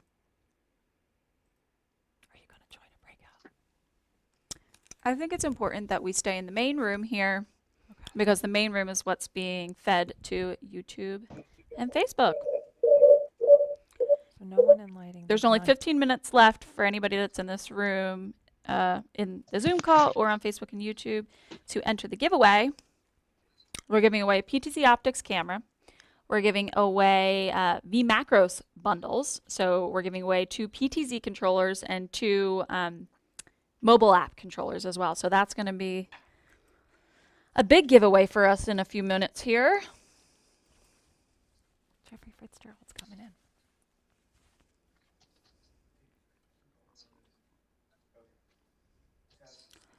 Hey, Jeffrey. For those of you that are watching on YouTube and Facebook and hanging in the main room of the Zoom call and have not gone to breakout rooms, as you've seen a lot of people have gone into breakout rooms, we are doing our giveaway in about 12 minutes here. So I think there is another moment to enter at worshipsummit.live. We're giving away a PTZOptics camera, and we're also giving away vMacros products. So we're going to be giving 2 lucky winners the PTZ controller and 2 lucky winners the mobile app. So thank you to vMacros for supporting us in the giveaway. And PTZOptics, of course. Jeffrey, I see you hopped in. How are you doing? I am actually doing all right. How are you doing? I'm doing great. Your presentation was an awesome way to kick off the day today. Well, I'm glad you got something out of it. Sometimes it's hard to know one way or the other, but I appreciate that. And if there's anybody in the chat right now that wanted to ask Jeffrey any questions, go ahead and do so. This is all about collaboration. Sometimes it's hard to get the conversation started, but feel free to ask any questions. It is. It's a lot like live streaming, right? I mean, that's the bigger thing is, how do you step out a little bit? And, I would always characterize it like, in the word God talked about the promised land was this beautiful place, but in between were these gigantic valleys of courage and things like that. So if you don't step out, you don't get your answers. And if I don't have it, which is pretty common these days, somebody's got it, so. It's so true. I thought it was a wonderful event today. A lot of really, really cool stuff. Thank you. We had a really good lineup this year and some new and exciting topics. Yeah, it looked like it. And obviously PTZ's, at the core of many churches. And so it's a great thing, a great opportunity, for the church to, to say thanks for all the work you all do. Thank you. I had a question about your setup. Is it a green screen behind you? Yeah, this is actually a green screen. I'm in an area that's about 8 foot by 8 foot. I've got a bigger room where I've got a place where I can stand up, and that's all themed out in fire department work because I do a lot of work in the volunteer fire rescue world, helping stations find their volunteers. A lot like the church, right? But this is actually right here. It's painted green, and it's only about 2 foot away. And a lot of times with green screens, the biggest problem you've got with them is that people will get them and then they won't, if they're using fabric, they won't pull them really tight, get out the wrinkles, and then they won't put a lot of light on it. It needs a lot of even light to separate you from the background so that the computer can cut around you and things like that. So I've got probably 6 lights in here that are doing a lot of little bit and piece work and things like that, but it makes it clean and cuts very nicely and makes it nice, and it's a great utility. If you use a green screen in the right way, you can do some really cool things with it. You've clearly done a good job. And if it's a wall, you don't have to pull it taut. No, that's right. I used what's called Roscoe brand green screen paint. And if anybody's ever tried it with other paint, I'm sure it can work. I've never had real good success with that, trying to get the exact color, but they make a color that's exact for green screen. And that's what I've got. And it actually, I'm glad I did it. It was crazy expensive. I think it was like $80 a gallon, but at the end of the day, when you got it done and you don't have to worry about it, it makes it all the better. You know what I think would be fun, Michael? I know I said against it in the beginning, but maybe in the Zoom call, we pop into a breakout room so the Facebook and YouTube audience can see what's going on in a breakout room. Do you want to pick, is Matt in one? Yeah, he's in the hardware versus software switcher breakout room. Do you mind, Michael? We're switching to a breakout room. So we can just join ourselves, right? No, we have to join on here want to too. get one of these. Is it chandelier? That it's like on a full screen situation. Where did the Zoom call go? Where's this one? Where did it go? Yeah. Okay, so the hamburger.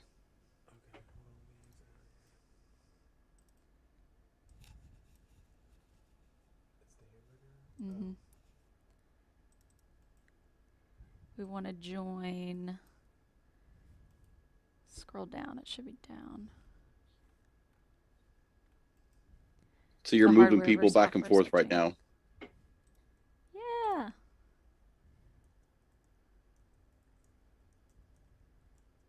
GT title set up for the same resolution as my video output, 1080p, with a transparent background. And I pull my data out of an Excel spreadsheet with a data source, and I'm just using a shortcut to advance them the next row. So my entire script is lined up right in a row. I hope that helps you. Does that help describe it a little better? Yeah, that definitely helps. I'm wondering though, one additional step, Allan, about splitting the program send for the Zoom audience, getting the camera shot with the transparent overlay. I get that part, but then sending to the in-sanctuary 85-inch monitor mounted on the altar, the same transparent content may be against a black background instead of the camera shot because of the latency involved with vmix of processing the video. I could do that. So how do you split those two outputs? You can, for instance, what you're thinking is doing something like this. Right. That's just the GT title input. It has no background at all, so it's by default in vmix it's black. You would set up your full screen output coming out of vmix. Okay. Just that input number, and that would be what would go up on your screen. That would be one. That would be the way I'd do it really quick. And that would work with NDI, right? Yes. The full screen output. Okay, cool. That's it. Thank you.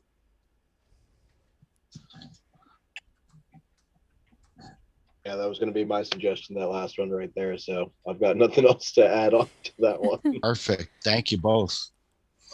And I switched all them just with my X key 24 here and my Stream Deck just that quick. I wasn't even looking at the screen. I was looking over at the other one here. I got to remember to look at the camera. Here we go. Much better. It's your friend. It's your friend. Yes. I'm used to looking at this screen over here, which my camera normally sits on top of. So I'm looking at my camera, but for this, I have it set up over here. So. Again, thank you everybody here for joining us. You know, if anybody else has questions, you know, feel free to speak up. Even if they're not directly related to hardware and software switching, anything in the production realm, I think we'll all be happy to chat about. I have a question, Matt. Yeah, ask away. We use OBS and a couple of Stream Decks, and our operators are really good at like switching the presets. We have about 25 common presets between the two cameras. Oh, nice. And they're really good at using OBS and the Stream Decks to switch all that. And right now we also play a lot of videos because we have no live choir and stuff, but that'll go away someday. But oh, and I also show on the monitors on the front of the sanctuary, I show what I'm streaming right now, just to keep it simple. But we do have that lag. The minister on the TVs is a little slower than the one in real life. I'm going to go back. And people are quite attached to the cameras now because we have a lot of pillars in our sanctuary. And there's a fair number of seats where you can't see him as he wanders around. So he's commented to me several times that when he tries to catch people in the eye sort of thing to preach at them, they're looking at the TV, not him. But I want to keep doing that, but I'd like to get rid of the lag. And it sounds like a hardware mixer in front of OBS might do it. But what does that do to like the preview section we use in OBS and all of the things we can do with the presets there? So what you ultimately could do, the device that you would probably want to look at is almost just something called a DA or a distribution amplifier. So you're going to take like that SDI or HDMI signal directly off of the camera. You're going to use a DA, so it's going to make that one signal into two signals. And then you can take that and feed it one into the projector, you know, or LCD, and then the other one into your input card. If you're using NDI, you know, or something like that, that's where you could get away with, you know, a straight run from like the HDMI to your display. and get rid of that lag. And then the NDI would just be feeding OBS just like it always did. But the main thing, if you're using like an input card with the SDI or the HDMI, you're going to want to look at adding a distribution amplifier in the mix. And there are some really, really great affordable options that exist out there. I'm trying to remember the name of the one I've been very fond of lately, but I think it's something like $60 to $70 for this, and it does it in very high quality. Great, thank you. So Matthew, if I understood what you were saying there, like we're old school, so we've got a BMD ATEM Pro switcher, and we're thinking of doing just what the gentleman John was talking about, I think with the trying to go with TV screens up front. And I was concerned with the lag times. Would it be helpful, since we're using the main output from the switcher to go to our live feed, that taking the auxiliary and running that up front, would that be something we could try? Yeah, that would be an alternative that you could try. That should provide the exact same experience. So yeah, I would start there. Much kind of like I was trying to tell people, it's best to try with what you've got, because you usually learn something in that process. And even if you find out the equipment you've got isn't the right fit, you now know all those right characteristics that you're looking for. So when you go out there, whatever salesperson, whatever chat systems out there, you can hammer away at those questions and be like, does it meet my criteria? Because I know what I need at this point.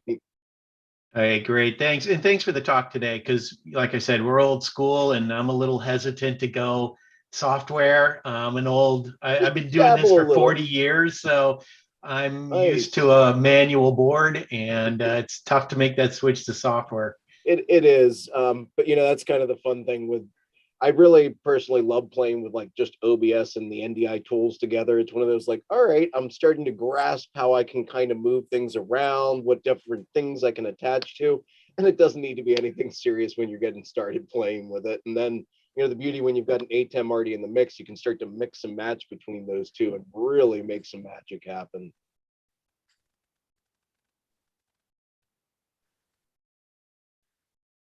What I find interesting is when I started doing this back in 2009, there weren't any options.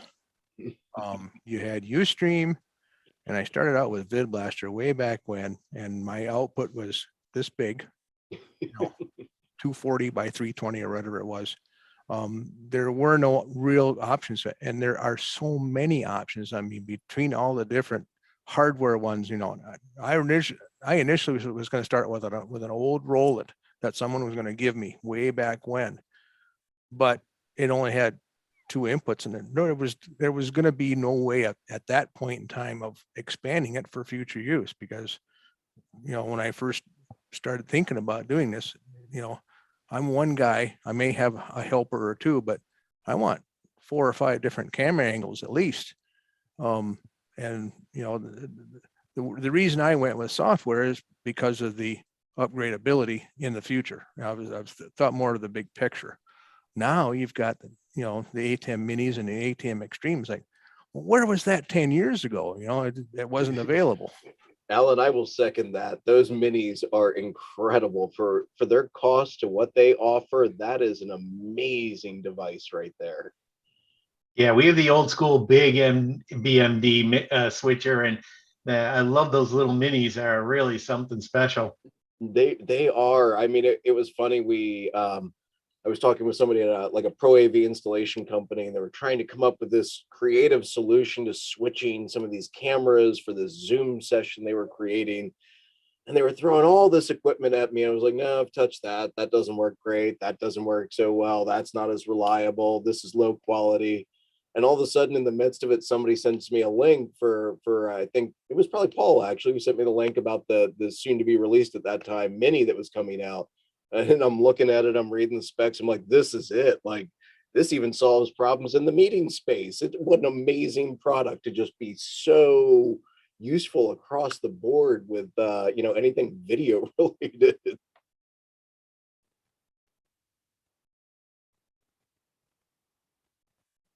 Yeah, I just installed the Mini Extreme at a church and they didn't have anything, you know. So I put up 3 monitors, and from the mini extreme, I have the output going to a distribution amplifier to Connects Pro, and you know, That's for the that name. Connects That's Pro, it right there. okay. And from the Connects Pro, I have that going to the different monitors, which one is in the pulpit. There's one at the back of the screen, back of the church, which is actually what they call their stage monitor, which is through ProPresenter. And then I have the choir loft and sanctuary left and sanctuary right coming off the distribution amplifier. And now I have to go back in because they want the signal, the service. They want it in their board of trustees office. They want it in their pastor's office. You know? So I actually have to go in, but I'm going to actually have to add another distribution amplifier because the 8 channels are already used up. I've been eyeing up that extreme myself. It's just one of those, I don't actually personally have a use case for it, so I can't justify it. But what an amazing piece of hardware.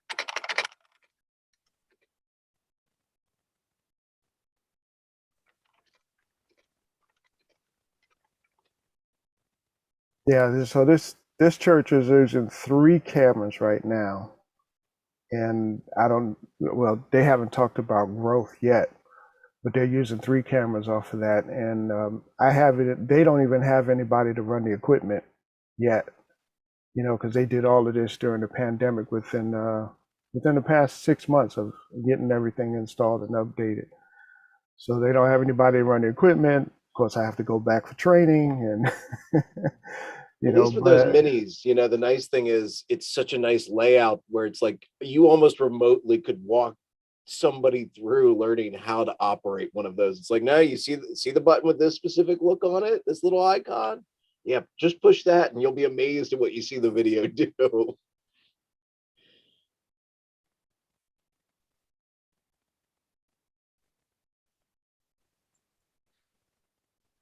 Any other questions in particular? I'm happy to rant about all sorts of fun, you know, odds and ends I've played with in this realm, but I'm sure some of you have some either excellent examples to share or, you know, questions or little gremlins that might be living in the system.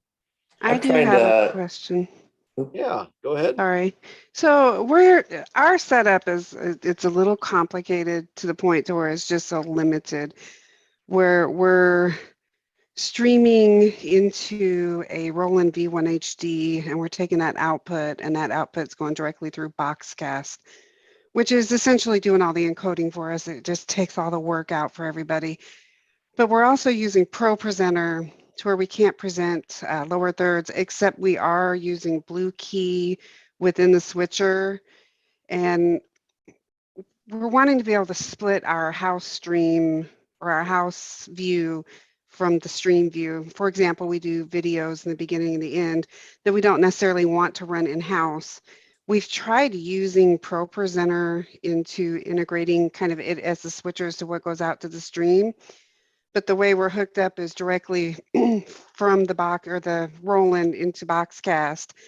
Is there a way to integrate all of that into making ProPresenter kind of your switcher for the stream to separate it from in-house? If anybody in here is more familiar with ProPresenter than I am, I will let you take this one. We use ProPresenter at our church, and if I understand you correctly, you could go into, I think it's Edit Looks, is where you'd have to go, and then you can designate as to where the output is going.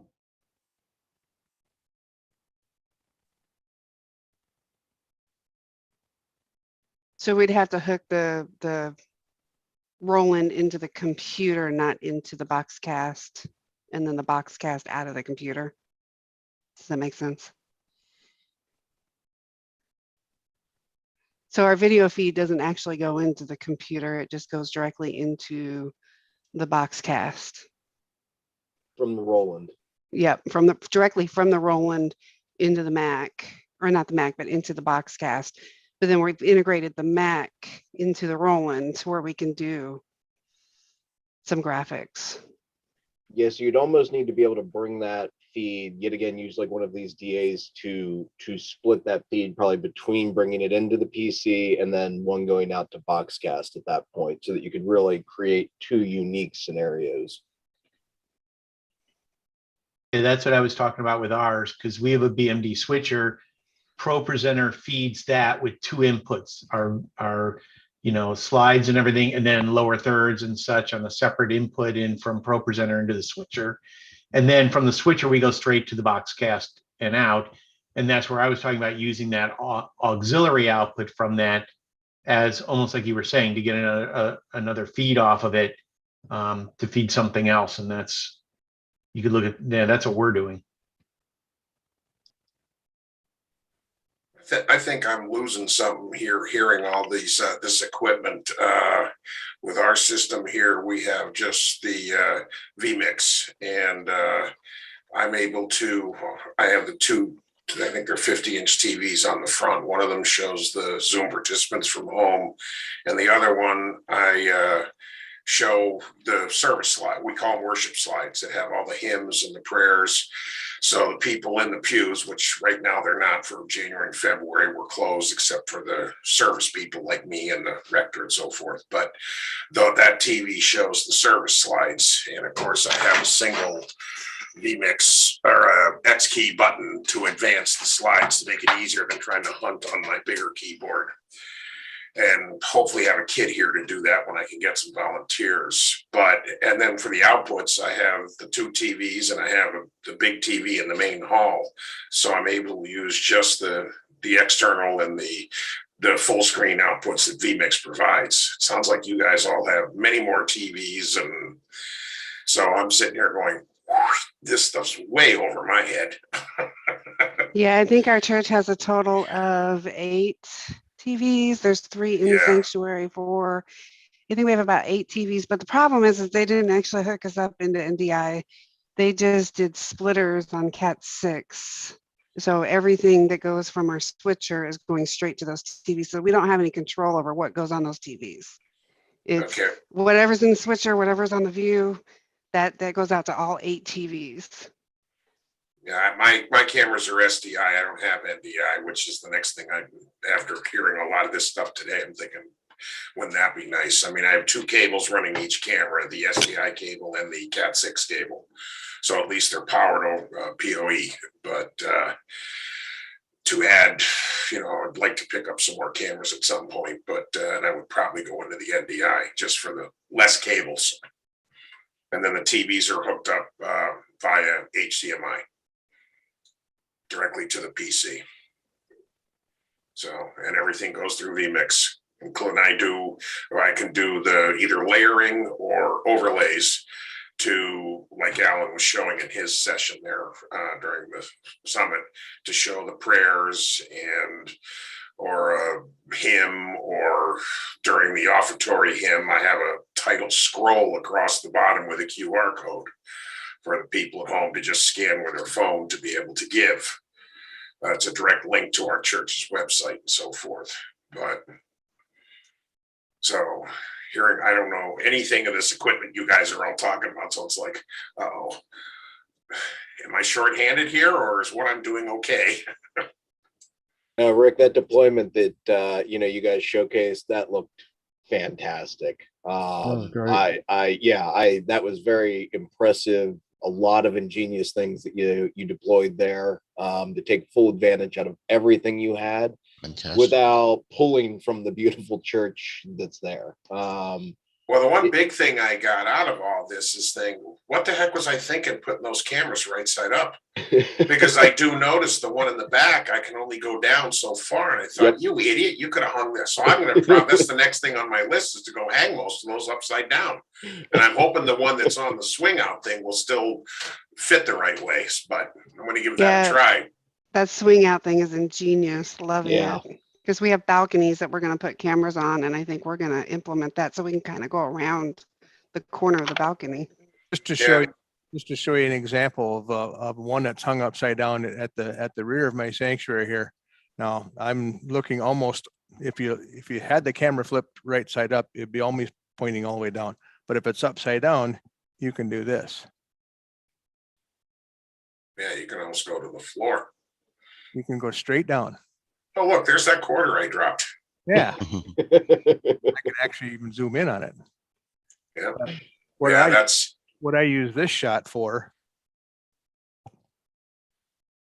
is our baptism, right at our baptismal font. Yeah. So, I mean, that's, Yeah, a lot more flexibility. yep. Yeah. That's probably one of the biggest things I got out of this whole day today, looking at, because I'm sitting here looking out at the one camera, which I can see right outside the door. And I thought, look at that. It should have been hung upside down. You need a good strong mount for it though. One that that doesn't because it's a little bit of weight hanging on it. I have the mounts from PTZ, the ones that like you were showing in yours. Yeah. Yeah. Mine are not PTZOptics mounts. Mine were from my old Sony cameras from 10 years ago. Okay. But they've got a nice gusset in them that are nice and strong. You know, I do pick up a little vibration in that back wall once in a great while if I'm really getting into it on the organ and playing some really heavy bass pieces, then it shakes a little bit. But yeah, it's just play around with it. You'll get a kick out of it. Yeah, I plan to. But the other thing I'm thinking is too, oh great, more work. So Rick, do you have any plans out there to show how that moves on that post, how the camera swings out? What do you mean to show how it swings out? Because I was looking at, you said you have a in and out switch, correct? Yes. And the I'll call it the door. It's a reversing switch. It reverses the polarity. So, it can go, and they're just robotic actuator arms that you can get online and so forth. And the one thing I will say, which I said that to Tom when we do the video, I try to do that, move the camera when the organ is playing. Because they do have they're not loud, but there's a little, a little bit of a noise that's when they're either going in or going out. But that's pretty basic. It was just designing a cabinet and stuff that would be heavy enough. And I would already, if I did it again, I would redesign it a little better. But so it's pretty, and they just run on 12-volt DC. So here under my desk, I have a 12-volt, 120-volt AC to 12-volt DC that's connected to the switch box I made. You realize what you've done with that? You've taken a PTZOptics camera that can swing 200 or 300 degrees, and now you can probably go 360 or more. Well, as I said, the problem was not wanting to have the cameras in view when you're sitting in the pews. But I realized, we have a wedding, you have a youth processional, you have, when you turn the camera around, you're going to get a nice view of a close-up of the post. So I thought on the other side, I didn't put one because that's where the pulpit is and everything. But on the left side, the epistle side, if you're facing down, that's where I decided to figure out a way to see if I can get that camera to swing out. I initially was just thinking of something manually. But that way I could get down the aisle and everything. So if you have somebody who wants to have a wedding or whatever else, we can capture that. And since the lockdown or since the pandemic, it's a way to turn the camera so the people at home, because we're not live streaming yet. We're close. We're just doing the Zoom. But this way, with it swung out, the people on Zoom can see the individual fellow parishioners. So it still keeps everybody together, even though physically they're not. When we go to live streaming, which we're very close to, that part of the service, we'll still do Zoom, but that part of the service, for privacy reasons and everything else, will be after the live stream is shut down. Okay. So you won't show the people that are in the sanctuary before the service or during the service? Possibly not, because you can get into privacy issues when it's going out, unfiltered. With a Zoom, you're in a closed Okay. like we are here. You're in a closed network. To go out live over YouTube, Facebook Live, Twitch, whatever, some people may have an issue with that. I got to work around for that too. Well, okay. You have facial blurring software? Oh, there's a couple of signs on the entrance to the church and also the entrance into the narthex that informing everybody that there are cameras in this facility. There are 4 of them in here. There's always a possibility that your face is going to be on a camera somewhere. It can't be avoided with that many cameras. And, you know, with interactivity, following Pastor on, and if he runs down the aisle during the sermon, I got to follow him with the camera. Guess what? Your face is going to be on camera. So everybody in the congregation knows, and they've known for years and years and years that, you know, your image could possibly go out on a live stream.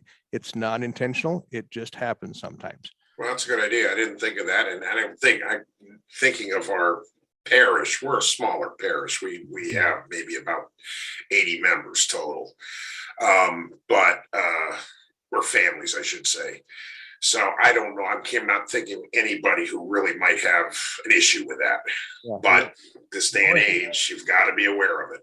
Yeah, the only thing I'm really, really careful of is I never show children without the family around them. Right. If there's just kids in the sanctuary here, I don't know. That's a no-no.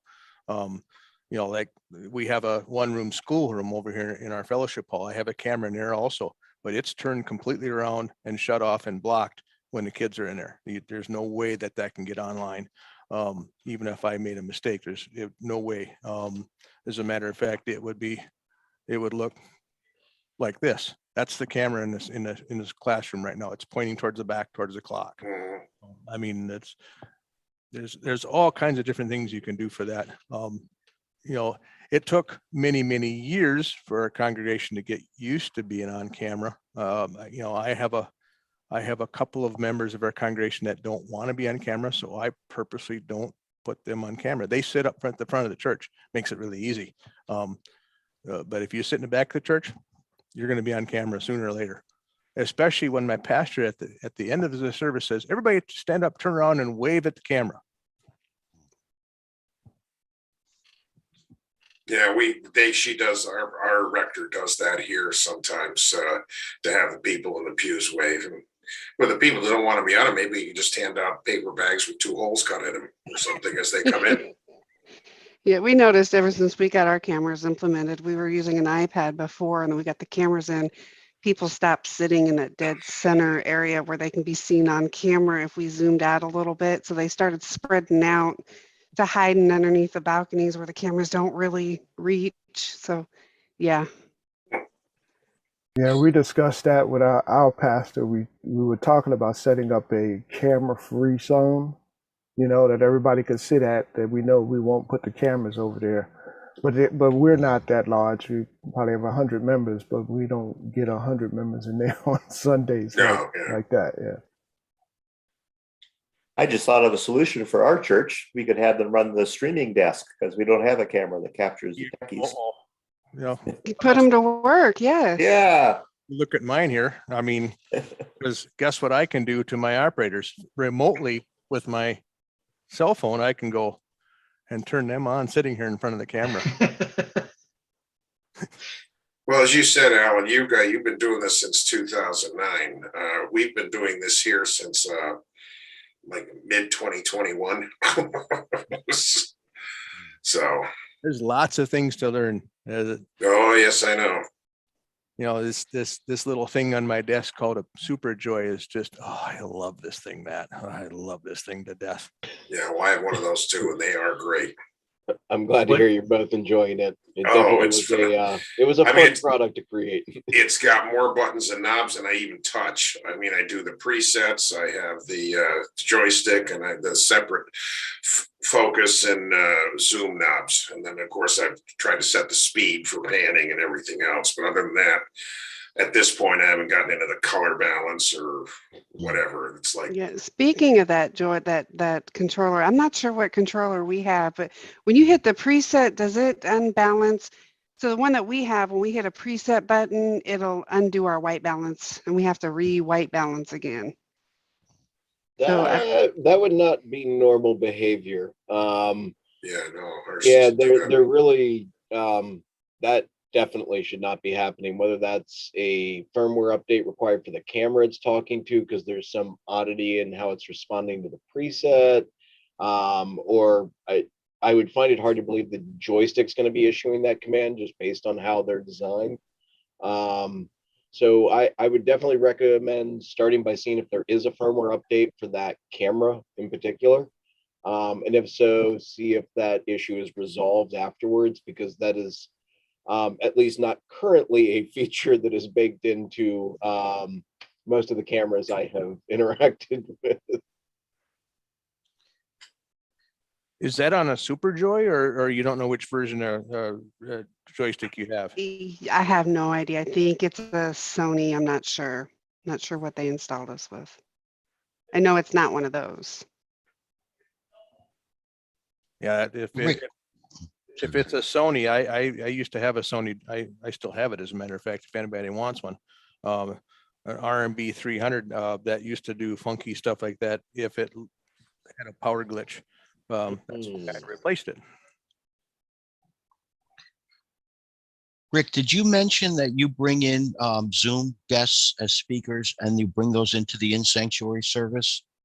Yeah, they're displayed on the left hand. If you're sitting in the pews, the left-hand side TV, and many people still, read the first lesson or the second lesson or the prayers of the people. And I have buttons on my X key here where I can have the audio go to the sanctuary just from Zoom.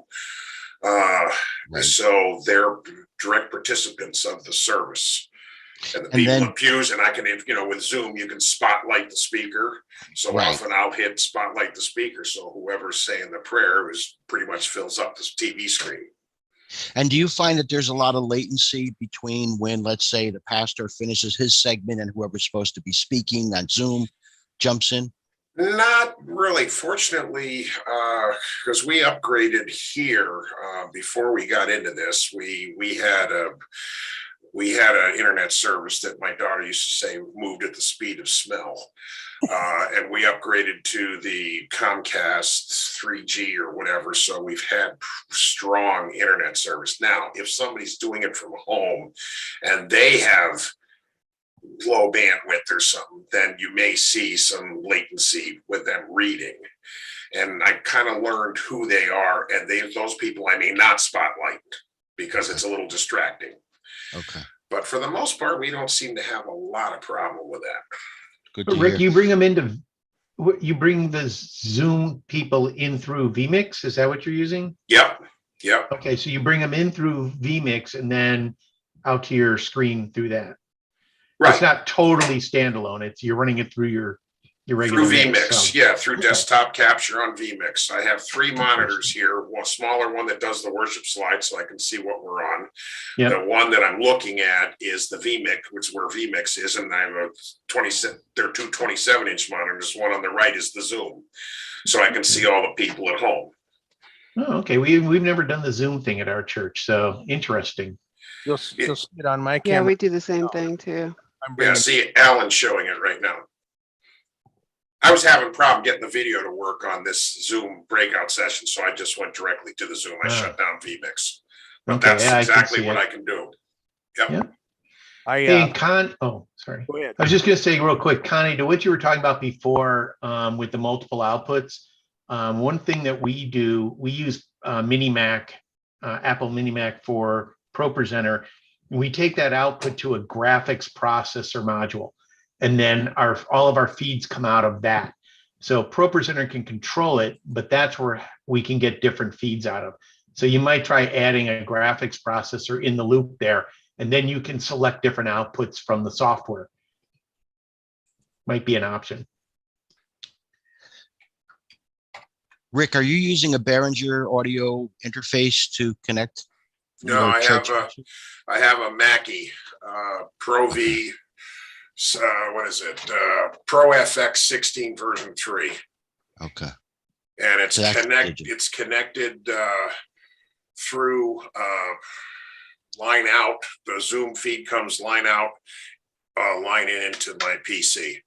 And then the output from the mixer goes to a Crown power amp. Okay.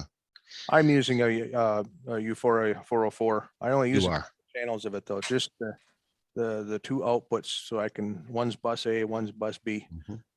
Because I found out if I use one of the microphone inputs and try to feed it back into church, there's a little bit of processing latency there. So, but my Zoom comes through, and I use it for Bible studies at this point. I'm seriously considering doing what Rick does and bringing Zoom in live for the worship too.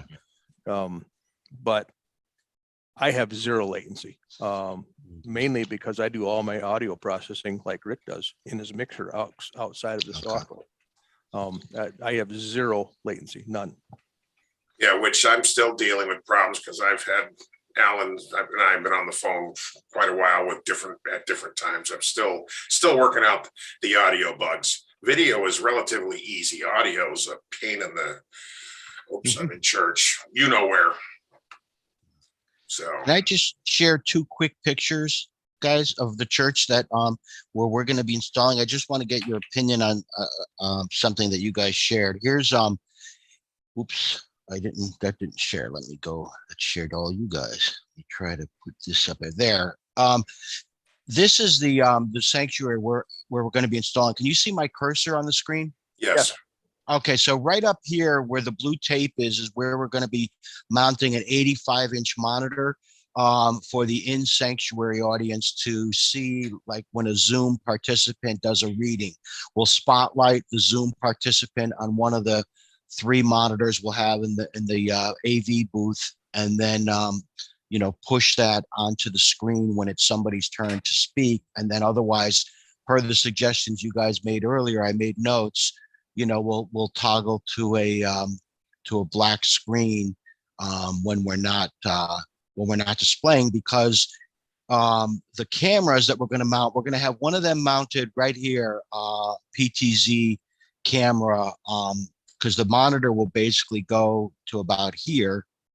And then the camera will have mounted here so that we can capture the choir, which is here, the organist that's way over here, and then of course the faces of people in the sanctuary when they stand up to give special intentions for prayers or whatever during that part of the service. And then in the back of the church, opposite the altar, is where we're going to mount 2 PTZ cameras, one on either side of this window, right at that level where he's holding it with the tripod, because that's basically at eye level with the pulpit from which the pastor will be speaking. So these 2 cameras are basically designed for us to be able to switch between wide shots and tight shots of the 2 podiums, and/or, since I think they're up high enough, I think we're going to be able to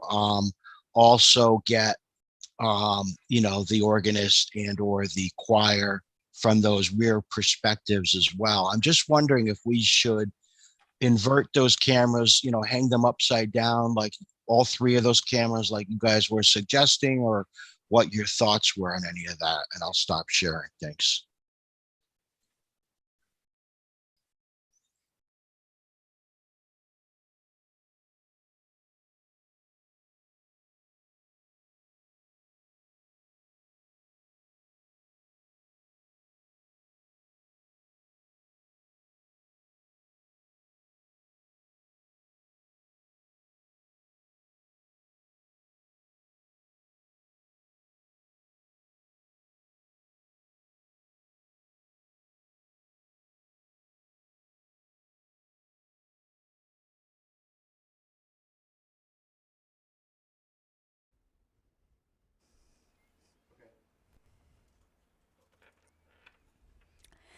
All right, we're back. We hope that if you're watching on Facebook and YouTube that you enjoyed some of the sneak peek in the Zoom rooms.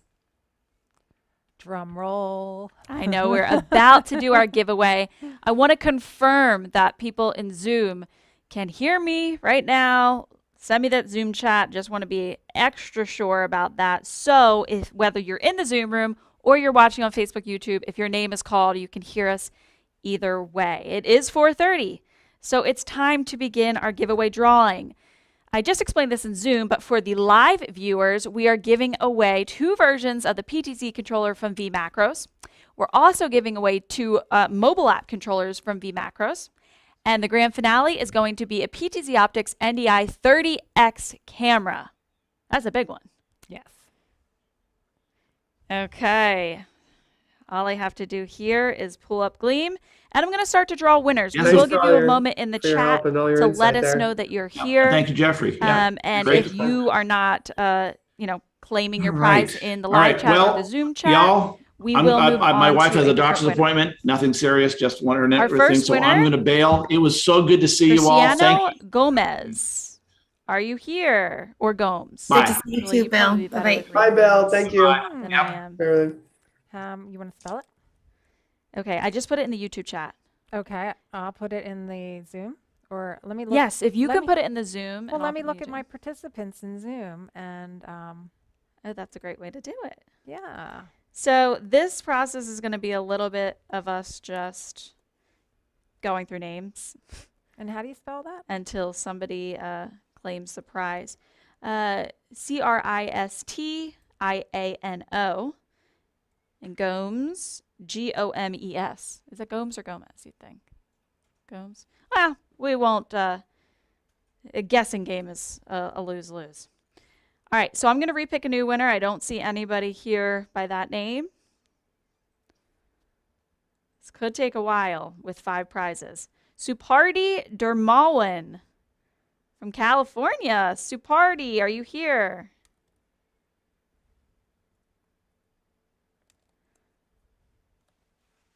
Can you hear the Zoom call? In case somebody's saying they can hear us. They can hear us. Okay, good.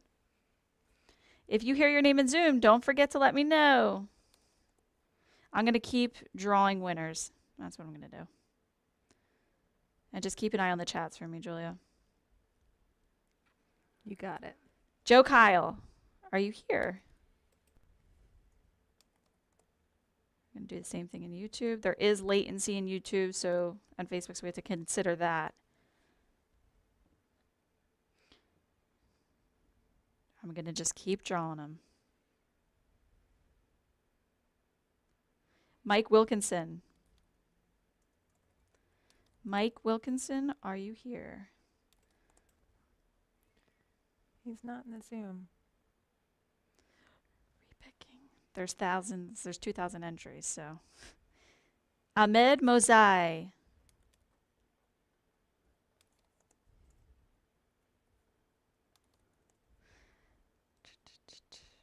Somebody's got to be here. Dolores Johnson.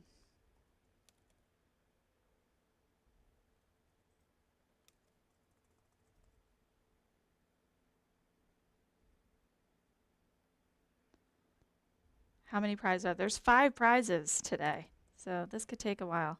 Michael, do you have any music in there?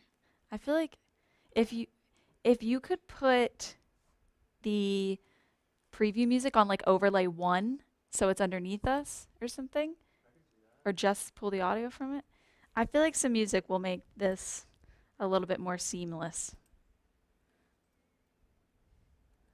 because this could take a while.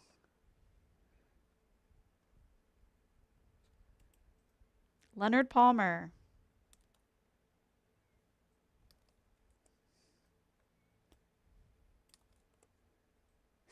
We don't have one yet. We'll be here all night doing this. Leonard Palmer. Repicking. Trent Olson. Trent, are you here?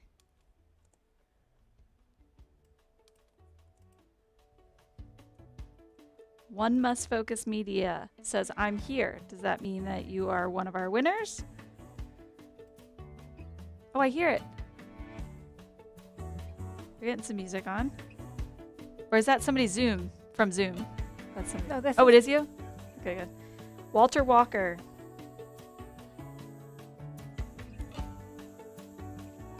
Walter's not in the Zoom. Okay, we have one. Leonard Palmer. Yay! You can have your choice of the vMacros, pan tilt zoom, X keys, vmix controller or their mobile app. Take your pick. Walter Walker. Okay. Can you, and if you are a winner today, please message marketing@ptzoptics.com. Does that sound good, Julia? Okay. If you are a winner today, marketing@ptzoptics.com.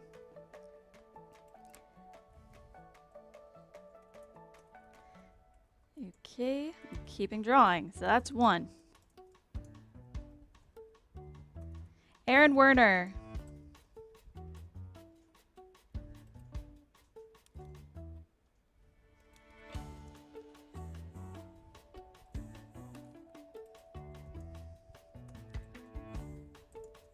Aaron Werner, are you here? Ken Taylor. Ken Taylor, are you here?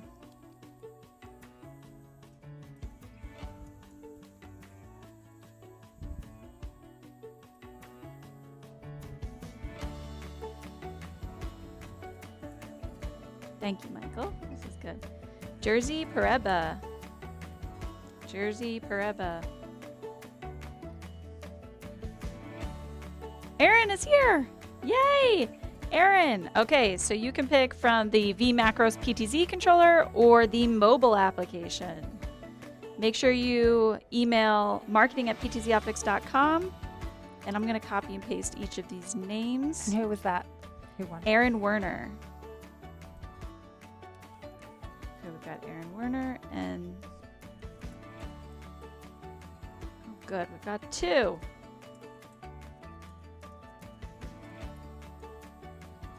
And Leonard Palmer was the other one. I just want to make sure I have. I'm letting. You're doing that. I'm Okay. keeping track. Cool, cool, cool. You have enough to do. All right, Jim Banks. Jim Banks. Are you here? Jim Banks. So we have two more winners of the vMacros macros controller. George Farrow. The vMacros, the vMos. What am I saying? It's been a long day. Just pick me. I would like to. I'm looking in the Zoom for Okay, the good. name. Mike Fair. They would have told us by now if they can't hear us. Mike Fair, are you here? Two more controller winners, and then we get to the main event, the PTZOptics NDI 30X camera. Are you the winner? Great addition for any house of worship. Certainly. Robert Peischer. Okay, we have Mike Fair. Michael Fair. So we have one more PTZ controller left, and then we move on to the camera. Entry is now closed, but if you are a winner today, message marketing@ptzoptics.com, and we'll get you set up with your prize. All right, Robert Peischer, and next we have Nicholas Camel. Nicholas Camel, are you here? Okay. Jim Banks is here too. Wait, is that might be our last PTZ camera winner. Did I already give you the name Jim Banks? I did hear the name before, but But not that he was here. Okay, Right. he's here now. All right. So that's our last winner for the vMacros products. Now we are on to the PTZOptics NDI 30X camera. There's still one last chance to win something. And I have drawn Ray Taylor. Are you here, Ray? Ray Taylor. Okay, and it's first come, first serve. I'm going to keep repicking these winners. If you hear your name, let us know. Or see your name. Jamie Martin. Whoever claims it first. Peter, we have Jim. Jim, please message marketing@ptzoptics.com to claim your prize. Okay, Jamie Martin. We're almost through here.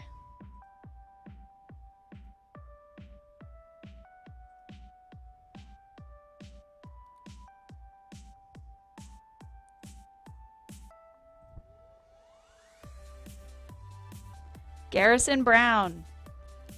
Garrison Brown, are you here?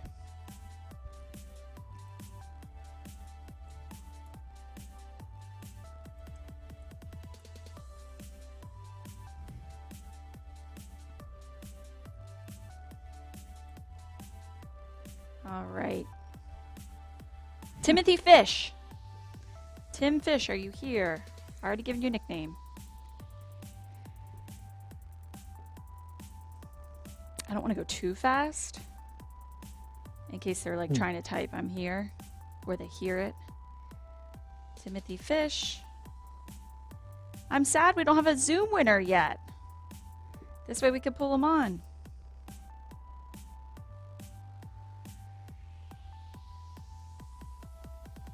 TG Multimedia saying I'm here.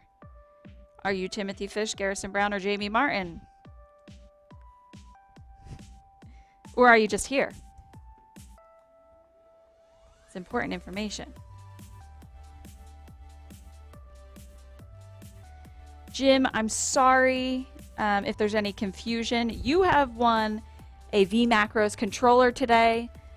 We will be reaching out to you via email after today's event. Oh, there's Michael.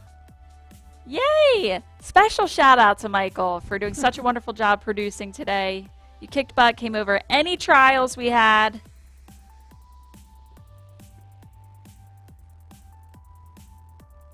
Can't do anything without your producer. All right, TG Multimedia. Last chance. Trina Smith. Trina Smith, are you here?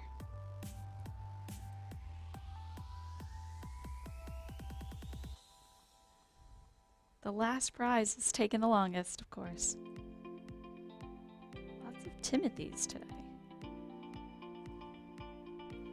Timothy Oxley. Timothy Oxley, are you here? Yes, if you have won today, we have taken note of your name and we will be reaching out to you. You can reach out to us too, but don't worry, we have you, jotted down. Timothy Oxley.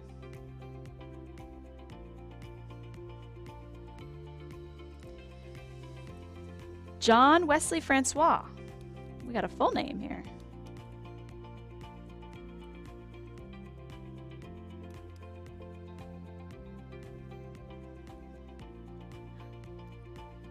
Tim Oxley is here. Okay, we have our final winner. Congratulations, Tim Oxley. Yay, Tim Oxley, you just won a 30x NDI PTZOptics camera. Let us know what you're going to use it for. Do you have a house of worship that you're going to put it in? We'll be in touch with you via email. Thank you all so much who participated. And yeah. That's awesome. What do you think? That's not easy to go through all those names. Great job. Pressure's off on that.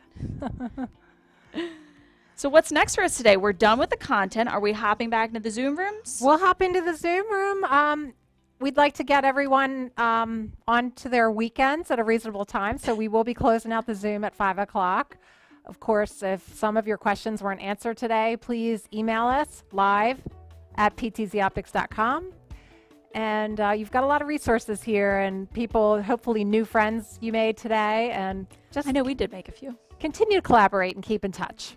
That's right. And again, if you're watching on YouTube or Facebook and you haven't liked or subscribed, please do so. We would so greatly appreciate it. And it helps us continue to build content like this for you guys. Thank you so much for joining today's event. If you're on the live stream, I think we can just close things off there and head back onto Zoom. We'll see you next time.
or morning or evening, depending on what area of the world you're in right now.